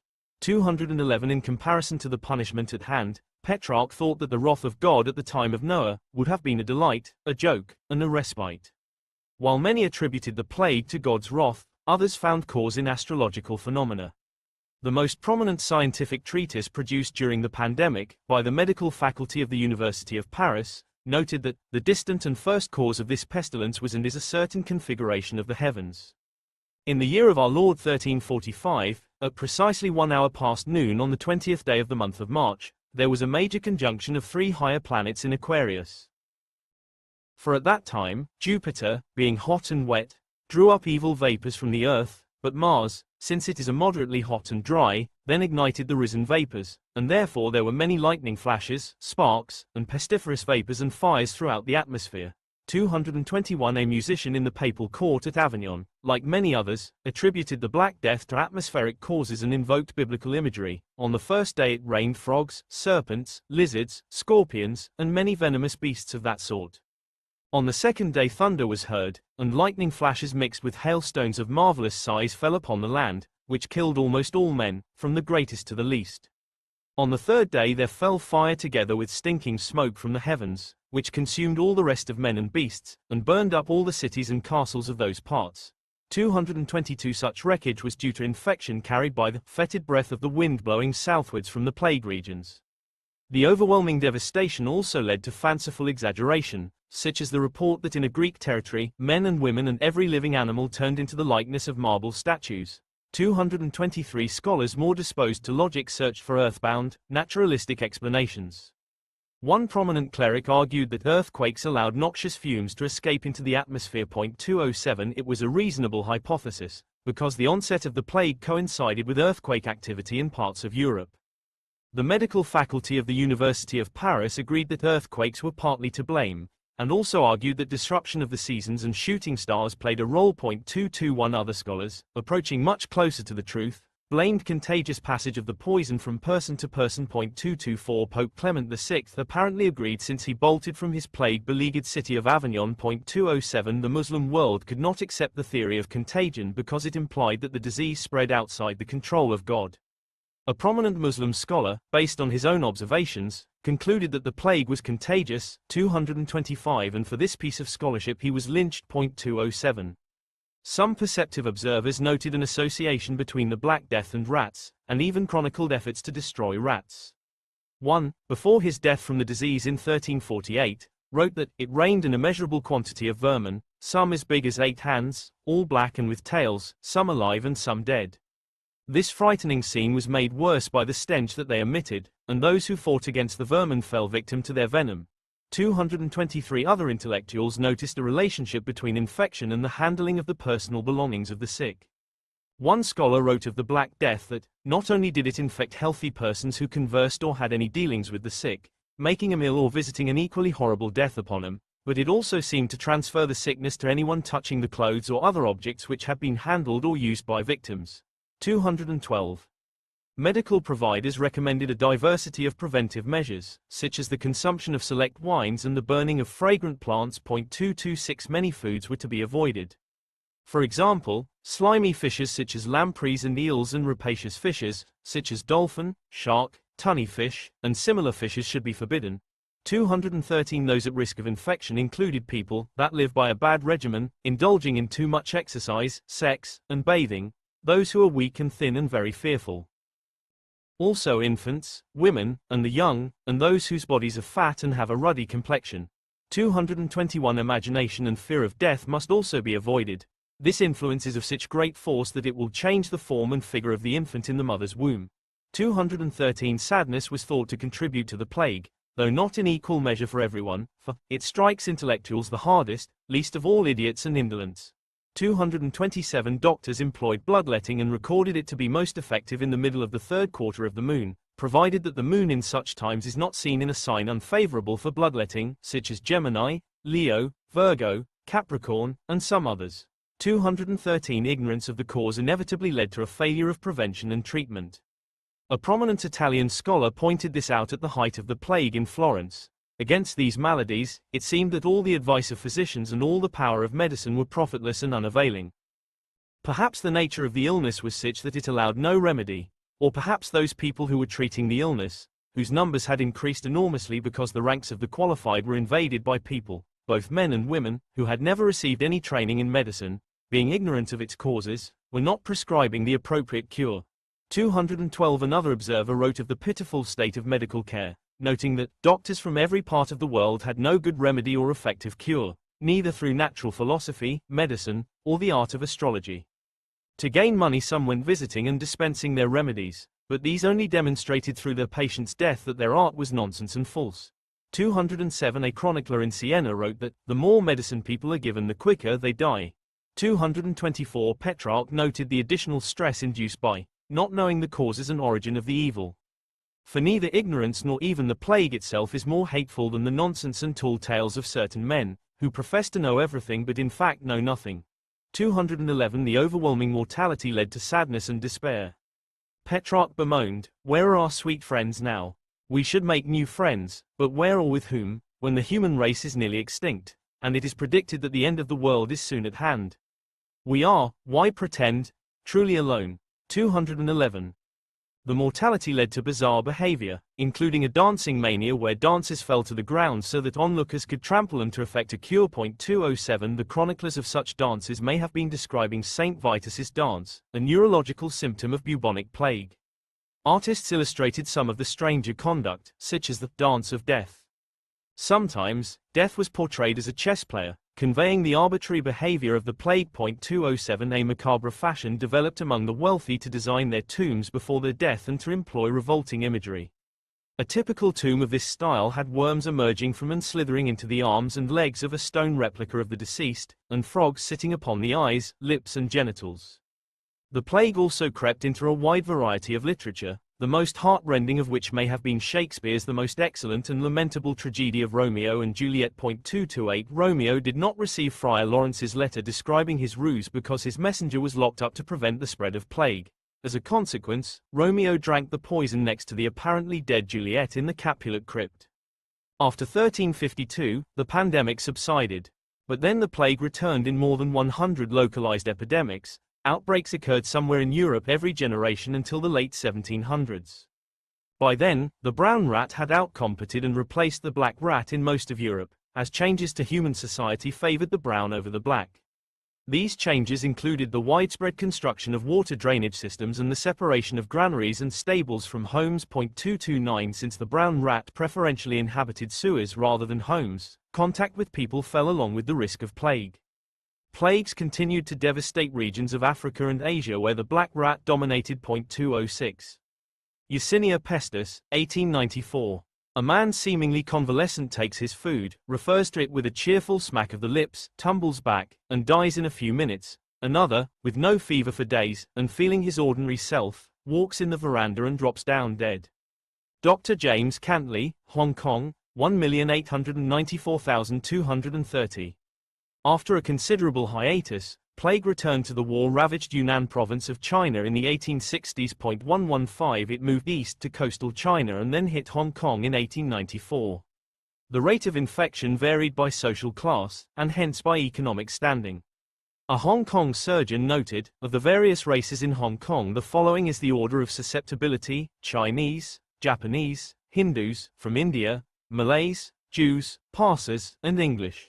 230. When a patient fell under the care of a European doctor, the surgeon reported, the chance of survival was 20%. When receiving Chinese treatment, the survival rate was 3%.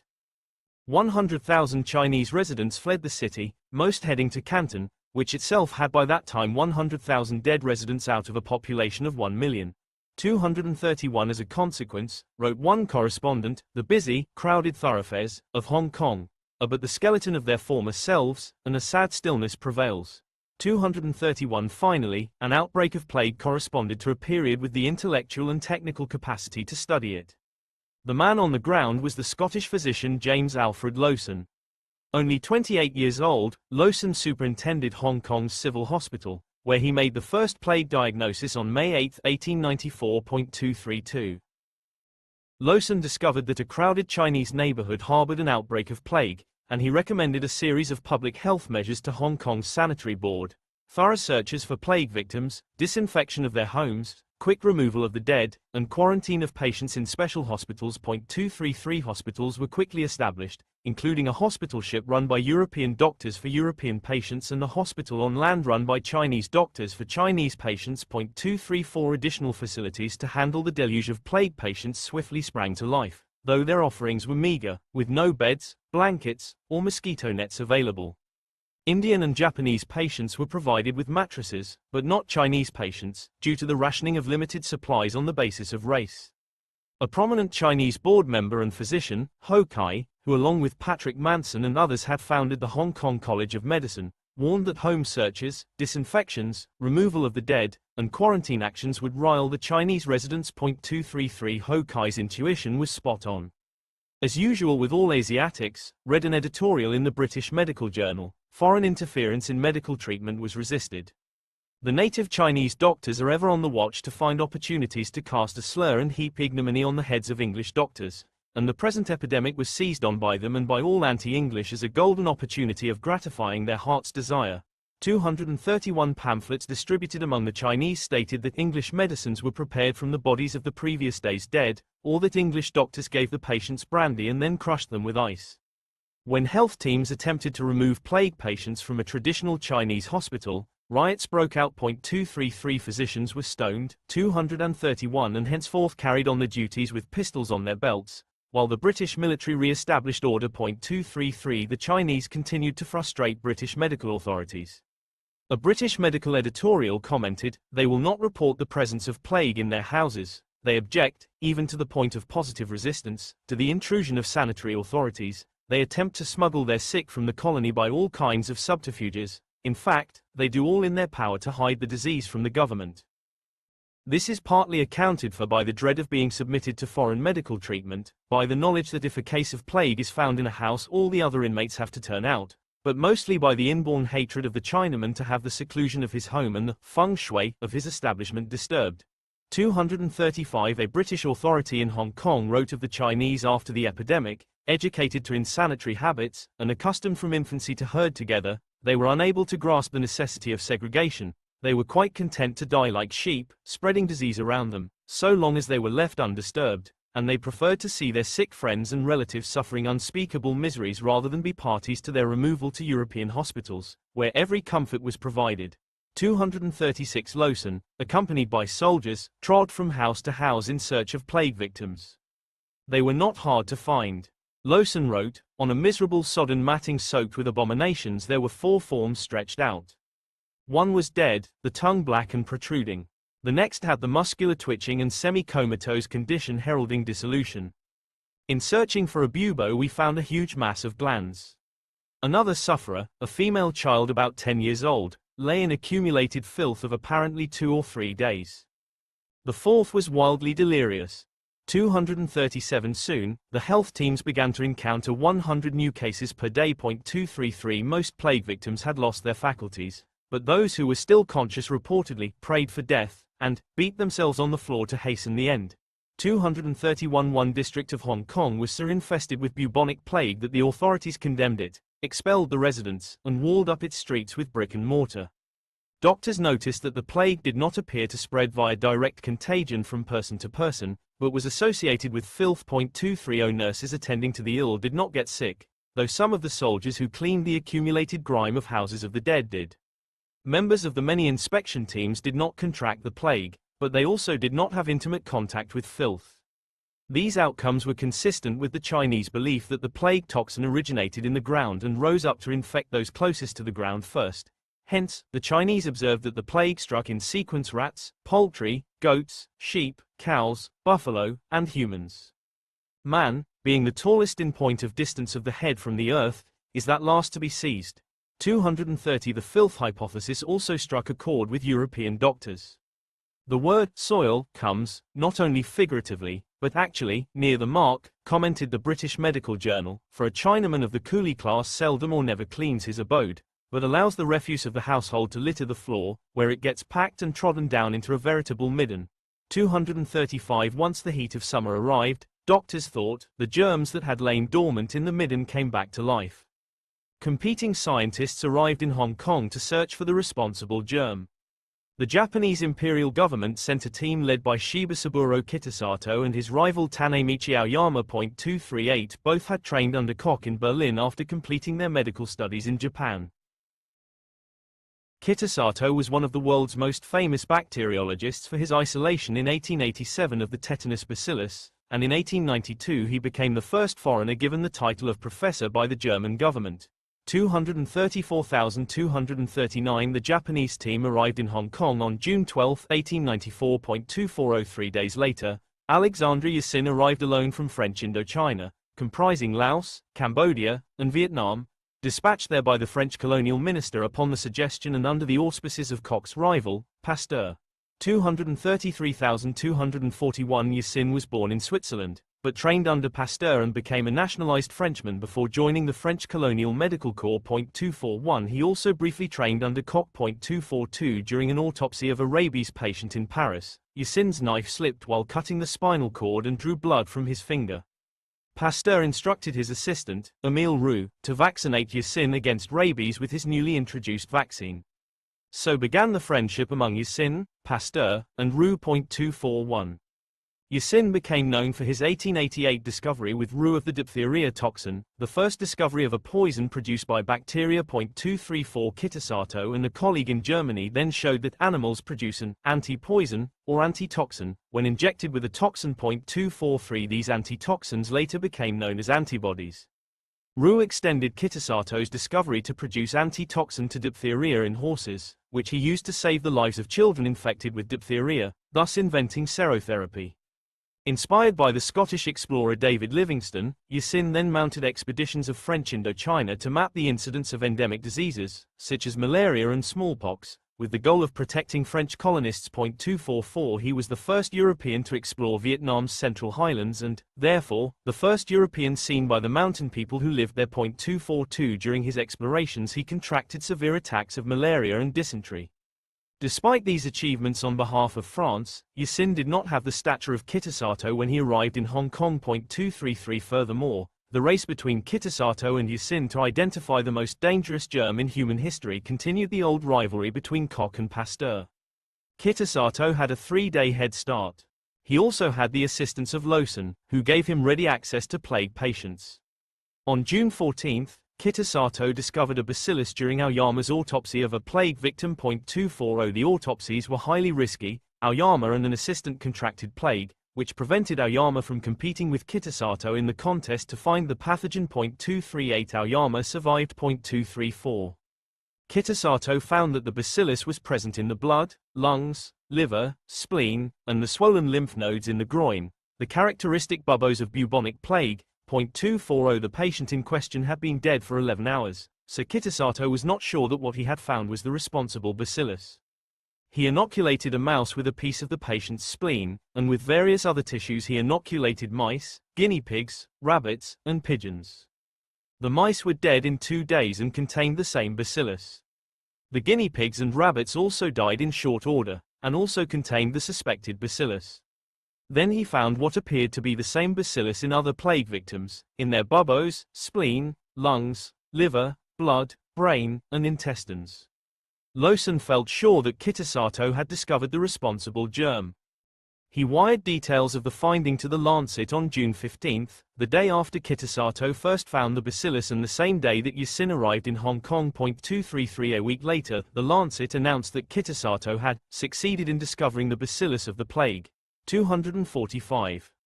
Lawson reserved all of the plague victims' bodies for Kitasato, and hence stymied Yersin's progress. 233 Lawson may have been motivated to bar Yersin from the plague morgue by colonial rivalries between Britain and France, or by prestige. Kitasato was far more famous than Yersin. Prudence, he was convinced that Kitasato had already found the bacillus, or scientific jealousy.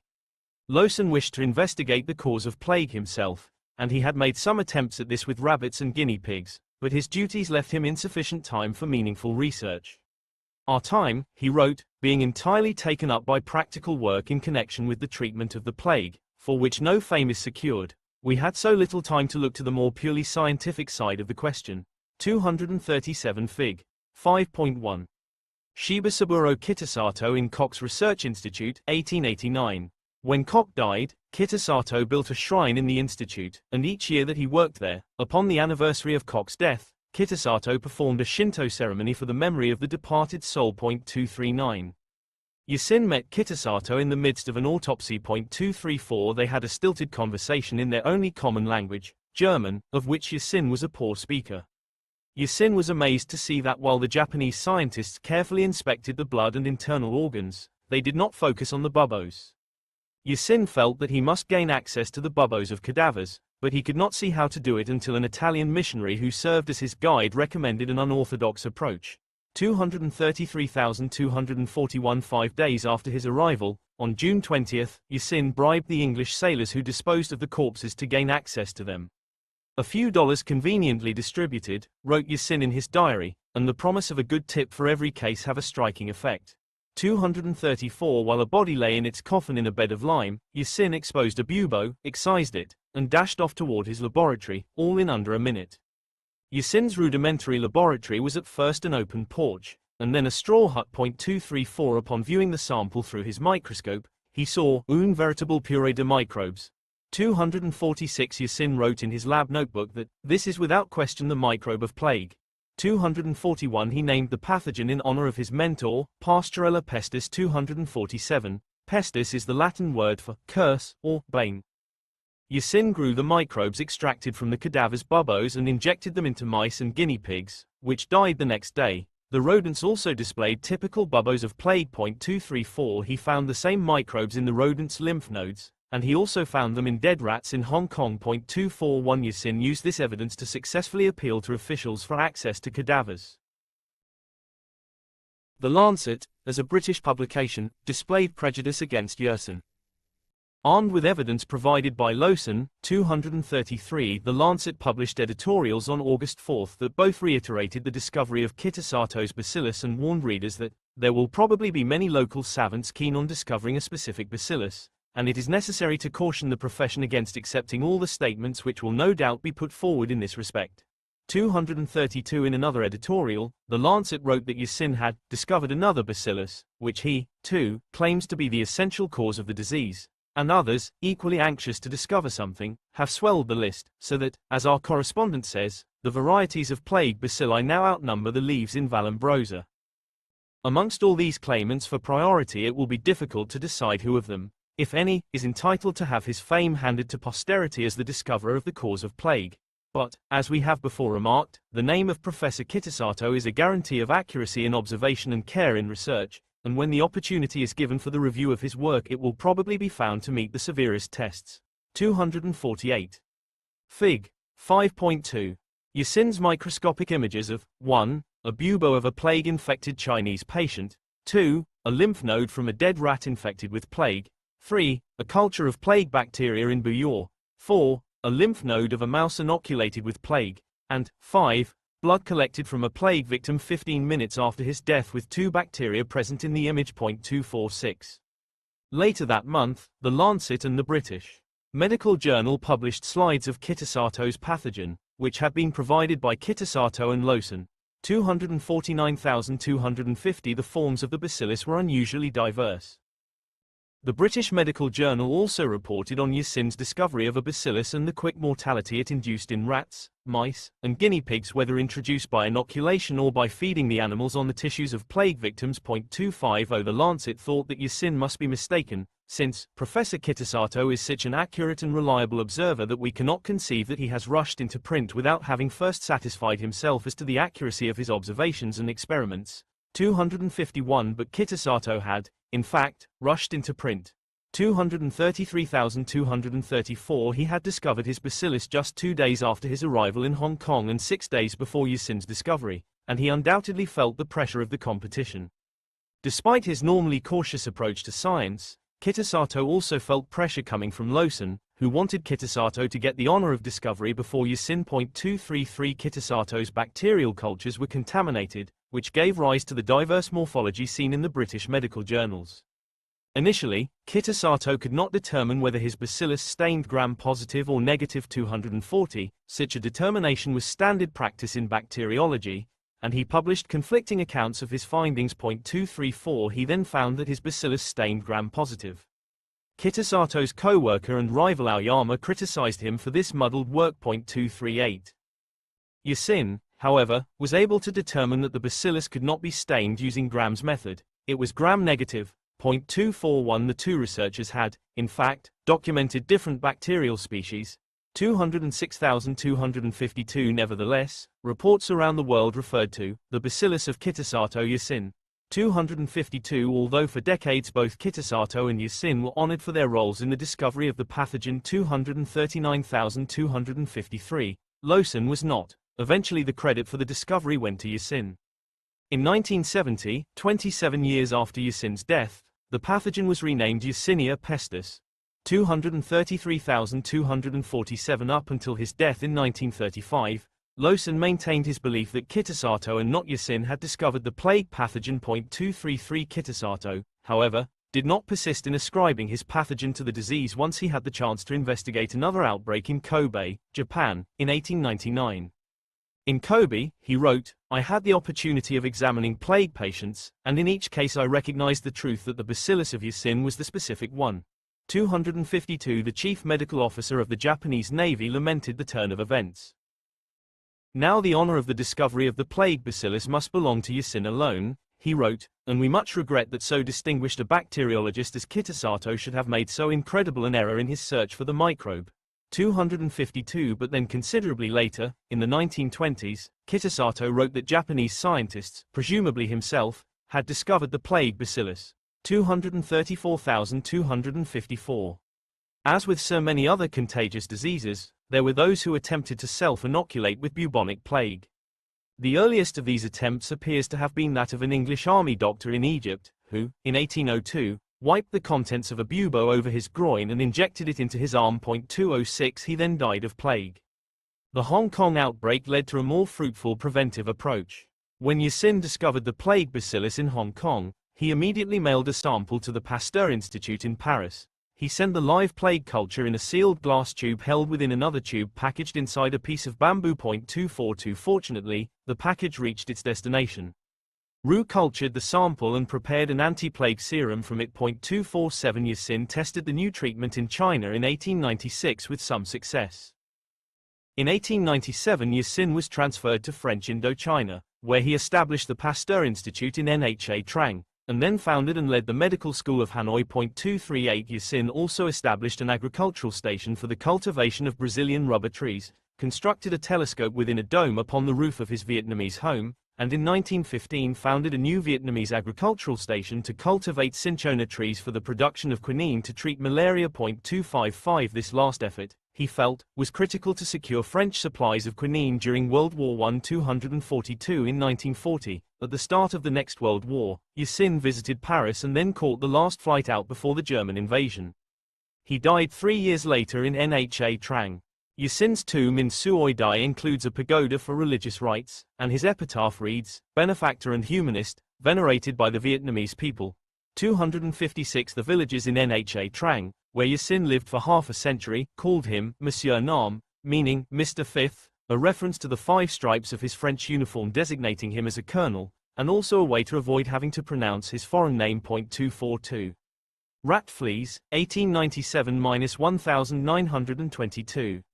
That day, the 2nd of June 1898, I felt an emotion that was inexpressible in the face of the thought that I had uncovered a secret that had tortured men since the appearance of plague in the world. Paul Louis Simond, 1,898,247, 257. Although Yasin identified the responsible pathogen and its infectivity of both rats and humans, he did not discover how the pathogen infected its hosts, though he suspected that rats were principally to blame. 258 Yasin also hypothesized that the pathogen could spread through exposure to infected soil. 259,260 Kitasato speculated that the bacillus could infect humans through respiration, by entering through a wound, or via the intestinal tract. 206,240 He also wondered whether flies and other insects as well as rats and mice might propagate the disease. 206 It is curious that neither Yasin nor Kitasato made the connection to rat fleas, but their work in Hong Kong occurred in 1894, just before the critical discoveries of insect vectors of malaria and yellow fever. A Hong Kong surgeon, James Cantley, noted the preponderance of dead rats, but although he came close, he also did not connect the disease to rat fleas. The rats seem to leave their haunts in sewers and drains, Cantley wrote, and, escaping by their holes, seek the houses. They seem careless of the presence of men, and run about in a dazed way with a peculiar spasm of their hind legs. They are frequently found dead on the bedroom floor, but more often the foul odors from their dead bodies under the flooring is a proof of what is going on.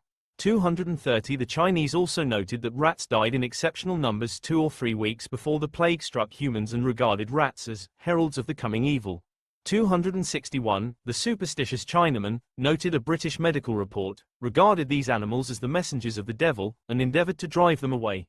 262 in one quarter of Canton, officials organized the collection and burial of 22,000 dead rats. 261 and 1,500 rats were collected from one street in Hong Kong. 262 When inspected, the rats were found to harbor the plague bacillus, and Cantley pointed out that their physical and behavioral symptoms were the same as those of humans. 230 The inoculation experiments that conveyed the plague bacillus from humans to rats and other rodents also suggested an important connection. The rat infection therefore cannot be passed lightly by, wrote Cantley, but must enter seriously into the conditions affecting the spread of the disease. Even assuming that rats are affected, and we cannot doubt it, they may be merely affected in common with man, or they may be the actual carriers of the disease to human beings. 230.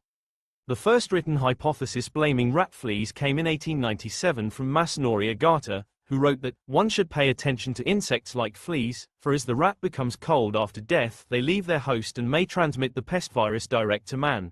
234 Agata found dead plague rats and collected their fleas. He crushed them and injected them into 2 mice, one of which died of plague. 263 Agata considered fleas to be one of many possible routes of plague infection. 247 Independently, the French physician Paul-Louis Simond experimentally demonstrated the critical role of the rat flea. Simond entered the field of plague research during the high point of his productive career. He directed a leprosarium in French Guiana from 1882 to 1886, where he survived yellow fever. 264 He then worked throughout East Asia before taking a post in 1895 at the Pasteur Institute in Paris, where he studied protozoan parasites similar to malaria. 247 He discovered male sexual elements in these parasites, which was an important step in the investigation of the natural history of malaria. Patrick Manson dispatched Simond's paper describing these sexual elements to Ronald Ross in India. Unfortunately, Ross did not recognize the significance of the discovery. In 1897, Simond filled Yassin's vacant post in Bombay with the assignment to study the utility of the new anti-plague serum. 265 The Indians' violent reaction to the anti-plague serum had motivated the authorities to bar Ross's research on malarial patients. In one of Ross's many setbacks. 65 Late that year, Simond, overtaxed by the intensity of his work, fell ill with malaria. 264 The following April, Simond was dispatched to Karachi, to investigate an outbreak of plague. 265 Just as Yassin had experienced in Hong Kong, Simond found his research in Karachi thwarted by British authorities who barred his entrance into plague hospitals. Simond discovered, as had Yassin and Cantley, sick and dead rats in the plague-stricken areas. In one house he found 75 dead rats. 247 Simond recorded a critical observation in his notes. One day, in a wool factory, employees arriving in the morning noticed a large number of dead rats on the floor. 20 laborers were ordered to clean the floor of the dead animals. Within 3 days, 10 of them developed plague, whereas none of the other employees became ill. 241 He visited a village where the preponderance of dead rats made the wise inhabitants reckon that plague was coming and hence flee to an isolated camp. 2 weeks later, wrote Simond, a mother and daughter received permission to go back to the village to bring clothing from their house. They found several dead rats on the floor of the house. They picked up the rats by their tails and threw them out on the street and then returned to the camp. 2 days later, both developed plague. 241 We have to assume, Simond wrote, that there must be an intermediary between a dead rat and a human. This intermediary might be a flea. 241 Simond carefully watched the rats and observed that healthy individuals, which groomed themselves, sheltered few fleas, while sick rats were infested with them. 247 When the rats perished, their fleas departed from the cooling corpse in search of another rat or human, which meant that rats were particularly dangerous to handle immediately after their death. 266 Additionally, Simond noticed that some plague patients had small blisters on their skin that contained the plague bacillus, and he hypothesized that these were the sites of flea bites. 265 Simond's rat flea hypothesis encountered the skepticism of other plague investigators. 265 But Simond was encouraged by his mentor, Laveran, who simultaneously supported Ross's seemingly crazy hypothesis that mosquitoes transmit malaria. Simond examined fleas taken from plague-ridden rats, and discovered a bounty of plague bacilli in their digestive tract, though fleas from healthy rats did not contain the bacilli. He then needed only to demonstrate the flea's role in infection from one rat to another. Simond devised a simple experiment to test this idea. For the first stage of the experiment, he caught a sick rat in the home of a plague patient. It had several rat fleas scampering about its fur. he returned with the sick rat to his makeshift lab in the Hotel Reynolds in Karachi, where he placed the rat in a large glass jar with a mesh lid. Simon wanted to house additional fleas with the rat. "I took advantage of the generosity of a cat I found stalking the hotel premises," he wrote, borrowing some fleas from it. 265 He added these fleas to the rat bottle. After 24 hours, he wrote, "The animal I was experimenting on rolled up into a little ball, with its hair standing on end. It seemed to be in agony." For the second stage of the experiment, Simon suspended a healthy rat in a wire mesh cage above the sick rat reposed at the bottom of the jar. 241 The two rats could not touch each other, but fleas on the sick rat were able to jump high enough to reach the healthy rat, and they thereby transmitted the plague. Simon had already discovered that rat fleas can jump up about 10 centimeters. The sick rat did not move from the bottom of the jar, and died the next morning. Simon found that its blood and organs were resplendent with Yersin's bacillus. The suspended rat died of plague after 6 days, its blood and organs also harboring an abundance of bacilli. 257. Simon replicated the experiment with the same result. Additionally, when Simon caged sick and healthy rats together in a jar, but without fleas, the healthy rats did not contract the plague. 265 Simon had performed the first experimental demonstration of a bacterial disease spread by insects. 247. Other scientists rejected Simon's research, going so far as to proclaim it worthless, in part because they were unable to replicate his findings.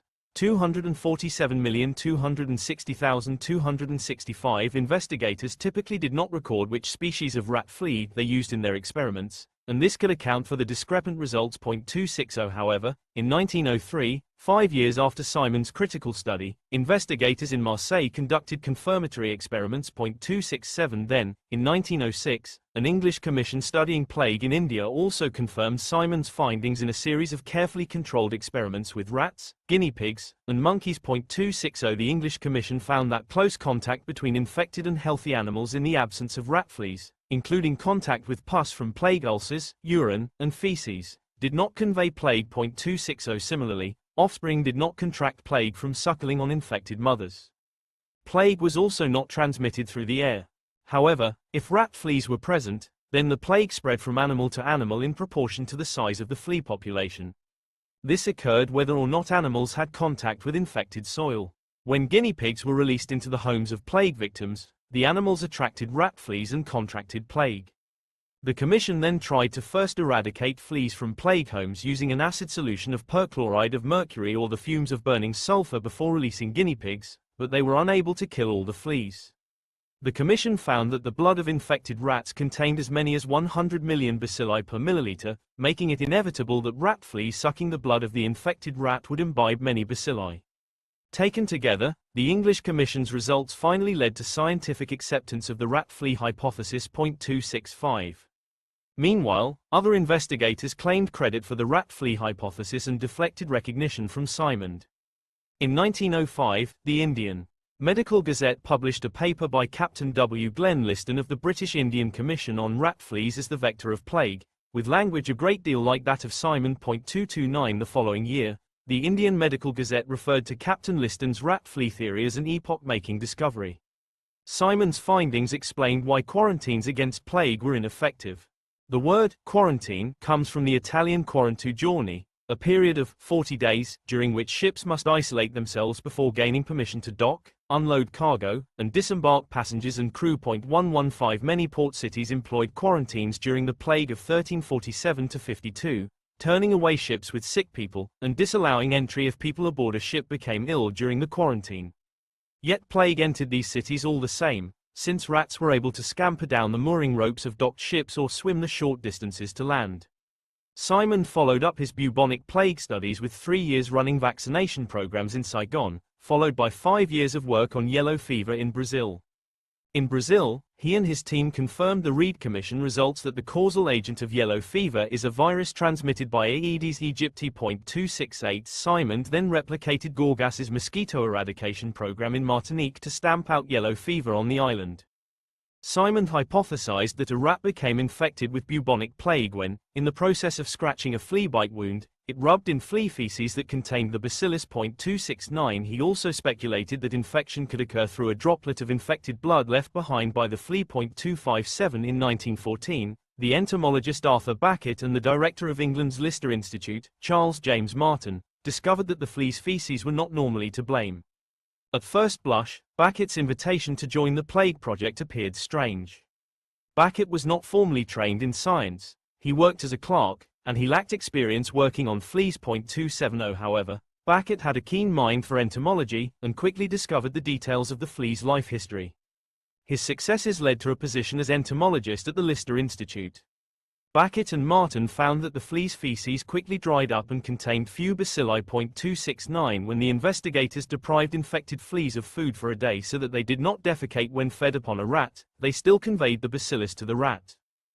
They found that the bacillus multiplies in the flea's stomach and proventriculus, similar to a gizzard, to create a solid culture of plague, which, along with freshly clotted blood from the flea's last blood meal, blocks the passage of food, forcing the flea to seek constant nourishment. The flea suffers from thirst, wrote Backett and Martin, and is persistent in its efforts to satisfy this appetite, but only succeeds in distending the esophagus. 269 A single flea can harbor over 1 million bacilli. 271 Each time the ravenous flea bites into a host, whether rat or human, it regurgitates fresh blood laden with plague bacilli into the bite wound, initiating the bubonic plague form of the disease. The bacilli can then reach densities of 1 billion individuals per milliliter of blood in the infected host. Fig. 5.3. Anatomy of the rat flea, Pulex chiopus. 260 The left inset shows the obstruction of the flea's proventriculus, p, by the plague culture and clotted blood. S equals stomach, O equals esophagus. 269 The right inset shows a female of the common rat flea Ceratophilus fasciatus chemically preserved and photographed during plague investigations in India in 1914. 272. The bacterium can also initiate pneumonic plague, spread directly between people through respiratory fluids, which nearly always results in death. 206 Rarely, the disease can spread from person to person via the bite of a human flea, which initiates septicemic plague, and this route is thought to lead to death within hours of infection. 206 207 Yersinia pestis is perfectly adapted to initiate pandemics. It can persist for 5 weeks in the feces of rat fleas. 207 Some species of rat fleas can survive for over 4 months without food, and under ideal conditions may persist without hosts for close to 2 years. 272 Yersinia pestis is transmitted by more than 80 species of fleas and infects more than 200 species of mammals, all of which can serve as a reservoir for disease outbreaks. 115,273 Analysis of ancient DNA from mass gravesites dated to the Justinian-era plague and the Black Death confirmed that both pandemics, like the Third Plague pandemic of the 1890s, were due to Yersinia pestis. 274 to 280. The plague pandemic of the 1890s killed 15 million people during its rapid spread along modern transportation corridors. At the turn of the century, the pandemic spread from Asia throughout the world, hitting Africa, Europe, Australia, and North and South America, every occupied continent. 262 In some places people accuse the scientists of initiating epidemics from their research laboratories, something that actually happened through negligence in Vienna. 281 Yersin faced such accusations in China, where an outbreak occurred near his lab in 1898. 262 The greatest devastation occurred in India, where 12.5 million people died of the disease between 1898 and 1918. 273 As had happened in Hong Kong, British attempts to control the epidemic in the Indian subcontinent were met by widespread rioting and violence. 262 The advent of agriculture created a ready supply of food for rats and other rodents that carry the plague. Bubonic plague outbreaks occurred in the times of Justinian and Petrarch because rat fleas transmitted the disease from its natural reservoir, wild rodents, such as grass rats, gerbils, and marmots, to the domesticated black rat. 115 The infected flea moved along trade routes into Europe not only on the rat, but also on bundles of marmot fur. After discovering how fleas transmit plague, Backett played a key role in the 1914 Sierra Leone Yellow Fever Commission. 270 After a year in Sierra Leone, he focused his research efforts on anti-lice measures. These measures were key to keeping soldiers healthy in the trenches of World War I, where trench fever raged. He tested his anti-lice measures on himself in realistic field conditions and, along with his colleagues, demonstrated the role of lice in the transmission of trench fever. In 1920, Backett inadvertently infected himself with trench fever, and used the opportunity to feed lice collected from a public bathhouse upon his blood. he faced a difficult fever, and the lice that imbibed his blood were infected with the microbe that he and his colleagues had earlier described. For months, he continued to infect experimental lice by feeding them upon himself. Then, in 1922, he joined an expedition to Cairo to study the role of lice in the transmission of typhus. There he added to the long list of other typhus investigators who died of the disease they were studying. During Simon's 1898 experiments on rats, he deduced the important role of pesticides in combating plague. The mechanism of the propagation of plague, he wrote, includes the transporting of the microbe by rat and man, its transmission from rat to rat, from human to human, from rat to human and from human to rat by parasites. Prophylactic measures, therefore, ought to be directed against each of these three factors: rats, humans and parasites. 265. Two of these three lines of attack could be achieved with pesticides, rodenticides against the rat and insecticides against the rat flea.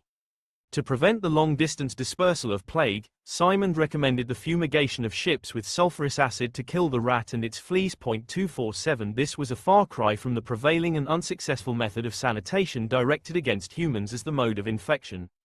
And it eventually led to international conventions on the elimination of rats from ships and planes. 282. Although Simon's experimental demonstration that rat fleas transmit plague was not internationally accepted until the 1906 English Commission conducted its confirmatory experiments, Simon found more receptive ears among Indian authorities. Immediately after his rat experiments, in June 1898, the Indian government began a vigorous poisoning crusade against rats. 260 sanitary workers flooded sewers with phenol, carbolic acid, spread carbolic powder around houses, and pumped sulfur fumes into rat runs. 283. Rats were also poisoned with arsenic, phosphorus, barium carbonate, camphor, chloride of lime, extracts of the plant Scilla maritima, and strychnine. Strychnine producers derived the poison from the seeds of trees in the genus Strychnos. Although strychnine had been used to poison animals for centuries, its identity as a chemical compound was not determined until 1818. When the French chemists Pierre-Joseph Pelletier and Joseph Bien-Aimé Caventou extracted it from a species of strychnos. 284. 2 years later, Pelletier and Caventou completed their historic extraction of quinine and cinchonine from cinchona bark. 68. In India, to disinfect just 180 houses, the enormous quantity of 13,500 cubic yards of carbolic acid were used. Quicklime was used in cartloads, and also lime with sublimate. Liquid disinfectants were scattered about the houses by means of firebombs in such quantities that for some time afterwards, filtering through from one floor to another, they made necessary the use of umbrellas to those who repaired the houses. 281. All these efforts met with poor success due to the inaccessibility of rats in sewer systems and underground nooks and crannies. 283. But they reduced public panic. The streets were veritable pools of hypochlorite of lime and carbolic acid, wrote an observer, the strong odor of which in some districts concealed that of misery and stinking fish, and raised at one and the same time the stomachs and the spirits of the public. Generally speaking, the authorities prefer disinfectants with a strong odor, because they inspire public confidence. The people who stop half suffocated at some corner by a smell like a druggist shop believe in good faith that millions of bacilli which would otherwise have attacked them are dead at their feet, and they go back praising the zeal of the authorities. 281. Other, more creative efforts were also employed in India, such as the inoculation of rats with a blood-poisoning pathogen followed by their release into rat-infested areas, even though the pathogen was also communicable to people, or the release of cats and screech owls in homes to hunt rats. 283. The problem with campaigns directed strictly against rats without simultaneous use of insecticides against fleas was that it encouraged fleas to leave their dead rat host in preference for a living human host. 282. Not only scientists, but also common people, noted an association between resistance to plague and products that were also used as insecticides. An oil store manager in Bombay observed in 1903 that his workers who handled oil and were regularly covered with it did not contract plague, while several workers who did not come into contact with oil died of plague. 229. Similarly, the British consul in Egypt in 1797 reported that, although death from plague was widespread, no mortalities occurred among men working the oil fields. Similar anecdotes were common, such as this report of a British observer in India. Another remark which the natives make, and which I think is likely to be just, as they are not apt to take notice of anything that is not extremely obvious, is, that those engaged in the expression of oil are not liable to infection. 229. Likewise, tobacconists who resided in their shops seemed to escape infection. Beckett conducted an extensive experiment on the effectiveness of various insecticide vapors in killing rat fleas during the 1914 plague epidemic in India. 285 The arsenal of insecticides that Beckett tested included Lysol, flake naphthalene, formalin, benzene, paraffin oil, crushed camphor, ammonia, and phenol. Each of these compounds developed along its own path, which in the case of phenol became tragic. Phenol was first extracted from coal tar in 1834 and called carbol 286 or colloyl acid, which also came to be known as carbolic acid. It developed into an important pesticide in the late 19th and early 20th centuries. Tragically, its killing power was extended by the Nazis, who used phenol injections to kill thousands of concentration camp inmates during the Holocaust. 287. This chemical crossover between pesticides and weaponry made its debut on a gigantic scale during World War I. The confluence of modern chemistry with industrial production technologies facilitated the arms race for superior chemical weapons and the transition from pesticides based on naturally occurring materials to synthesized compounds. It so happened that some newly synthesized pesticides made excellent chemical weapons, and innovations in chemical weapons design were readily translated into novel pesticides and delivery systems. The demands of war opened new frontiers in the fight against pests, and the status of chemists skyrocketed on both sides of the Western Front.